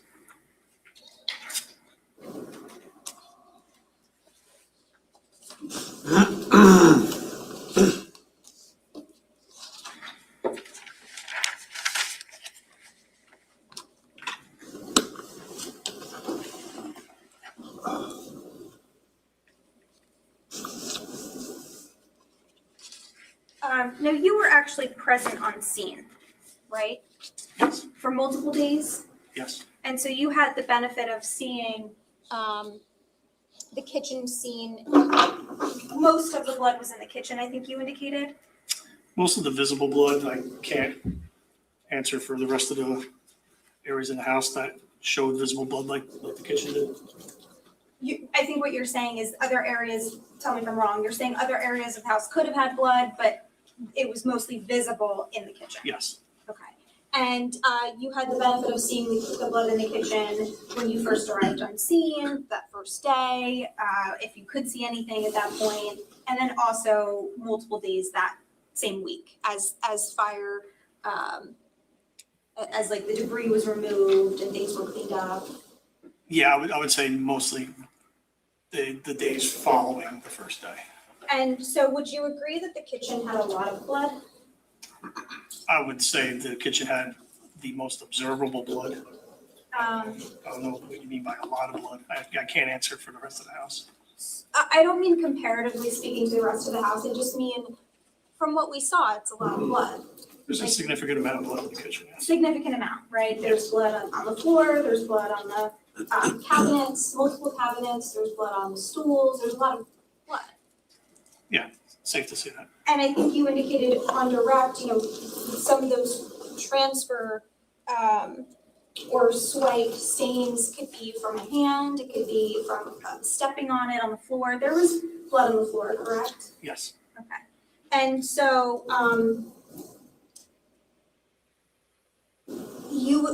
is it fair to say you would expect if someone's in this kitchen area, walking around the floor or running into things, they would end up with some blood on them? Would you agree with that? Yeah, Judge, I don't know that he can answer that question. Yeah, he's not an expert in that. He's an expert in just the staining on what you see. So I'll sustain the objection to that form of the question. You can ask it differently. You testified on direct that you drew a conclusion based on some of the swipe patterns that you observed, correct? Yes. And the one conclusion you drew was you said, I think there was at least one person moving around the kitchen island. My conclusion stated that there was one mobile blood source. Blood source can mean a person, can mean a thing. Something that has liquid blood on their person. So a mobile blood source, at minimum one, was moving around in the kitchen. And when you say mobile blood source could be a person, can we assume it's a person, or are you saying it could be something else? My opinion would be a person. Okay. Now, are you able to tell, I think you said at least one person? Yeah, I can't say multiple. I would say a minimum one. A minimum It one. could So be it could be multiple. more, but you can't tell. Correct. And are there any other than that one conclusion, as we know, there's blood all over this kitchen. Are there any other conclusions that you can draw about movements, directions, things that happened in a certain order, or how many people were present? Any conclusions you can draw about any of that? No, just the stains that I identified with Detective Vogt are the stains that showed, I would say, movement or some sort.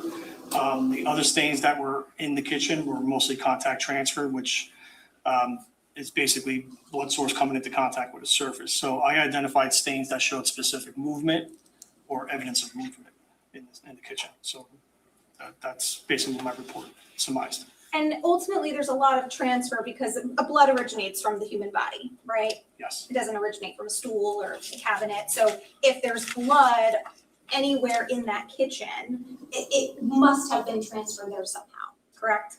From a living human, animal, yes. Based on your knowledge of this case, were there any animals in the house? Not that I recall. And you were asked by Detective Sergeant Mueller to do a brief blood stain pattern analysis in this case? Yeah, he asked me to analyze the blood. I said I would, yes.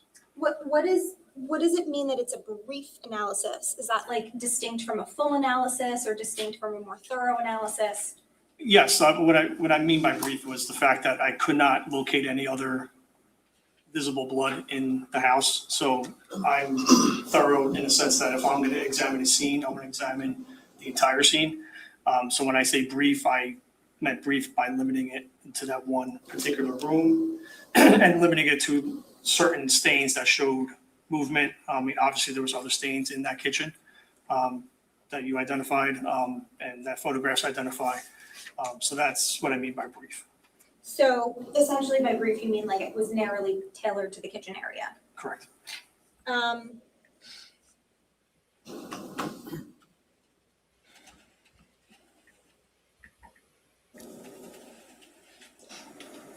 And I think we sort of talked about this, but there could have been blood in other areas of the house, but the fire could impact the ability to make observations of that blood?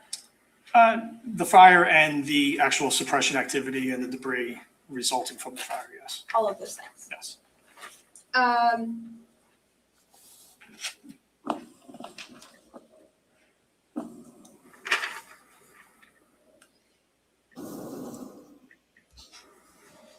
So, and the blood stain pattern analysis, was that anything that you did also with a team, or was that just your personal assessment? This was my assessment. Okay, so there were no discussions with the team about any thoughts on what else could have happened in that kitchen as far as movements or number of people or things like that? At that scene, no, it was myself, Detective Ode, and Sergeant Mueller was present as well. But that analysis was my analysis. All right, so moving on to the your cause and origin. So a couple of things I just wanted to clarify. In your report, you indicate that there was forced entry to the front door on the north side of the structure. Was that as a result of the fire suppression efforts or something else, I to your believe- knowledge? To my knowledge, to my recollection, I would say I believe that was either fire or police personnel, first responders. Okay. And you also note in your report that the 4 vehicles in the garage were not damaged by the fire. Other than just smoke. That's the 2016 Maserati Gilby, the 2017 Maserati XL350, the 2006 Porsche Carrera 911, and the 2012 Mercedes-Benz, right? I don't recall the actual make and model of the vehicles, but if it's in my report, yes.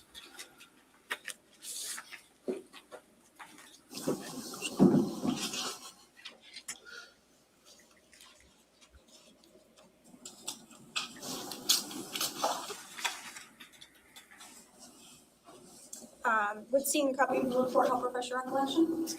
Sure. Do you have it up there? I think I do The actually. 20-page one?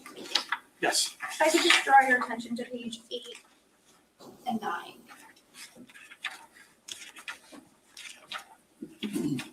Okay. And if you want to just read this line here, Yes. and then the cars are listed. And let me know when you're, just read it to yourself and let me know when you're done. Okay.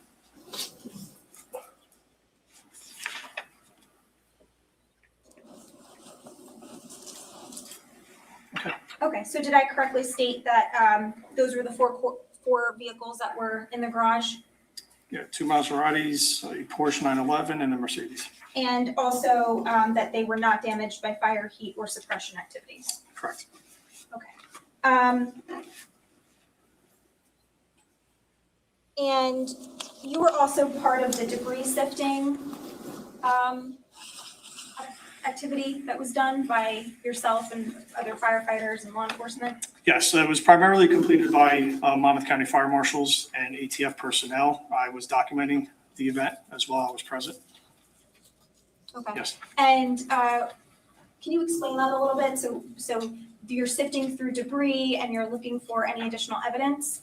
Yes. Once again, with fire scenes, you want to remove items. This is one of the general things that we would do, minus the absent of crime scene investigation, where we don't like to remove things unless necessary. Fire investigations are a little bit different, where you have to remove certain pieces of debris so you can actually examine patterns that may exist on the structure. So systematically, the debris is removed. It's not taken out with a backhoe or anything like that. It's removed by hand, shovels, little trowels, gardening equipment, slowly, systematically removing the debris so we can actually examine it. So you're kind of like painstakingly looking through this debris to see what, if any, additional evidence you can find inside of it. It's a tedious process. It's tedious. And part of what you do is, I think, if I read it correctly, is you actually like remove, not you personally maybe, but the debris was removed from the room first to an area where you could better sift through it Yes, for some of the rooms. yes. And when the debris was moved from the storage closet, we saw that the alcohol bottle was found, right? Yes. Was that found right on top of the debris pile though, or? The one in the storage closet? Right. Yes, that was within that debris. So during the actual removal of the debris by fire marshals, they located that bottle in the midst of that debris. And then in your report, you indicate that also 3 torch strikers were found. I believe so, yes. Okay, and a torch striker, are we talking about something that you, like that you put on an actual torch, or or are we talking about when we watch the Survivor show and someone's using a fire starter? I believe it was handheld device. I don't recall off the top of my head, but one of the, almost like for an acetylene type of torch, where two metals would scrape together and cause a spark. And yes, I Okay, hope she so connects you this found to something. 3 of them in this closet. I believe it was 3. Yes. And the purpose of a torch striker, like you said, is to, it's a dry way of creating a spark or fire. And when I say dry, I mean you don't need like an accelerant. Yeah, I've never personally used one, but yes. You would use it with like lint or some dry timber or something like that. Like we've probably seen it on TV on the Survivor shows, maybe. I don't watch Survivor. I'm sorry, but Make it in a brief. Yeah. But that's what you're referring to, right? As a torch striker, it's a fire starting device. it's a device that creates a spark. Yes. Creates a spark, and that spark would catch fire on something that's dry as opposed to like gasoline. Or a fume. Yes. Okay. And you indicated that, so the closet, that area was tested for accelerants, There were samples removed from there. Yes. and it was negative for For accelerant. yes. accelerant. Yes. But you testified in direct that just because it was negative for accelerants doesn't mean you would rule it out, correct? Correct. And that's because you're saying, I think, if the accelerant could have been consumed by the fire, right? Correct. And if the accelerant was lit by a match or a cigarette, that also could have been consumed by the fire. Quite possibly. And Yes. so even if you didn't find those things or there was no positive test, it could still be, it's still a possibility, which is why you're not ruling it out. Correct. But it's also a possibility that these torch strikers were used. Possible. I don't know where she's going with this. And we saw that with respect to the blood in the kitchen, we saw certain markers like A, B, C, D, right? Yes. And that's, I think you indicated where Detective Vogt had swabbed for DNA or taken a swab to test it. He obtained a sample of those stained areas. Yes. Were those the only areas? So like all of the blood that we saw, not all of it was swabbed? I'm sorry. That those areas were swabbed for further testing, And correct? any areas that had a sticker Mhm. adhesive, yes, those were the areas that were swabbed. And we saw 4 of them, right? Yes. Okay. So the remaining areas where we saw blood, those were not swabbed for further testing. Correct. You just took samples from certain areas. Samples where the letters were. Yes. Okay. And what about the torch strikers? Do you know if those were ever swabbed or tested? They were not. Can anybody see how many pages of notes she has there? Could we just put up slide number 57? I don't know where she's going with this. They're not denying it was an arson. Nothing she's done points to somebody other than F. Paul. Slide 57, you said? Yes. Maybe she'll connect it up, but this is a lot of time for something that's so far. What we're looking at here, you explained earlier, is a lot of debris on the floor except for that sort of top right corner in the photograph, correct? Top right corner. Of the, just the like where you can see the actual floor. Yes. That's the just in the photograph, the top right corner of the floor. Yes. And the reason why you can see the floor is you explained it's a protected area. Correct. And the protected area means that it was protected by something on top of the floor, right? Correct. So in this case, I think there was a lot of debris, there was clothing, right? Yeah, it was hard to decipher what exactly was there. Okay. But there was something there, and that's why the floor is not fully damaged in that location. Correct. And is this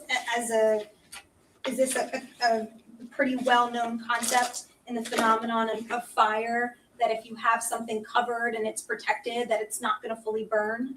Yes, it's considered a void or a protected A area. void or a protected area? Correct. Okay, thank you.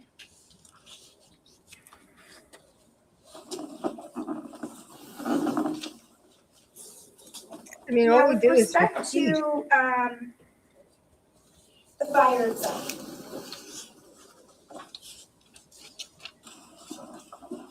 when we're looking at the physical evidence of the fire, right? Because obviously in your origin and cause, let me take a step back. In your origin and cause determination, you can consider not only the objective fire science or fire evidence, right? Like the charring, the suit and things of that nature at the scene, but you can also consider external things or external information that is provided to you, correct? Yes, And some of the information you identified that you considered in this case was the fact that the electrical meter was disabled. correct. I think the electrical panel was disabled, and then the meter was on the ground, right? You were also told that the generator was turned off. Correct. And you were also informed that there was surveillance video, and that there was a person present at 15 Willowbrook at the house at approximately 3 a.m., I think you said? Correct. And so these are the types of things when you're trying to create a timeline that you're going to consider as well, right? Yes, So what we know is that the fire was discovered on November 20th at approximately 12:30 p.m. or so, right? yes, I believe that's per the 911 call, yes. Closer to noon, 12:30, around that time. Correct. But the fire, your conclusion is that the fire would have started about 9 hours earlier at approximately around that 3:30 in the morning timeframe. Correct. And without that external information, right, would you have still come to the conclusion that this was a slow burning fire? Without that information, yes. Okay. But is it fair to say that you wouldn't know exactly how long, like slow burning for 4 hours, 6 hours versus 8 hours or 9 hours? I mean, are you able to pinpoint the exact time based on the charring?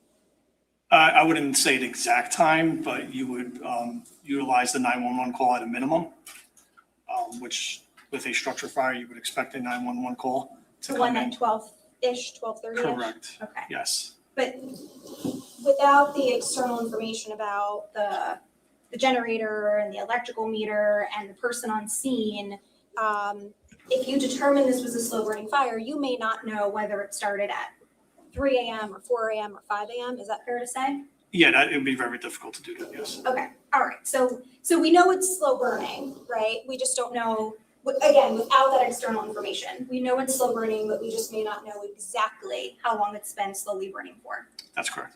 Okay, but like you said, that extra information helps, right? Yes. And in this case, you testified on direct that there was a Verizon line that was cut. Yes. We saw the photograph, correct? And specifically that the Verizon line, that's what enables the smoke alarm or detector that would have went off, right? I believe so. That would be an electrical expert, not myself. So if the Verizon line was cut at 3:42 a.m., right, which is information that was assuming was relayed to you, then that would be the approximate time then or thereafter that the fire would have approximately started. I'm going to object to facts not in evidence. That's not the only time on that FiOS report. Can I see everybody?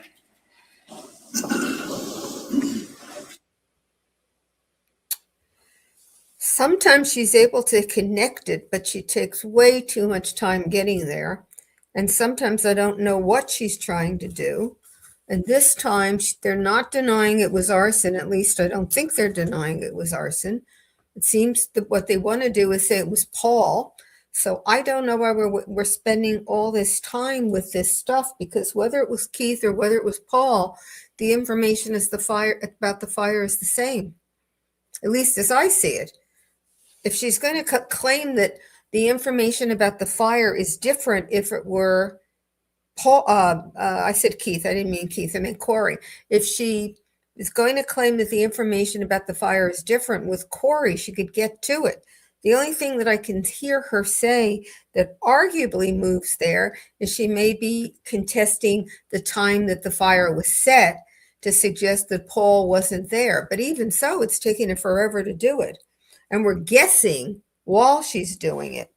She annoys me more every day, and I'm blaming myself because I should have more patience, and I don't. I don't.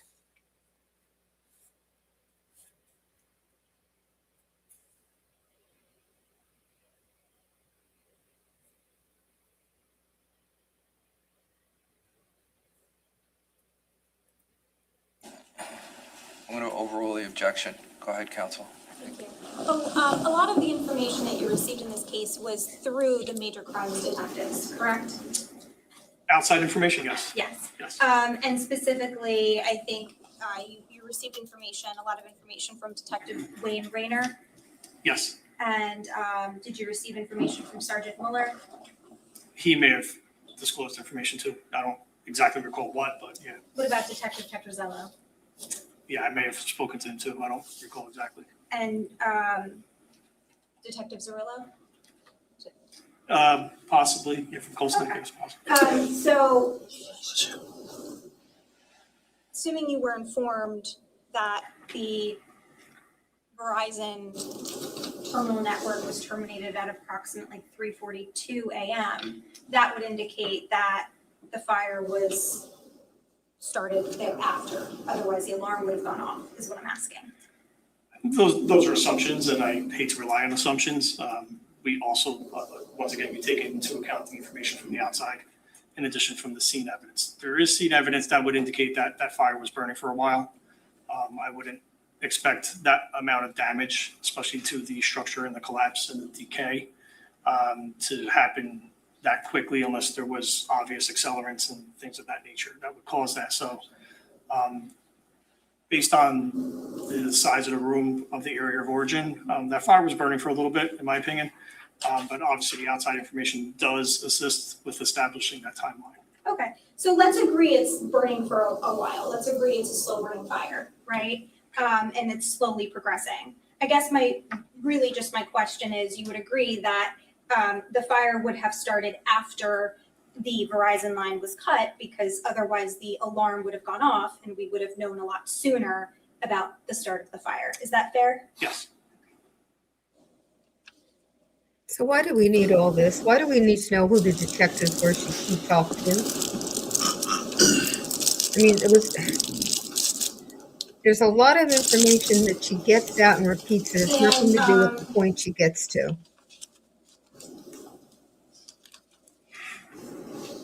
You mentioned a lot about you talked about the team that worked on this assessment of and analysis of origin and cause and origin. Yes. And so just so we're clear, that the origin is in that storage closet, correct? Correct. And the cause is incendiary, Correct. and incendiary meaning it was intentionally set, correct? It was intentionally set, yes. And that's because, I mean, like you said, you created multiple hypotheses and all of the other things were ruled out, right? Correct. We know that it wasn't electrical, we know it wasn't gas, we know Oh, it for wasn't heaven's sake. an active nature, and we know it wasn't spontaneous combustion. Those were hypotheses that you ruled out, correct? Correct. Okay. And one of the people on the team was Mr. Abraham? Yes. Okay. And he is the electrical engineering guy, fair to say? Yes. He had a heavy role with the electrical causes analysis, Correct. which is that just a way of saying he was ascertaining whether or not the fire could have been electrical? He had the expertise in electrical engineering, and with a property that size, with that amount of electricity potentially entering the house in the form of a generator, a basic electrical panel, solar panels, we chose to utilize his expertise just to be safe. So he assisted in ruling out electrical causes, is that right? He assisted in examining any type of energizing device that would enter that structure. Okay. And, but he wasn't on scene until later in the week, correct? Correct. So you were there on the 20th, which was a Tuesday, I believe so, yes. and then Wednesday would be the middle of the week, Thursday was Thanksgiving, so he was there on Friday, maybe? I don't recall exactly what day. I know it was later in the week. It wasn't the first day or two, correct? I do not think he was there the first day or two, though. And did you, when it came to his conclusions and his opinions, did you speak to him directly or did you hear about his opinions through Major Crimes? I did not speak to him directly, no.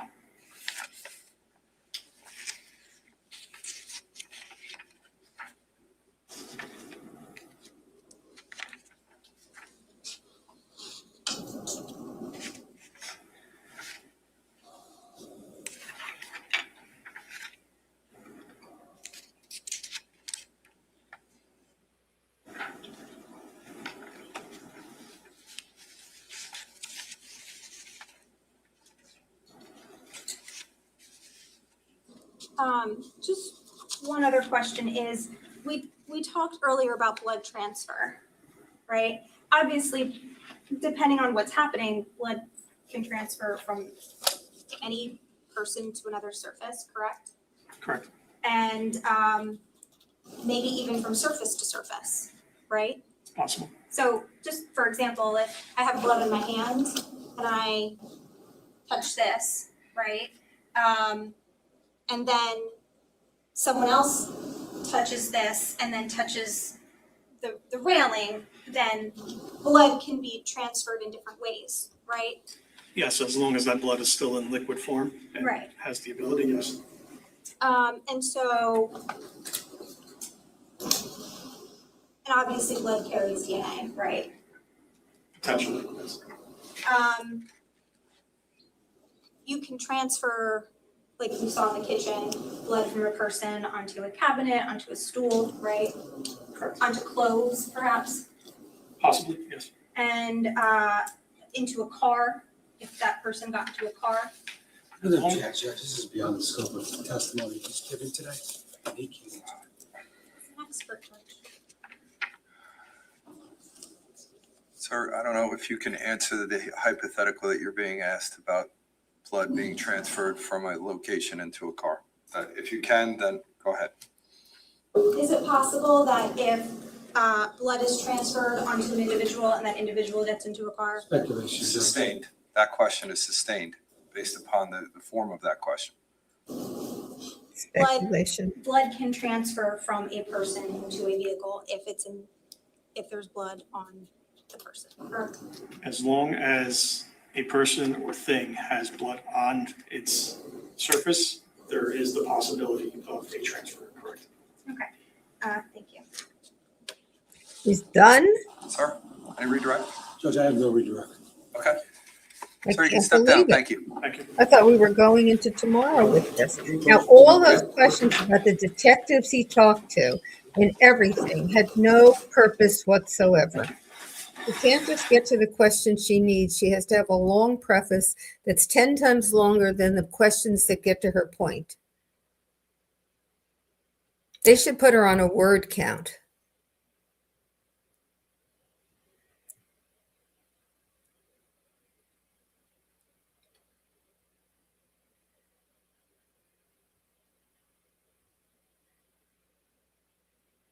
A lot of steps today.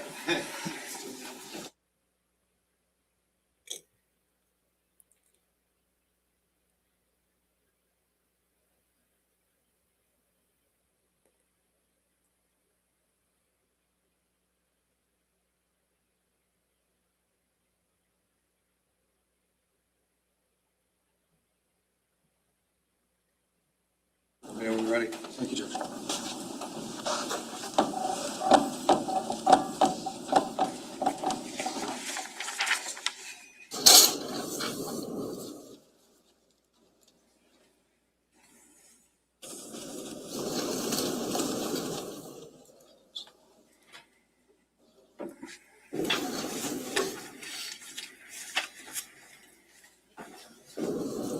There are people in the first row of the gallery, which is usually the family section.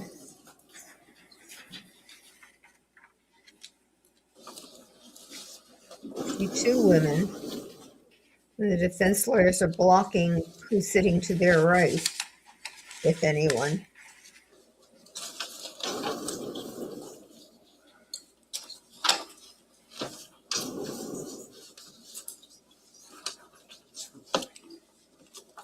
I see a third woman and a man and a fourth woman.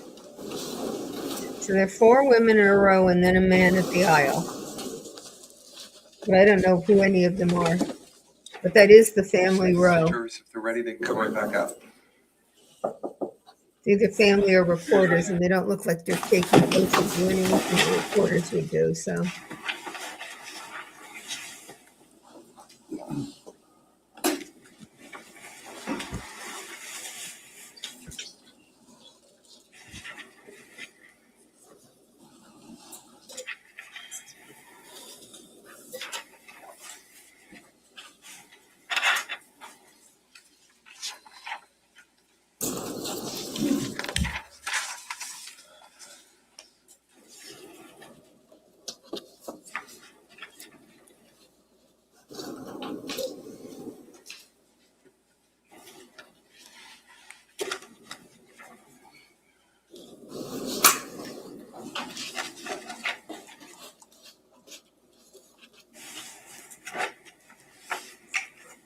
Somebody's mentioning my little remarks.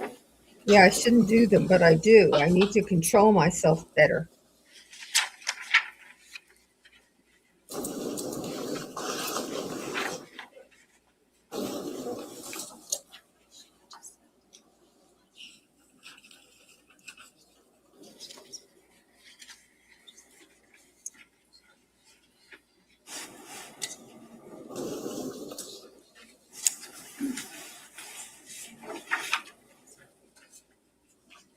Now, what's the delay? The witness has been standing there for an eternity.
Ultimately, she makes a few good points. It's just there's a forest of nothing to get a few twigs.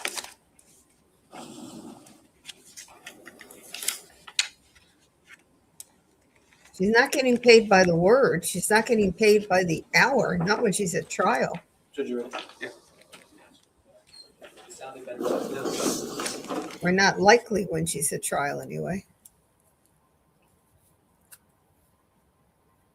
And it's a public defender anyway, isn't she? So nothing matters. She might as well be more expeditious. Julian Zeezer, yes, the PD because he doesn't have the money to pay. Absolutely. That's the only time you're entitled to a public defender. If you've got money, you can't have a public defender. State calls Robert Block. Okay, Mr. Block, if you could put your left hand on the Bible, raise your right hand. Do you solemnly swear or affirm to tell the truth, the whole truth, and nothing but the truth, so help you God?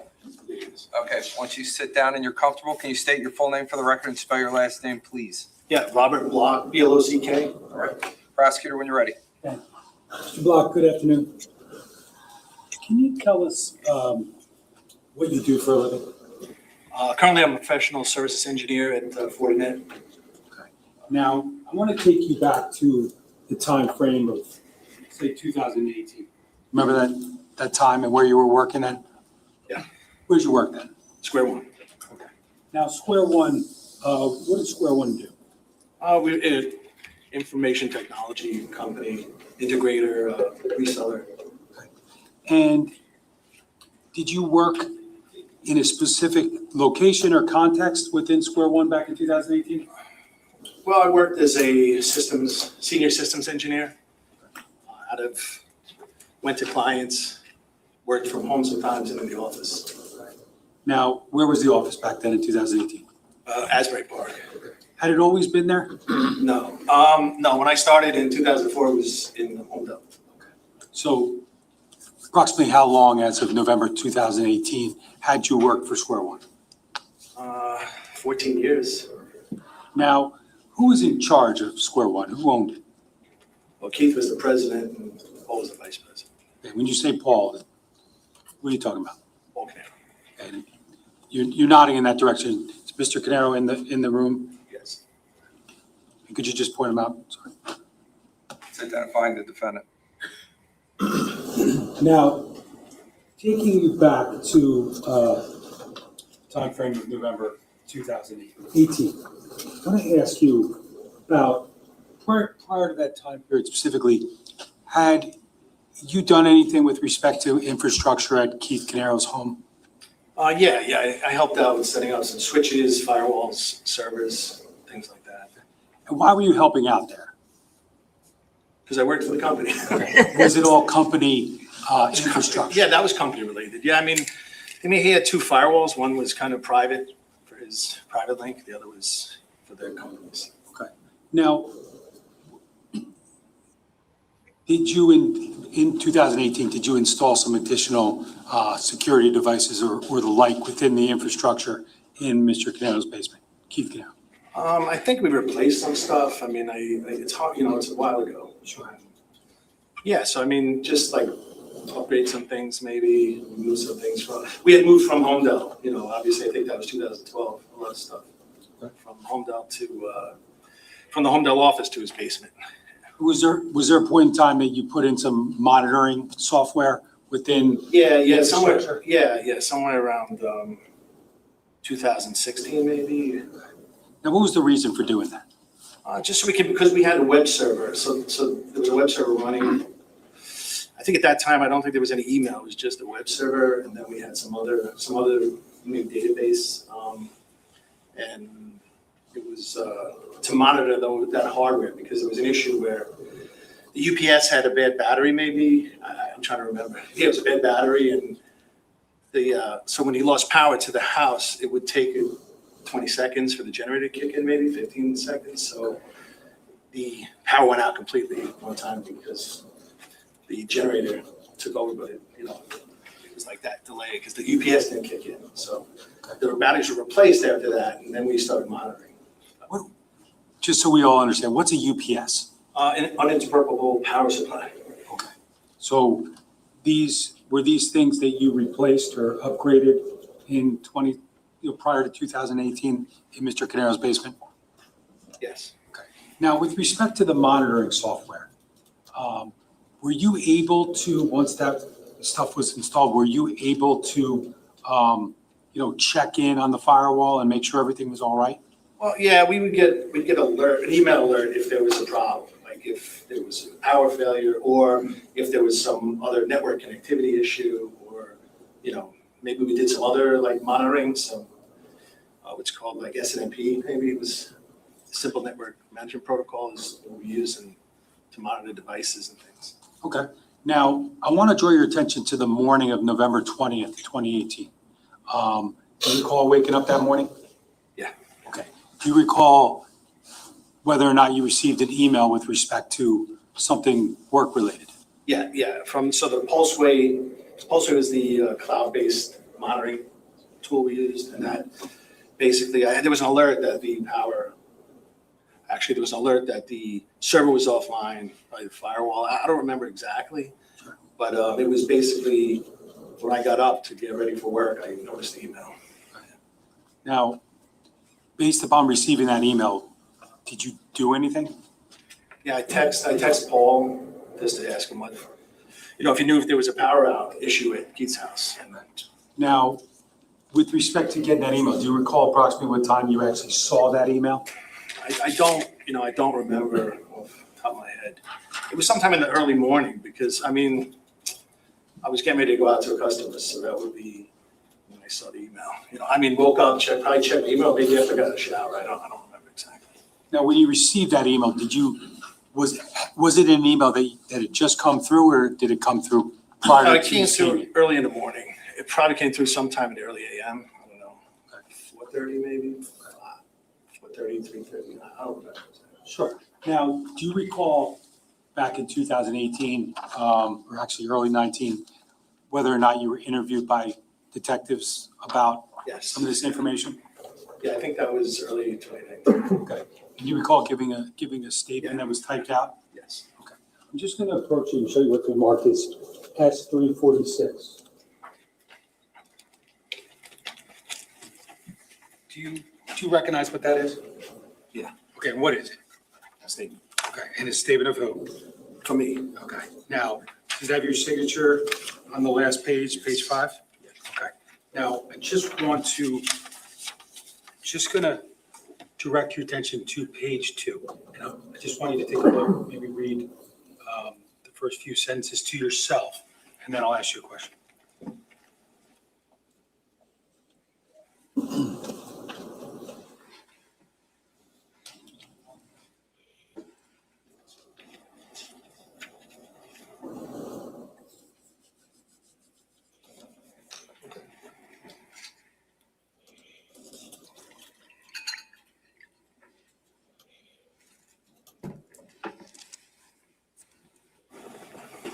Does that refresh your recollection as to receiving the email and the timing of that? Yeah.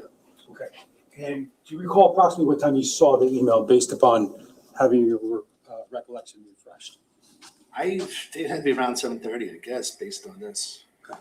And did that refresh your recollection as to what time approximately that email actually came? Yeah. What time was that? 3:18.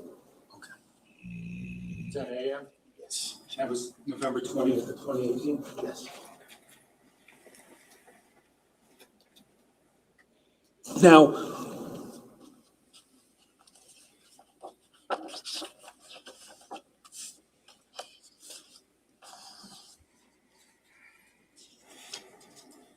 you indicated previously that when you saw that alert, you texted Paul, right? Yes. Okay. And why did you text Paul? Just from previous experience, like Paul would, if there was an outage, like a power outage, I think Keith would have reached out to him. Just my own, experiences in the past. Sure. So you talked about the fact earlier that Keith's house had a generator, correct? Yes.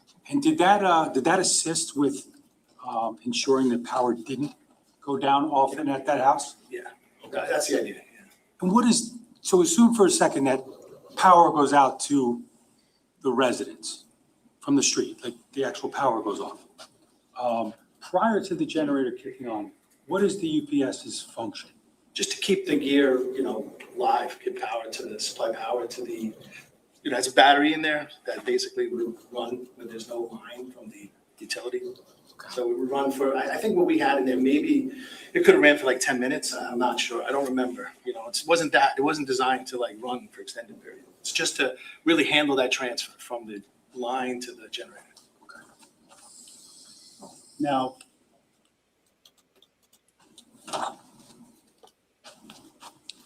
you were talking about why you texted Paul Caneiro, and that was because, why? Just because again, in the past, if I would, based on my own, assumption, if there was an outage, you would have texted Paul. Keith would have contacted him. Sorry. Okay. He would have been in contact just because I knew how close they were. Sure. Now, who was most aware of the infrastructure, the Square One EcoStore infrastructure in Keith's basement? Like everything? Yeah, like all the stuff for the businesses, the server, the firewall, that stuff. Paul knew what was there. Yeah. And did you? Yeah, I did too. Yeah. I would say we both knew, Paul helped set up that gear as well. Were you involved in helping to set up the infrastructure down there? Yeah, I don't know if from the beginning, but, obviously over time, when I got in there, I can say, he probably set it up in the beginning, the initial configurations. I helped with it. It's a long time ago. When you put in the updates, the UPS devices and the Pulseway, did you do that yourself or did someone help you? I think it did it maybe with someone else. I mean, could have been involved helping. I didn't. Okay. It's a while ago. Now, I just want to approach with what's remarked as S347. I'm just going to ask you to take a look at that to yourself, see if you recognize what that is. Yeah. Okay, what is that? Text messages between me and Paul. Okay. And do those appear to be accurate based upon your recollection of the exchange that you have with Mr. Caneiro that morning? Yeah. Okay. And if I could go back to the first page, does it indicate who sends the first message in that interaction? I did. Okay. Does it indicate the time that it was sent or read? Yes. Okay, what time? 4:03 Okay. UTC. 4:03 a.m. So You had an what interaction did you say? Yeah. here on the bottom, right? This is a Yeah, yeah. message from who to who? That's from Paul to me. Okay, what's that say there, time-wise? Oh, is it this one? This one. Oh, this is from 4:38. Sure. Okay.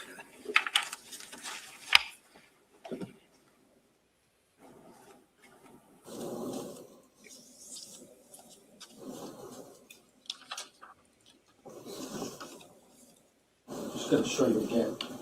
S347. Sorry, my eyes are. Does that say, the first time on here, you to Paul, does that say 8:04? Oh, sorry. That says 2021-18, 8:04:03. I'm sorry. The My eight- eyes. It's okay, the 8 carries over from the 20. I see. Yeah, it's 8:04:38. Now, the entirety of those messages that are in front of you, do they accurately reflect the interaction that you had with Mr. Caneiro that day? Yeah. Ask for permission to publish. I don't know whose witness this is. I don't think we have an objection, Judge. Okay, Thank you. great. Go ahead. Look, you can see, you can look at the messages or you can look at the screen in front of you, but What's on the screen in front of you, is that consistent with the messages that are on S347, the piece of paper? Yeah. Now, we scroll down a little bit. This interaction is between you and Mr. Paul Caneiro, correct? Yes. And again, who sends the first message? I did. And what did you say? Hey, it looks like the firewall is down at Keith's house. Okay, and was there a response? Yes. Okay, and what was that response? I had a fire at my house. The place went up early this morning. And that was from who? Paul. Okay, we'll go to the next message. What did you say next? Whose house? And why did you say that if you were? Oh, I was confused because I had sent him the text that was, the firewalls are down at Keith's house. So I was just confused. That's all. Okay, and then the response from Mr. My house, Okay, and then what? around 5 a.m. from Paul. And then did he say something again? Yep, I can't talk now. Okay, and then what did you say? I said, oh man, everyone okay? What did he say? Yes. And then you said, oh, Okay, talk to you later. TTYL. okay, and then he said what? Later.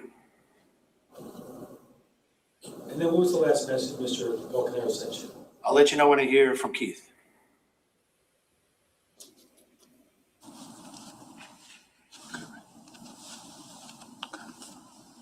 All right. He texted me during the night about the election being out. That was, who's saying that? From Paul. Okay, and then what? 3 a.m. Okay. And then what did you say? Let me know if you need anything. I'm covering Duke 10 to 6 today. 10 a.m. to 6 p.m. And what's Duke, just so we understand? Doris Duke Charitable Foundation, the Duke Farm specifically. And then what, if anything, did Mr. Paul Caneiro say? Okay. Did you say anything? Later on, I said, how are you managing? How bad was the fire? That was at 422, I guess. Was there any response? No. Now, in talking about Doris Duke, was that a client of Square One's? Yes. Okay, was that something that you had did you have any interaction with Doris Duke? Yes. Okay. Did you Were you on scene there sometimes? I was on site, did project work, covered support, because we had managed help desk, and we had, at that time, 3 people pretty much every day. That was Now, what was going on in around the time of November 20th, 2018? What was going on with the Square One and Duke contract? I was up for renewal. Okay. Now, were you aware of whether or not anyone from Duke had met with anyone from Square One? I know Keith was in discussions with them. I didn't, I don't remember meetings specifically. Sure. Now, you weren't privy to those meetings, correct? No.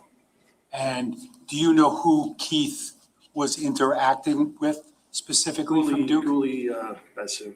Uli Basu? Okay. Do you know whether or not any proposals had been transmitted or sent to Doris Duke? I think they were. I don't remember exactly. It wasn't sent to me to propose to them. Sure. So fair to say, as of, the days leading up to November 20th of 2018, were you aware of what ultimately the status was going to be in 2019 for Doris Duke and Square One? I mean, only that Uli was talking about maybe objection. Just think.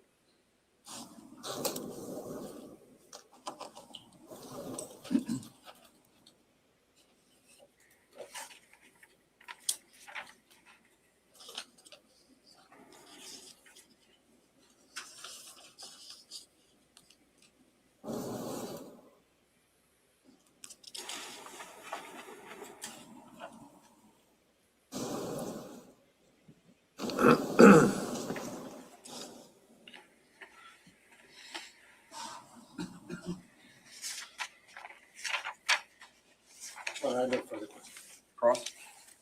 Thank you, Jim. Mr. Block, good afternoon.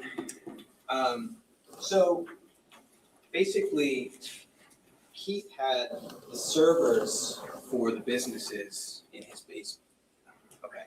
And your recollection is that you and Paul were kind of both involved in setting up that infrastructure? Yes. Okay.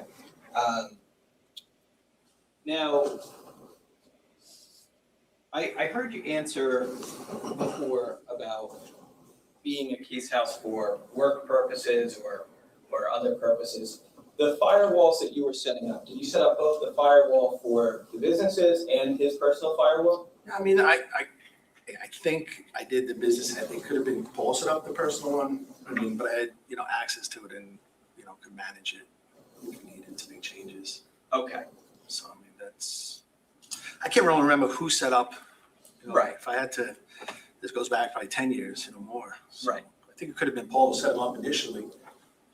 But you could have had, I got it, Some help with kind of- configuring them. I mean, I had access to them, yeah. okay, you had access to If the I had to personal. get in there, on the personal one, I don't think I ever really logged in there. Maybe, it was more like if Keith had a problem with his internet. If there was, thought it was a firewall related, maybe he'd want me to take a look, but I wouldn't log in without asking. Were they both on the same, so I don't really know how this works. Were they both on the same UPS? Yes, but they had different internet circuits. Would you get the notification for either of them? I don't know if I got it from his home firewall. I think it was just like I said, more for the services and the firewall that was business related. Now, you were obviously mostly on site at Different customers of the business, right? Yeah. You didn't spend a lot of time at the actual Square One office. Probably in Asbury Park a little more at that time. There was times more. I also helped with building that out. I helped Paul and some of the other guys, putting in some of the switches and phones and making sure everything was working. Okay. But I spent some time in the office when I wasn't at client sites. Yeah, if I was working on documentation, things like that. In the office, project work, I'd be on site. Did you, being on site, would it be fair to say that you talked to Keith pretty regularly? Yeah, especially the last couple of years, I spoke to him a little more frequently, than I had previously. It's, from maybe to 2013, I didn't interact with him as much from 2004 to 2013, much more after that, like after Sandy, that time frame. How often would you say you were over at Keith's house around 2017, 2018? Probably, yeah, I mean, like maybe once a week, if possibly, we would get lunch, do some, discuss some things that were business related and then get lunch. Okay. Or I'd pick him up, he would drive to Duke, he came there a few times where he was covering. I would drive to his house, so in Middletown, I'd drive to Gold Snake, and then he would drive to Duke. Gotcha. Yeah, so we spent time in the car talking, things like that. Obviously, I think you said in the statement that Mr. Decker showed you that, you knew that Paul was over at Keith's house pretty often around that time, right? Yeah. And that's because both Keith would tell you that, and also you would see Paul there, right? Yeah. Okay. Yeah. And then Keith had another brother named Corey, right? Yes. Were you aware that there was a time period when Corey was living in the basement of Keith's house? I was not, no. And did you ever see Corey at Keith's house? I don't remember. I don't remember like seeing him there when I was there. Maybe one time, like it's a while ago. You said that the UPS would keep the servers on for about 10 minutes, Yeah, something like that, yeah. and you got the notification at 3:18 that morning? That's when the email came through, yeah, but I wasn't looking at the email yet. Well, the thing is, is it your understanding that the email would be generated when the servers lose connection? Is that the moment in time that email would be generated? If they lost connection, if they lost internet access, I would get a notification. Okay. It was just even if it was just like temporary for like 10 minutes. I think there was like 5 minutes, it would be okay because there was that area where it would check and then it would wait 5 minutes. If it couldn't connect, they would send the alert. So, but at that point, something like this, I wouldn't, if power was out his whole house, I don't think that email was really, telling us anything. Sure. At that point. Right. I mean, maybe 18 in the morning. Yeah. and because if it was the result of power out, it's not like you'd be able to remote in and access it. Yeah, well, I couldn't either, right. Right. And Paul would be. I tried, yeah, I did try in the morning. I tried to jump on the firewall and I couldn't connect. Right, but you wouldn't have been able. No. That's true.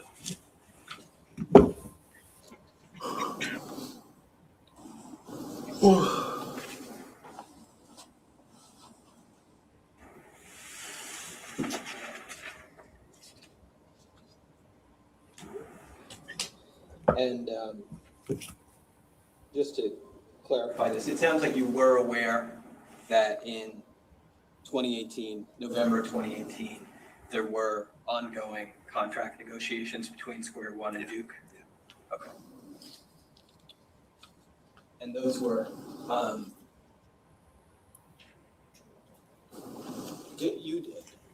my understanding is you never saw the actual specific contract proposals, right? No, I didn't. Okay. Did you believe at that time it was contemplated that you would stay on as a Square One employee? At that time? Yeah. I think so. Okay.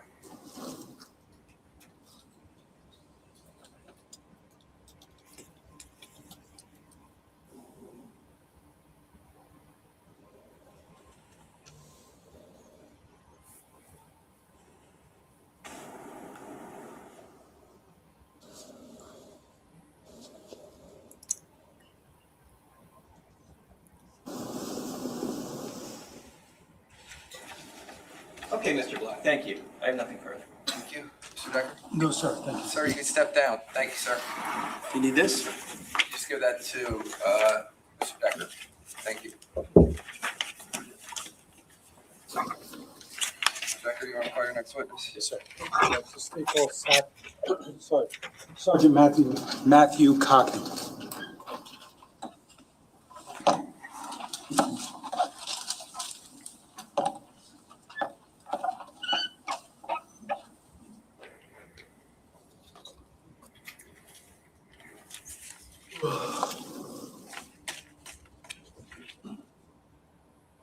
You're going to get coffee in a minute. Yeah, I need something.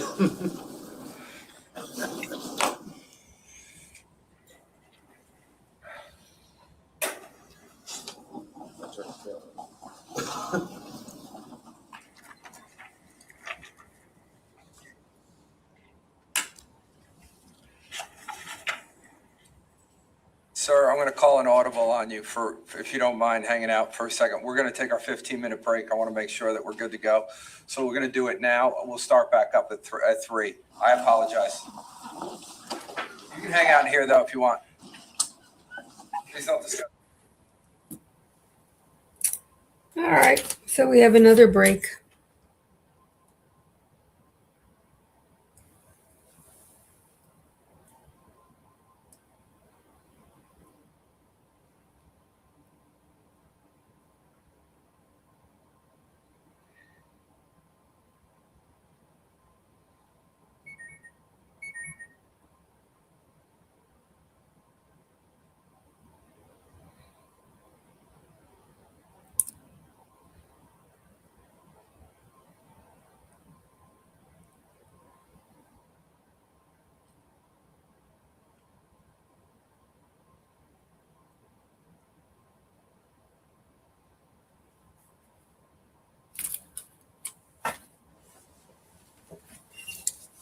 At 3.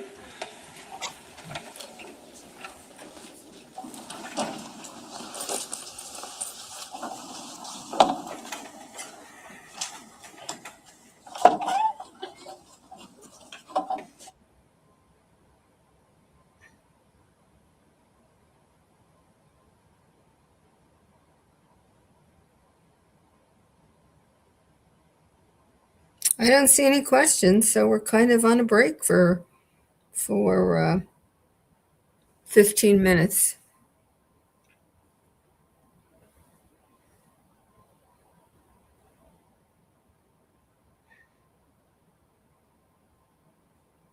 Nope, no questions. Good. So we'll take a little break.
All rise. Court is back in session. Okay, everyone can be seated. Feeling good? My eyes. Sure, number one, if we have to. Got it. I got it covered with him. I'm You got them? All right, good. All right. All kidding aside. Prosecutor, you ready? Yes, sir. Good morning, sir. How are you? Right. If you could put your left hand on the Bible, raise your right hand when you get a minute. Do you solemnly swear or affirm to tell the truth, the whole truth, nothing but the truth, so help you God? I do. Once you get seated and comfortable, can you state your full name for the record and spell your last name, please? Sergeant Matthew Cocking, badge number 7180, spell it Cocking. Perfect. Prosecutor, go ahead. Thank you, Judge. Good afternoon, sir. Good afternoon. Now, I want to take, first of all, let me ask you, where do you work? New Jersey State Police, specifically the Canine Response and Training Unit. Okay. And approximately how long have you been employed by the New Jersey State Police? A little over 16 years, Okay, so what year did you start? 2009. Okay. And can you just talk a little bit about the basic training you received for the purposes of becoming a trooper?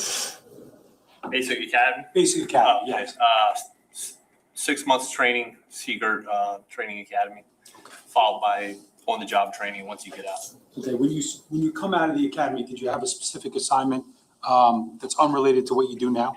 Yes, I was on the road for several years. Every trooper starts on the road, learned basic law enforcement.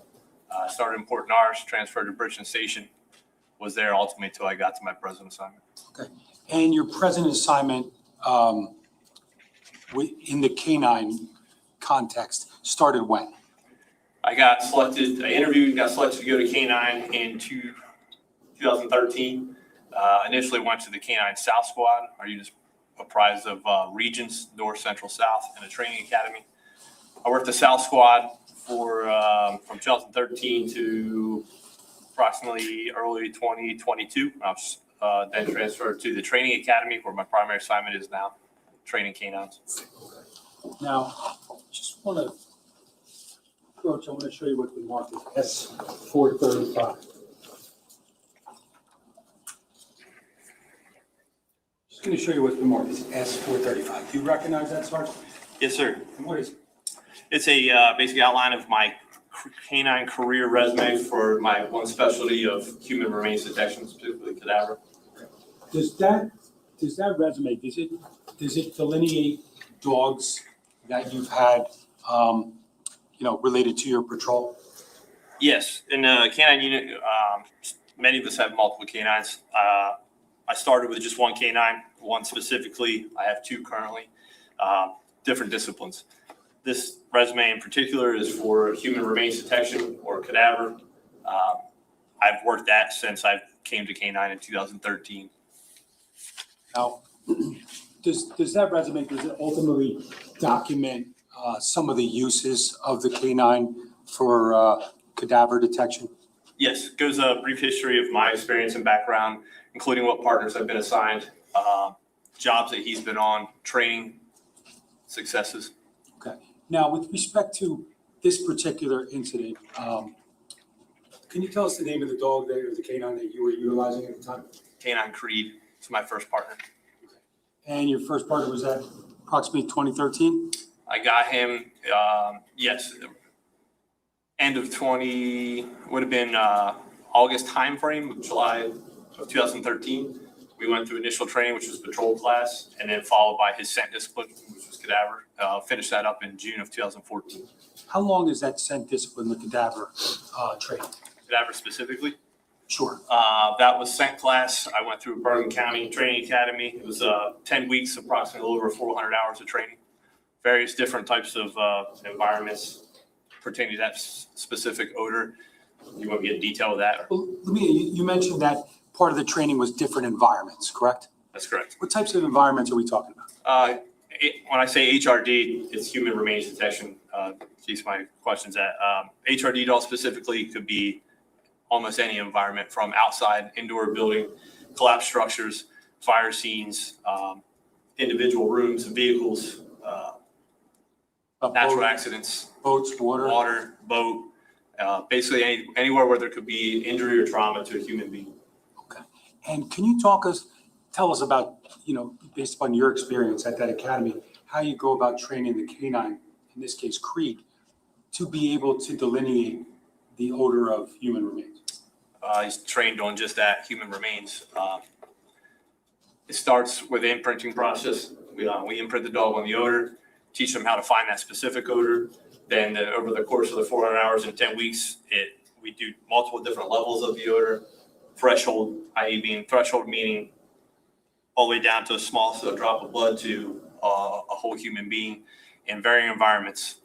Fire scenes, collapsed structures, collapsed under debris, underwater, from drowning victims, you name it.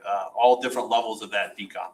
Could be fresh, could be years old. It just depends on the different scenario that you're presented, but the dog's trained on all facets of that.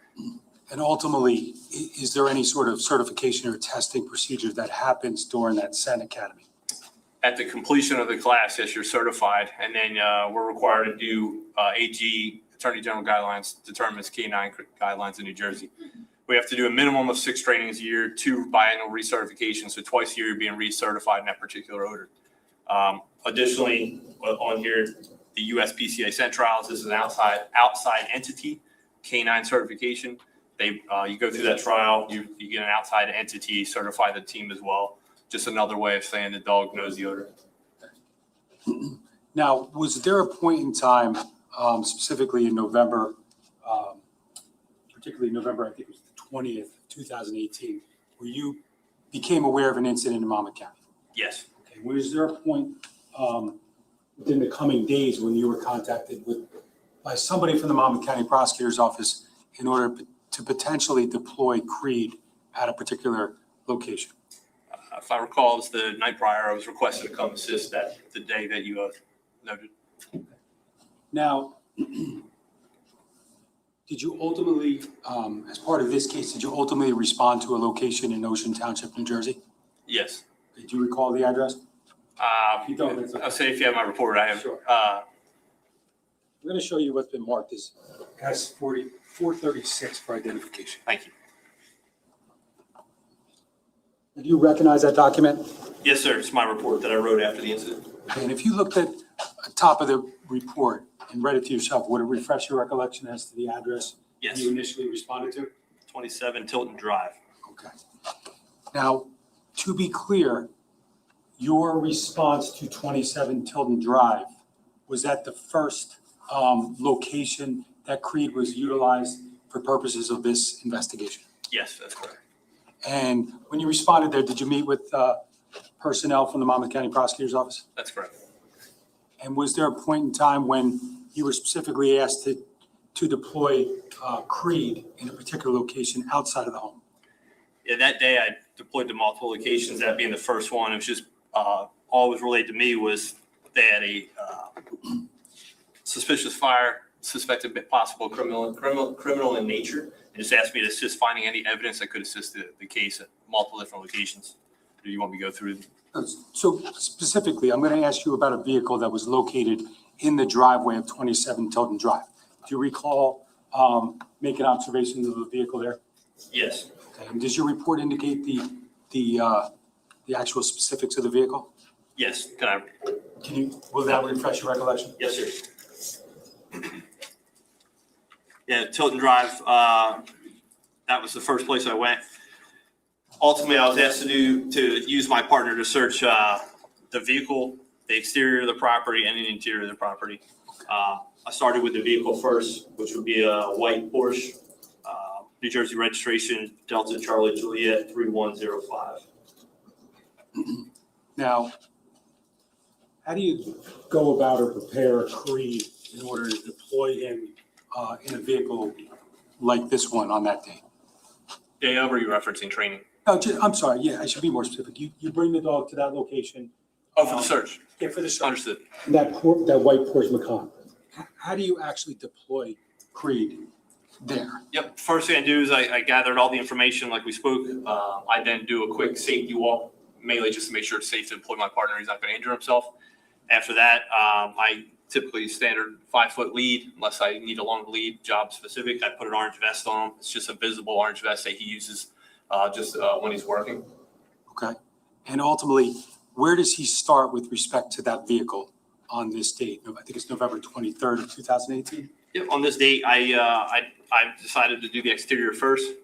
Exterior sniff is just me detailing the vehicle as I go around. Once I do the exterior, then I proceed to the interior of the vehicle. Now, did you ultimately run Creed around or let him run himself around the outside of the Macan? Yes, I did the outside of the vehicle without any changes in behavior, anything from the dog that I noted of importance. Then I opened, I referenced my report, I believe it's the passenger door.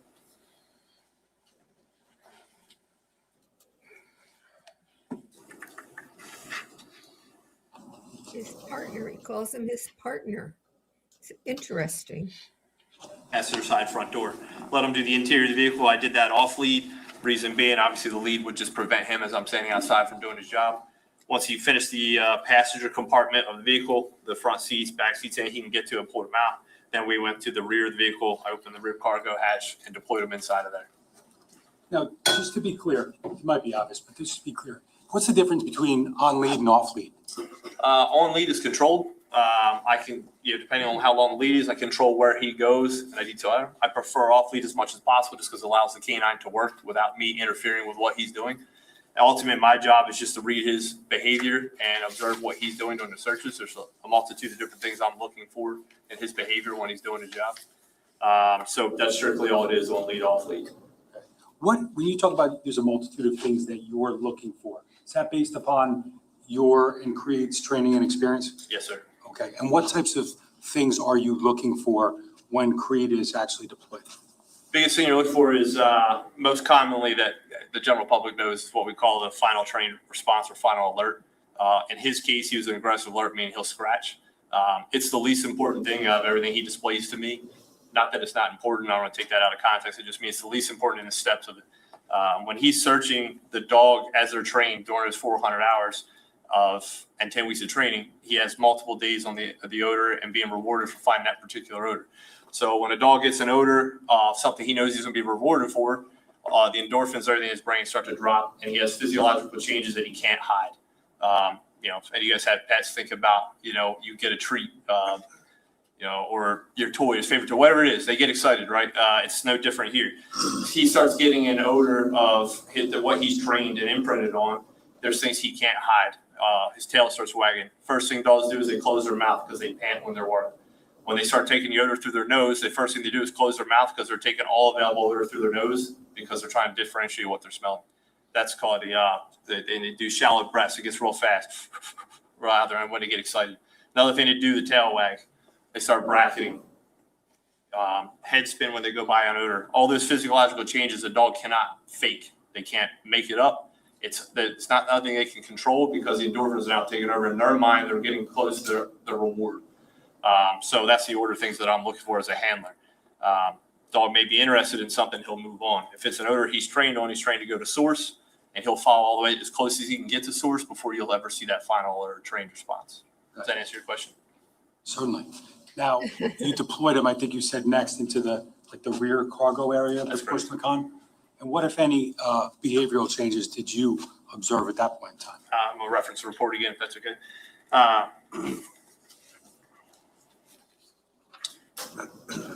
put him through the rear cargo door area. Reason being is he just couldn't get to the back cargo area when he was inside on his own. Immediately began to exhibit behavioral changes indicating the presence of fetal remains. Specifically, the breathing change, as I just described, open to closed mouth, rapid and shallow breaths with his nose stopped moving suddenly and deeply inhaled with his tail wagging profusely.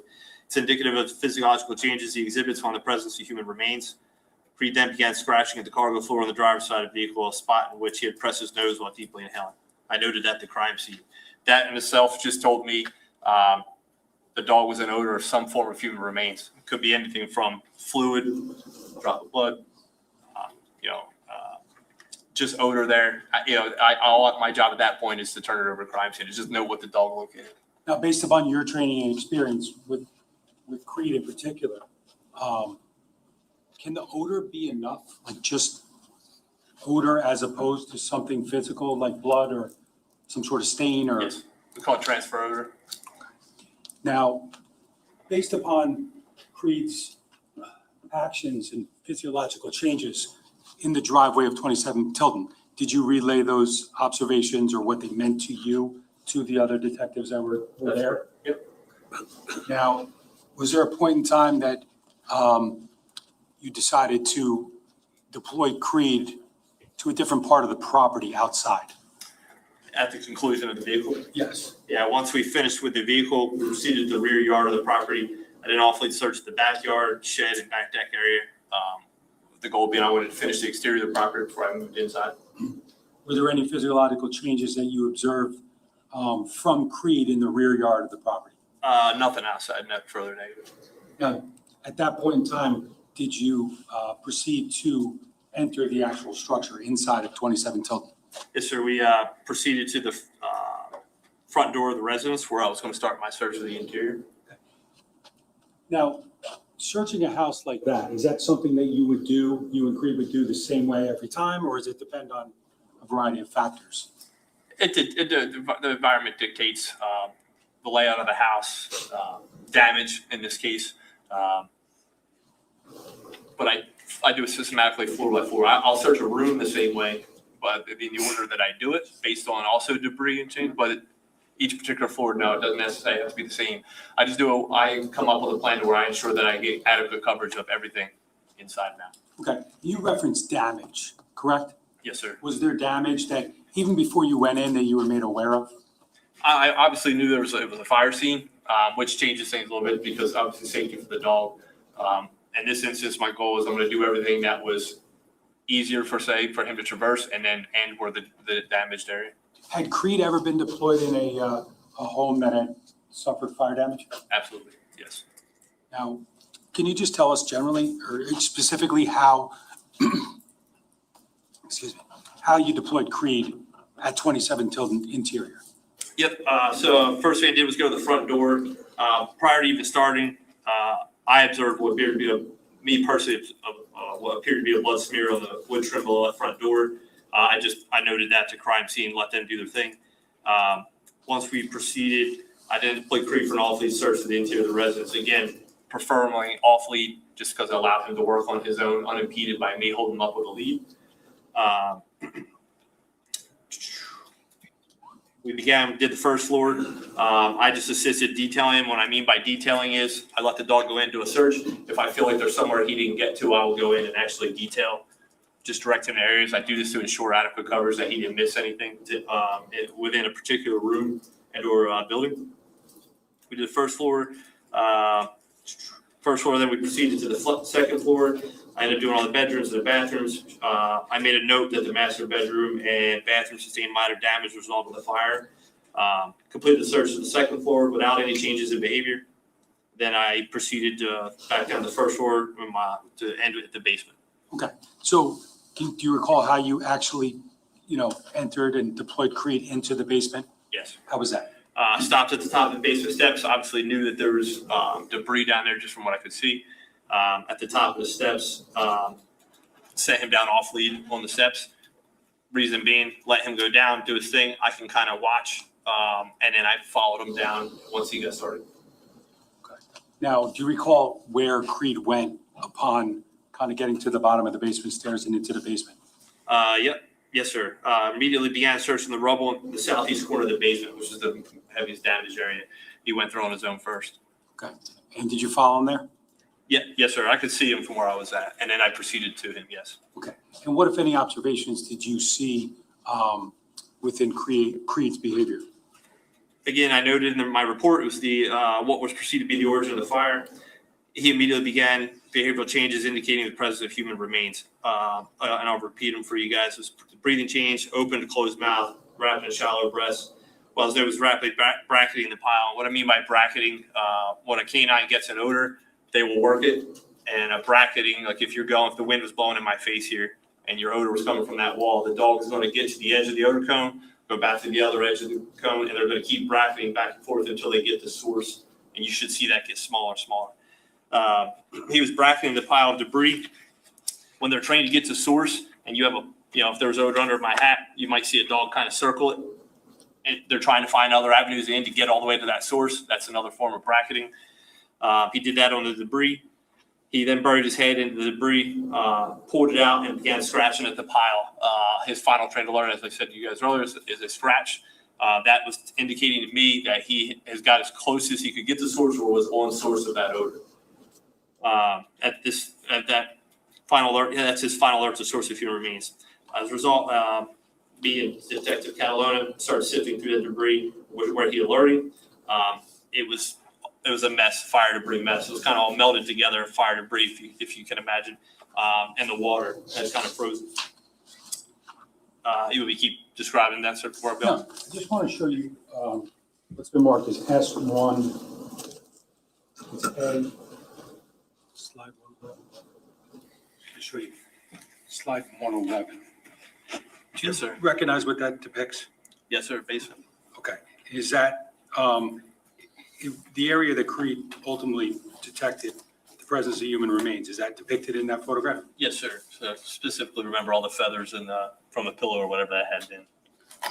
I just published slide 111.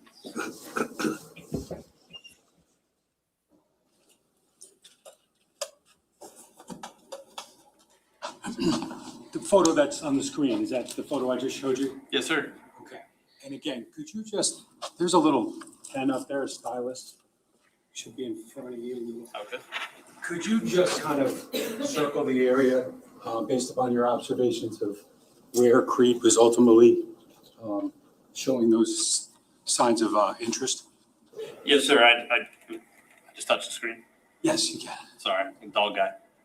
I just know it was this generalized area. I remember the feathers where exactly in that pile, but I remember the feathers specifically. He was bracketing this whole pile. You can continue.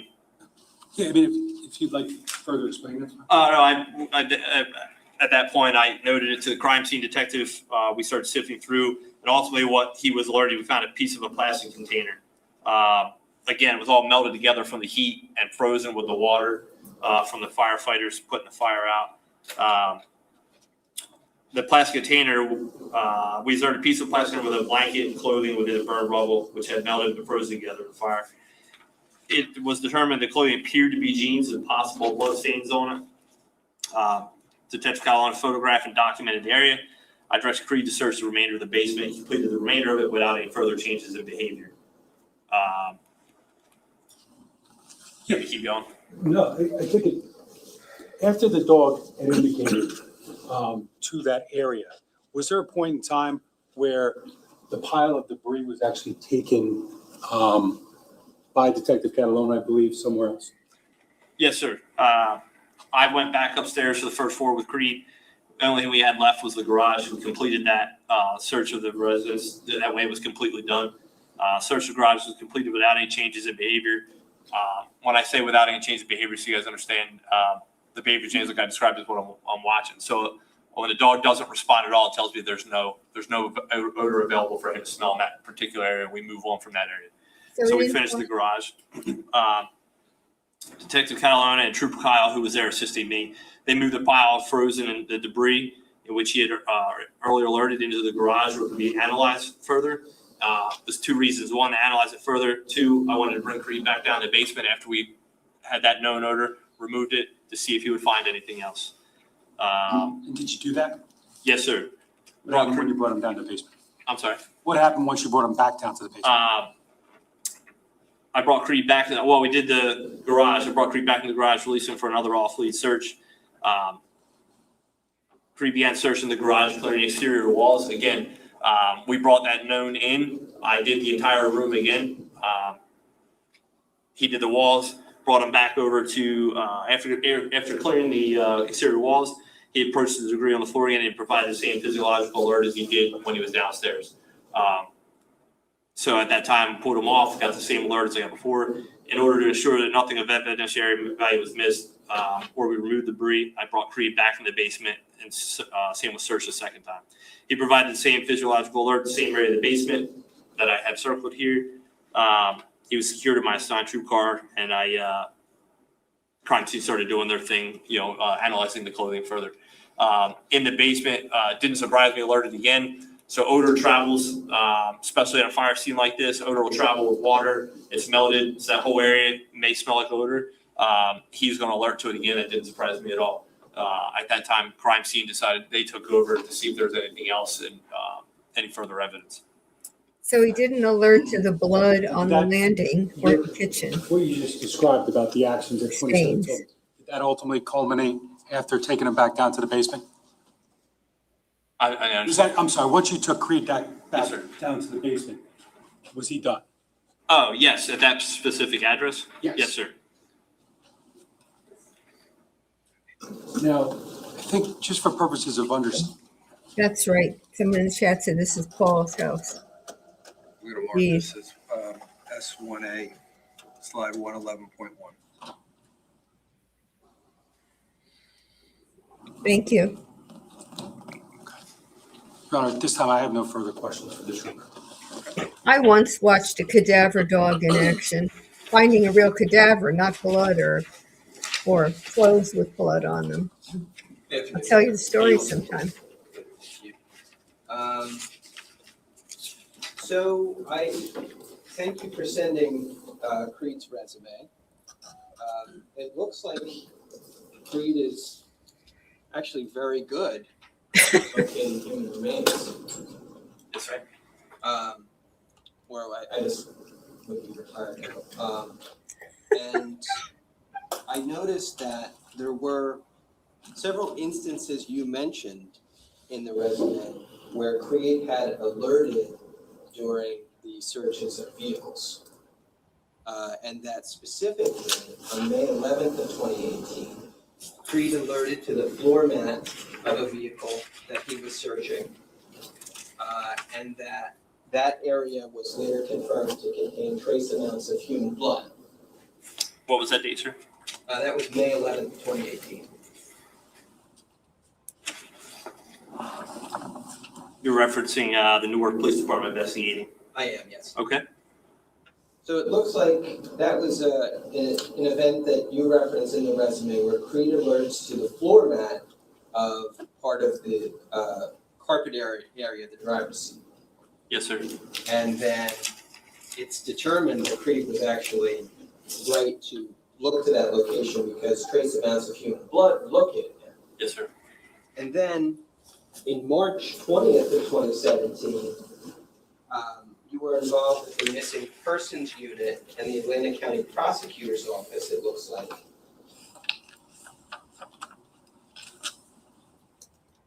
And once again, there was a vehicle search that Creed participated in, right? Yes, sir. And again, Creed alerted to a section of the vehicle's interior floor area. And it was determined that Creed was right again in the sense that there was the presence of blood determined to be in that location as well. Yes, sir. Now, obviously, you testified that there doesn't have to be blood for Creed to have alerted at scenes. And that the odor of the whatever it is that he's smelling can be enough. It doesn't have to be actual biological material, right? It could be transfer odors. I'm guessing what you're asking. Maybe. I guess what I'm saying is it doesn't have to be actual biological material on a location for Creed to alert, right? It doesn't mean that there's not biological material there just because you can't see it. Sure. I think that the last two things we talked about are a great example of that, right? Because in both of those situations, Creed alerted in a vehicle, right? Yes, sir. And then it was later confirmed that the area where Creed alerted actually contained human blood, right? Yes, sir. And now, when we say it was later confirmed, obviously that's not really your role in an investigation. Creed alerts, other forensic law enforcement personnel come in afterwards, right? Yes. And they say, okay, Creed alerted here, we're gonna look here, and we're gonna see what we can find based on that alert, right? Correct. It's a locating tool. Right. Canine is a locating tool. Now Creed, it sounds like, was trained to do this by some kind of conditioning, essentially, such that he gets or got a actual physiological response that he interpreted as positive when he smelled human remains. Do I have that right? Yeah, I mean, there's a lot more to training, but yes, underlyingly, yes, he's rewarded for following the proper odor, correct. Okay. So it's like, it's not as if we would imagine Creed sometimes would smell human remains and just not signal to you. Your understanding of the way Creed worked is that anytime he smelled human remains, he would signal or express interest. Correct. Which was a response he can't control. Gotcha, because it's conditioned. Correct. Now, Creed goes to 27 Tilton with you. You search the entire first floor of 27 Tilton, right? That's correct. Creed doesn't alert anywhere on the first floor, right? Correct. He's taken everywhere that was available for him to go by yourself, right? Yes, sir. He went into the bathroom, correct? Yes, sir. Creed actually has been able to determine the odor of human remains coming from underwater, right? Correct. So Creed, also in your resume, it looked like Creed was taken to a location where he found a body that was 6 feet under the water. Correct. And I mean. That's gases that come off of a body. Okay, sure. But obviously those gases have to come up through the water, make their way to the surface, come out into the atmosphere essentially, and then he's able to smell them, right? Correct. Now, when you're in a bathroom, right, sometimes you know that there are, obviously we have running water, right? We have drains and toilets and things like that, right? In your experience, I would imagine you have training or actual on-the-job experience of people trying to secret items of evidentiary importance by either flushing them down the toilet or washing them down the sink, right? Mm-hmm. Is that yes? Yes, sir. Obviously, Creed, because he can smell human remains coming up from water, we imagine he'd be able to smell human remains if they were, say, in part of the catch of a drain of a sink, right? Yes, it's possible. But Creed didn't alert in the bathroom on the first floor of 27 Tilton, did he? No. And Creed was taken to the second floor of 27 Tilton as well, right? That's correct. And Creed doesn't alert anywhere there either. That's correct. And we know that Creed was taken by yourself to all of the available, rooms on the second floor, right? Correct. And that included bathrooms. Correct. And it included bedrooms. That's correct. And it included every bedroom on the second floor, right? Their bathroom in Yes. the basement? Okay.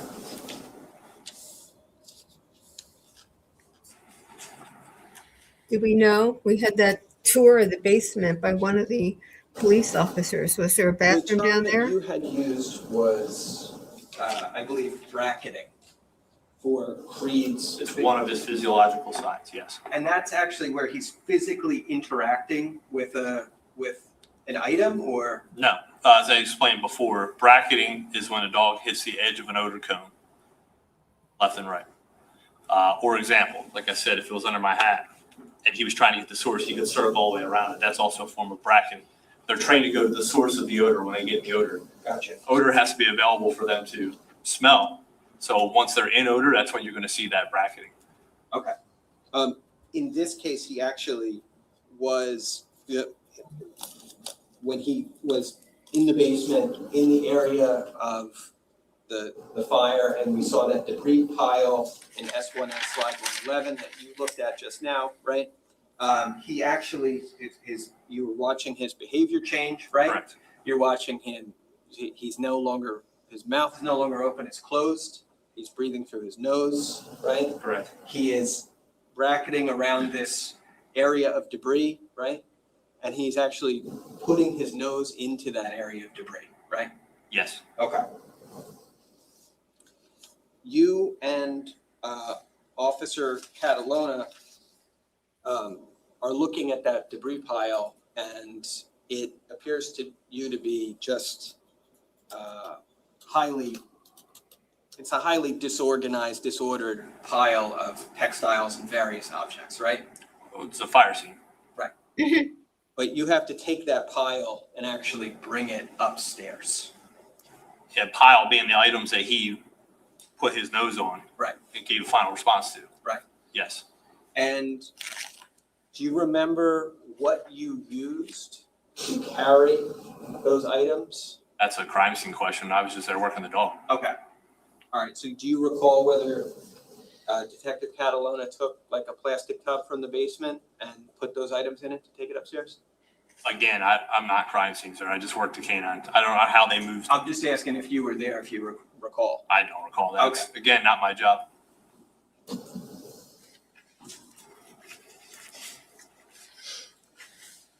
Boy, he's really Obviously, specialized. You know, in terms of what is and isn't the dividing line of your job.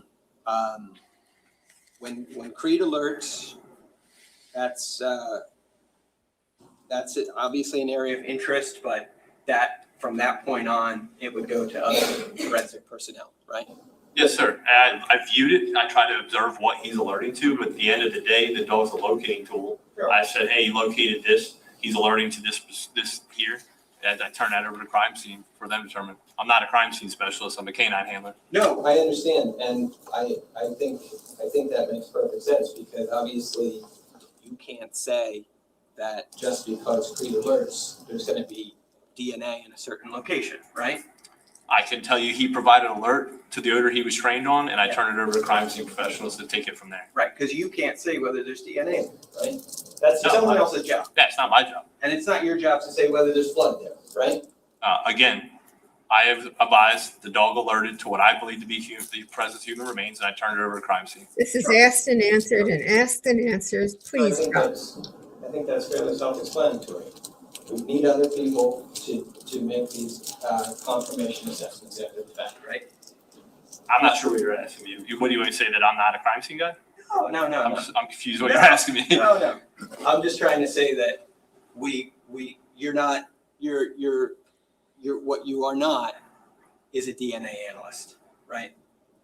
Yeah, yes, sir. If you want to say it. I'm a canine handler specializing in recognizing my dog's canine behavior. Yeah. I think I'm trying to have that conversation with you. I'm sorry. Yeah. I have no further questions. Judge, I don't have any further questions. You step down, sir. Thank you. Hey, I sir. liked that guy.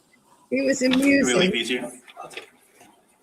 I see counsel very quickly. I'm a dog handler. I'm not a crime scene specialist.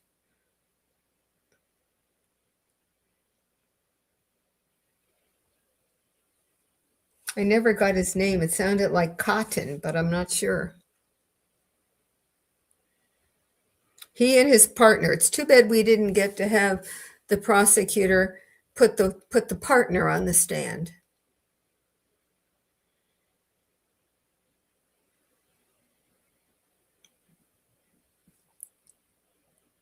So are we at sidebar now?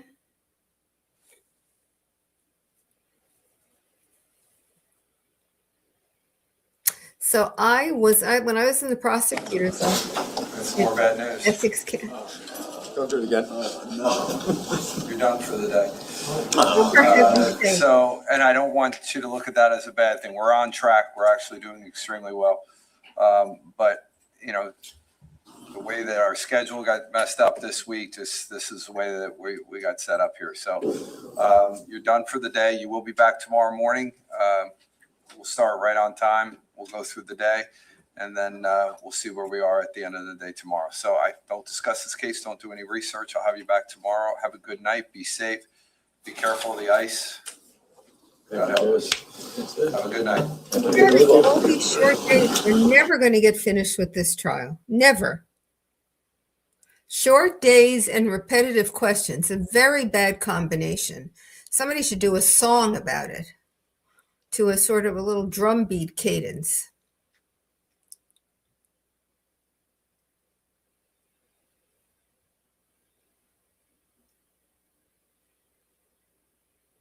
Well, it might be witness scheduling, Christine, but they knew that yesterday was going to be an off day. They could have made some phone calls. They could have rearranged a little.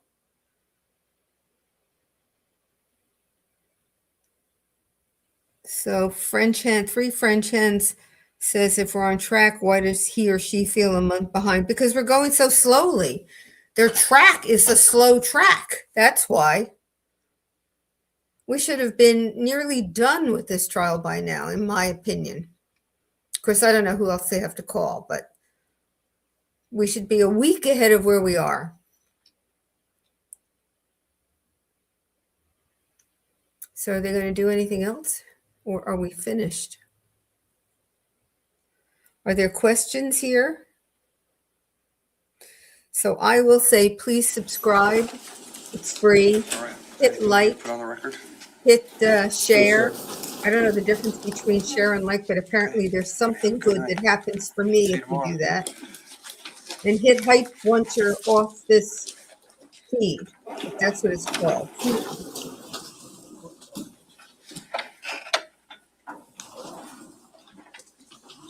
I don't think they're doing anything else.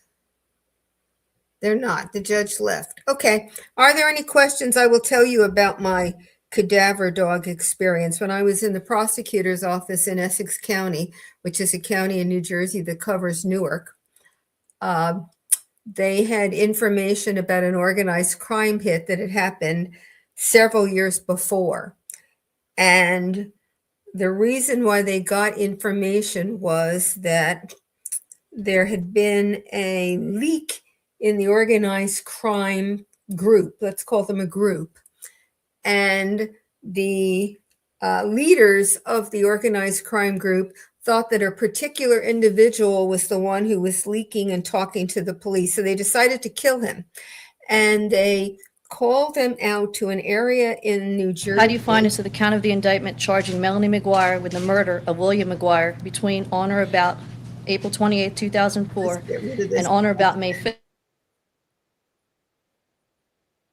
I don't know how to get rid of that sound.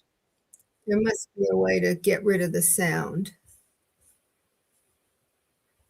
Oh, I don't hear it anymore. If I close out of YouTube, there's no rollover, but we don't. Do I want to stop sharing?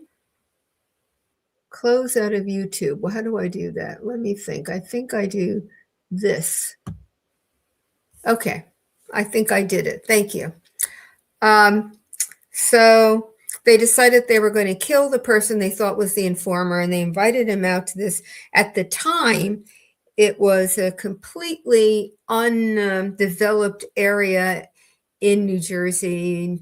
I wasn't in the, I take it back. I wasn't in the Essex prosecutor's office. It was Morris, which is further west. And I used to work there in the summers for several years. Anyway, this was an area farther west than Morris, in an area that was undeveloped at the time. And they brought this guy out there, and they were starting to develop there. They're starting to build homes, I think. And they brought him out to this trailer to talk to him about it. And they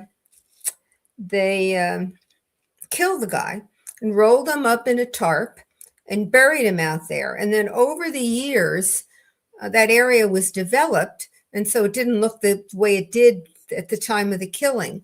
And so now they have this guy, another informer or an informer, who they think is telling on them about this earlier murder. So they decide to kill him. And they shoot him 2 or 3 times, but they don't kill him. And in fact, he was not the informer, but he did harbor a resentment that they tried killing him. So he was in prison, and he let the police know that he knew about this organized crime hit that had happened many years before. So they brought him out to the area, and then I went out to watch because I was curious. And they brought him out to this area, and he had a lot of trouble identifying because now it was developed. And at the time that he was present when the killing happened, it was all just, undeveloped land. But he knew it was somewhere near, I don't remember whether it was a pond or there was a water faucet or something. Anyway, it was near water of some sort. and he was able to help them a little, but not completely.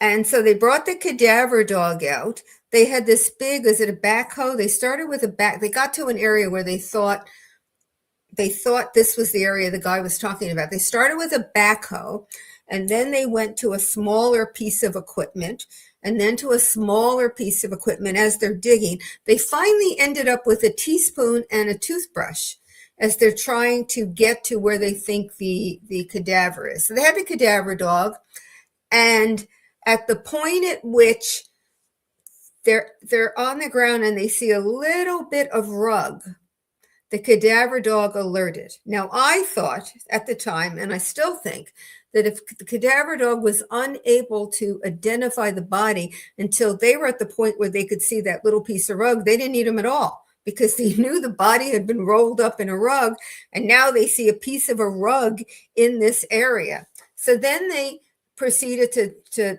sort of dig up the body, and they get to the point where you can see the rug, and it had been several years, so they could see the rug, and then they stopped. Oh, and it was really interesting because they had the state police, the county police, they had prosecutor detectives, they had people from, I think, from the prison, they had at least FBI, I think, was there. They had at least 8 or 10 different law enforcement agencies there. They were all over the place. And the coroner was there. And they decided when they thought maybe they were hitting something, they set it up as though it was a bivouac. They had a tent, or not a tent, a canopy and a table. They ordered out lunch before they finished digging up the body, because they figured once they finished, they were going to be pretty busy. And the coroner did not want them to roll out the body from the rug and he didn't want to do an identification. It must have been a Thursday or Friday, because he was going to work over the weekend, because he did not want an announcement, because then everybody and his uncle would have been there. The press would have wanted information. The family would have wanted information. And he wanted some calm time to do the autopsy before there was any report done.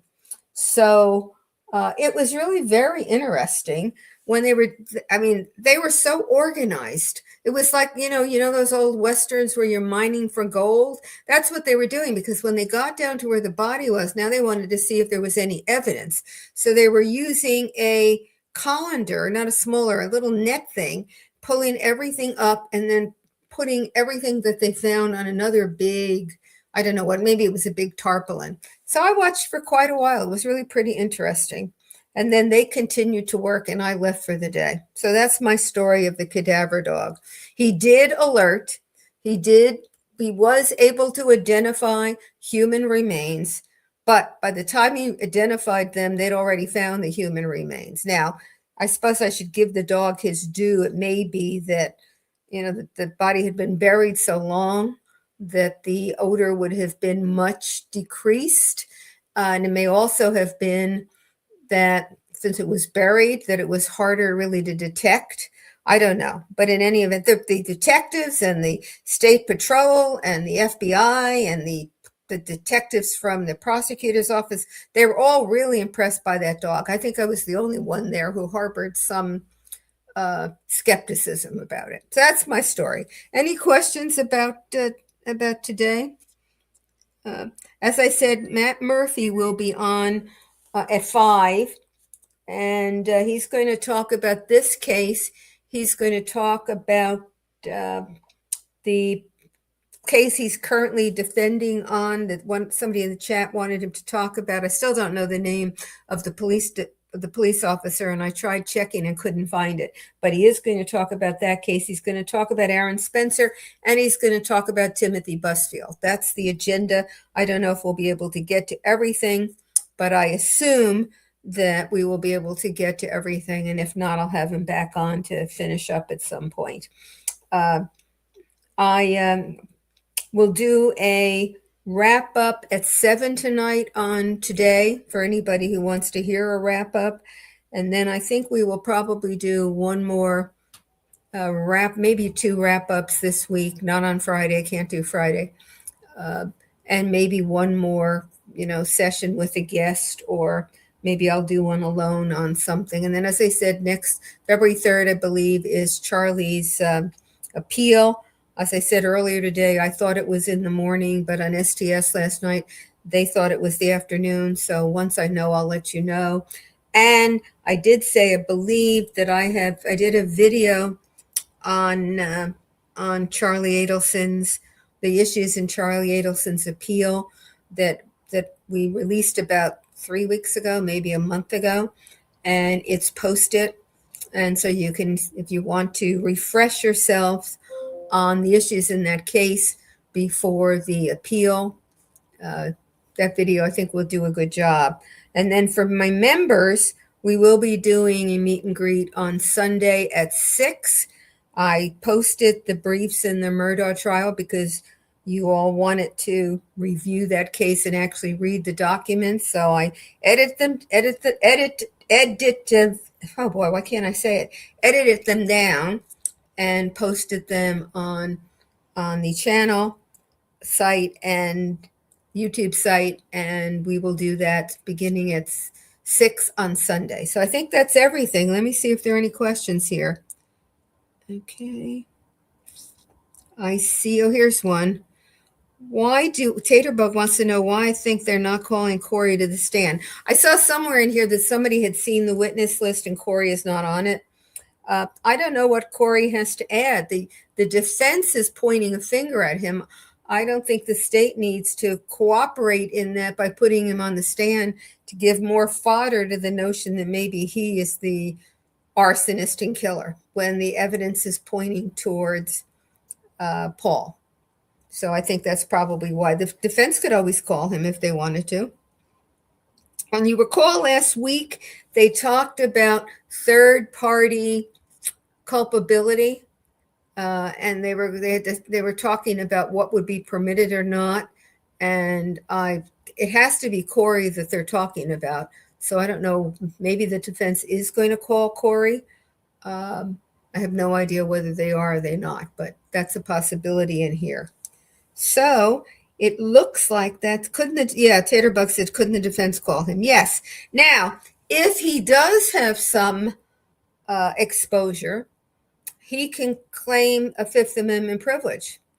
And then the judge will have to decide whether he's got a good faith claim to the possibility of incriminating himself if he's on the stand. It doesn't have to be the murder. It doesn't have to be the arson. It could be something else that might come up in the questioning. So we'll see where that goes. So anything else? Has Charlie's sister still got immunity? That's Wendy. She'll always have immunity.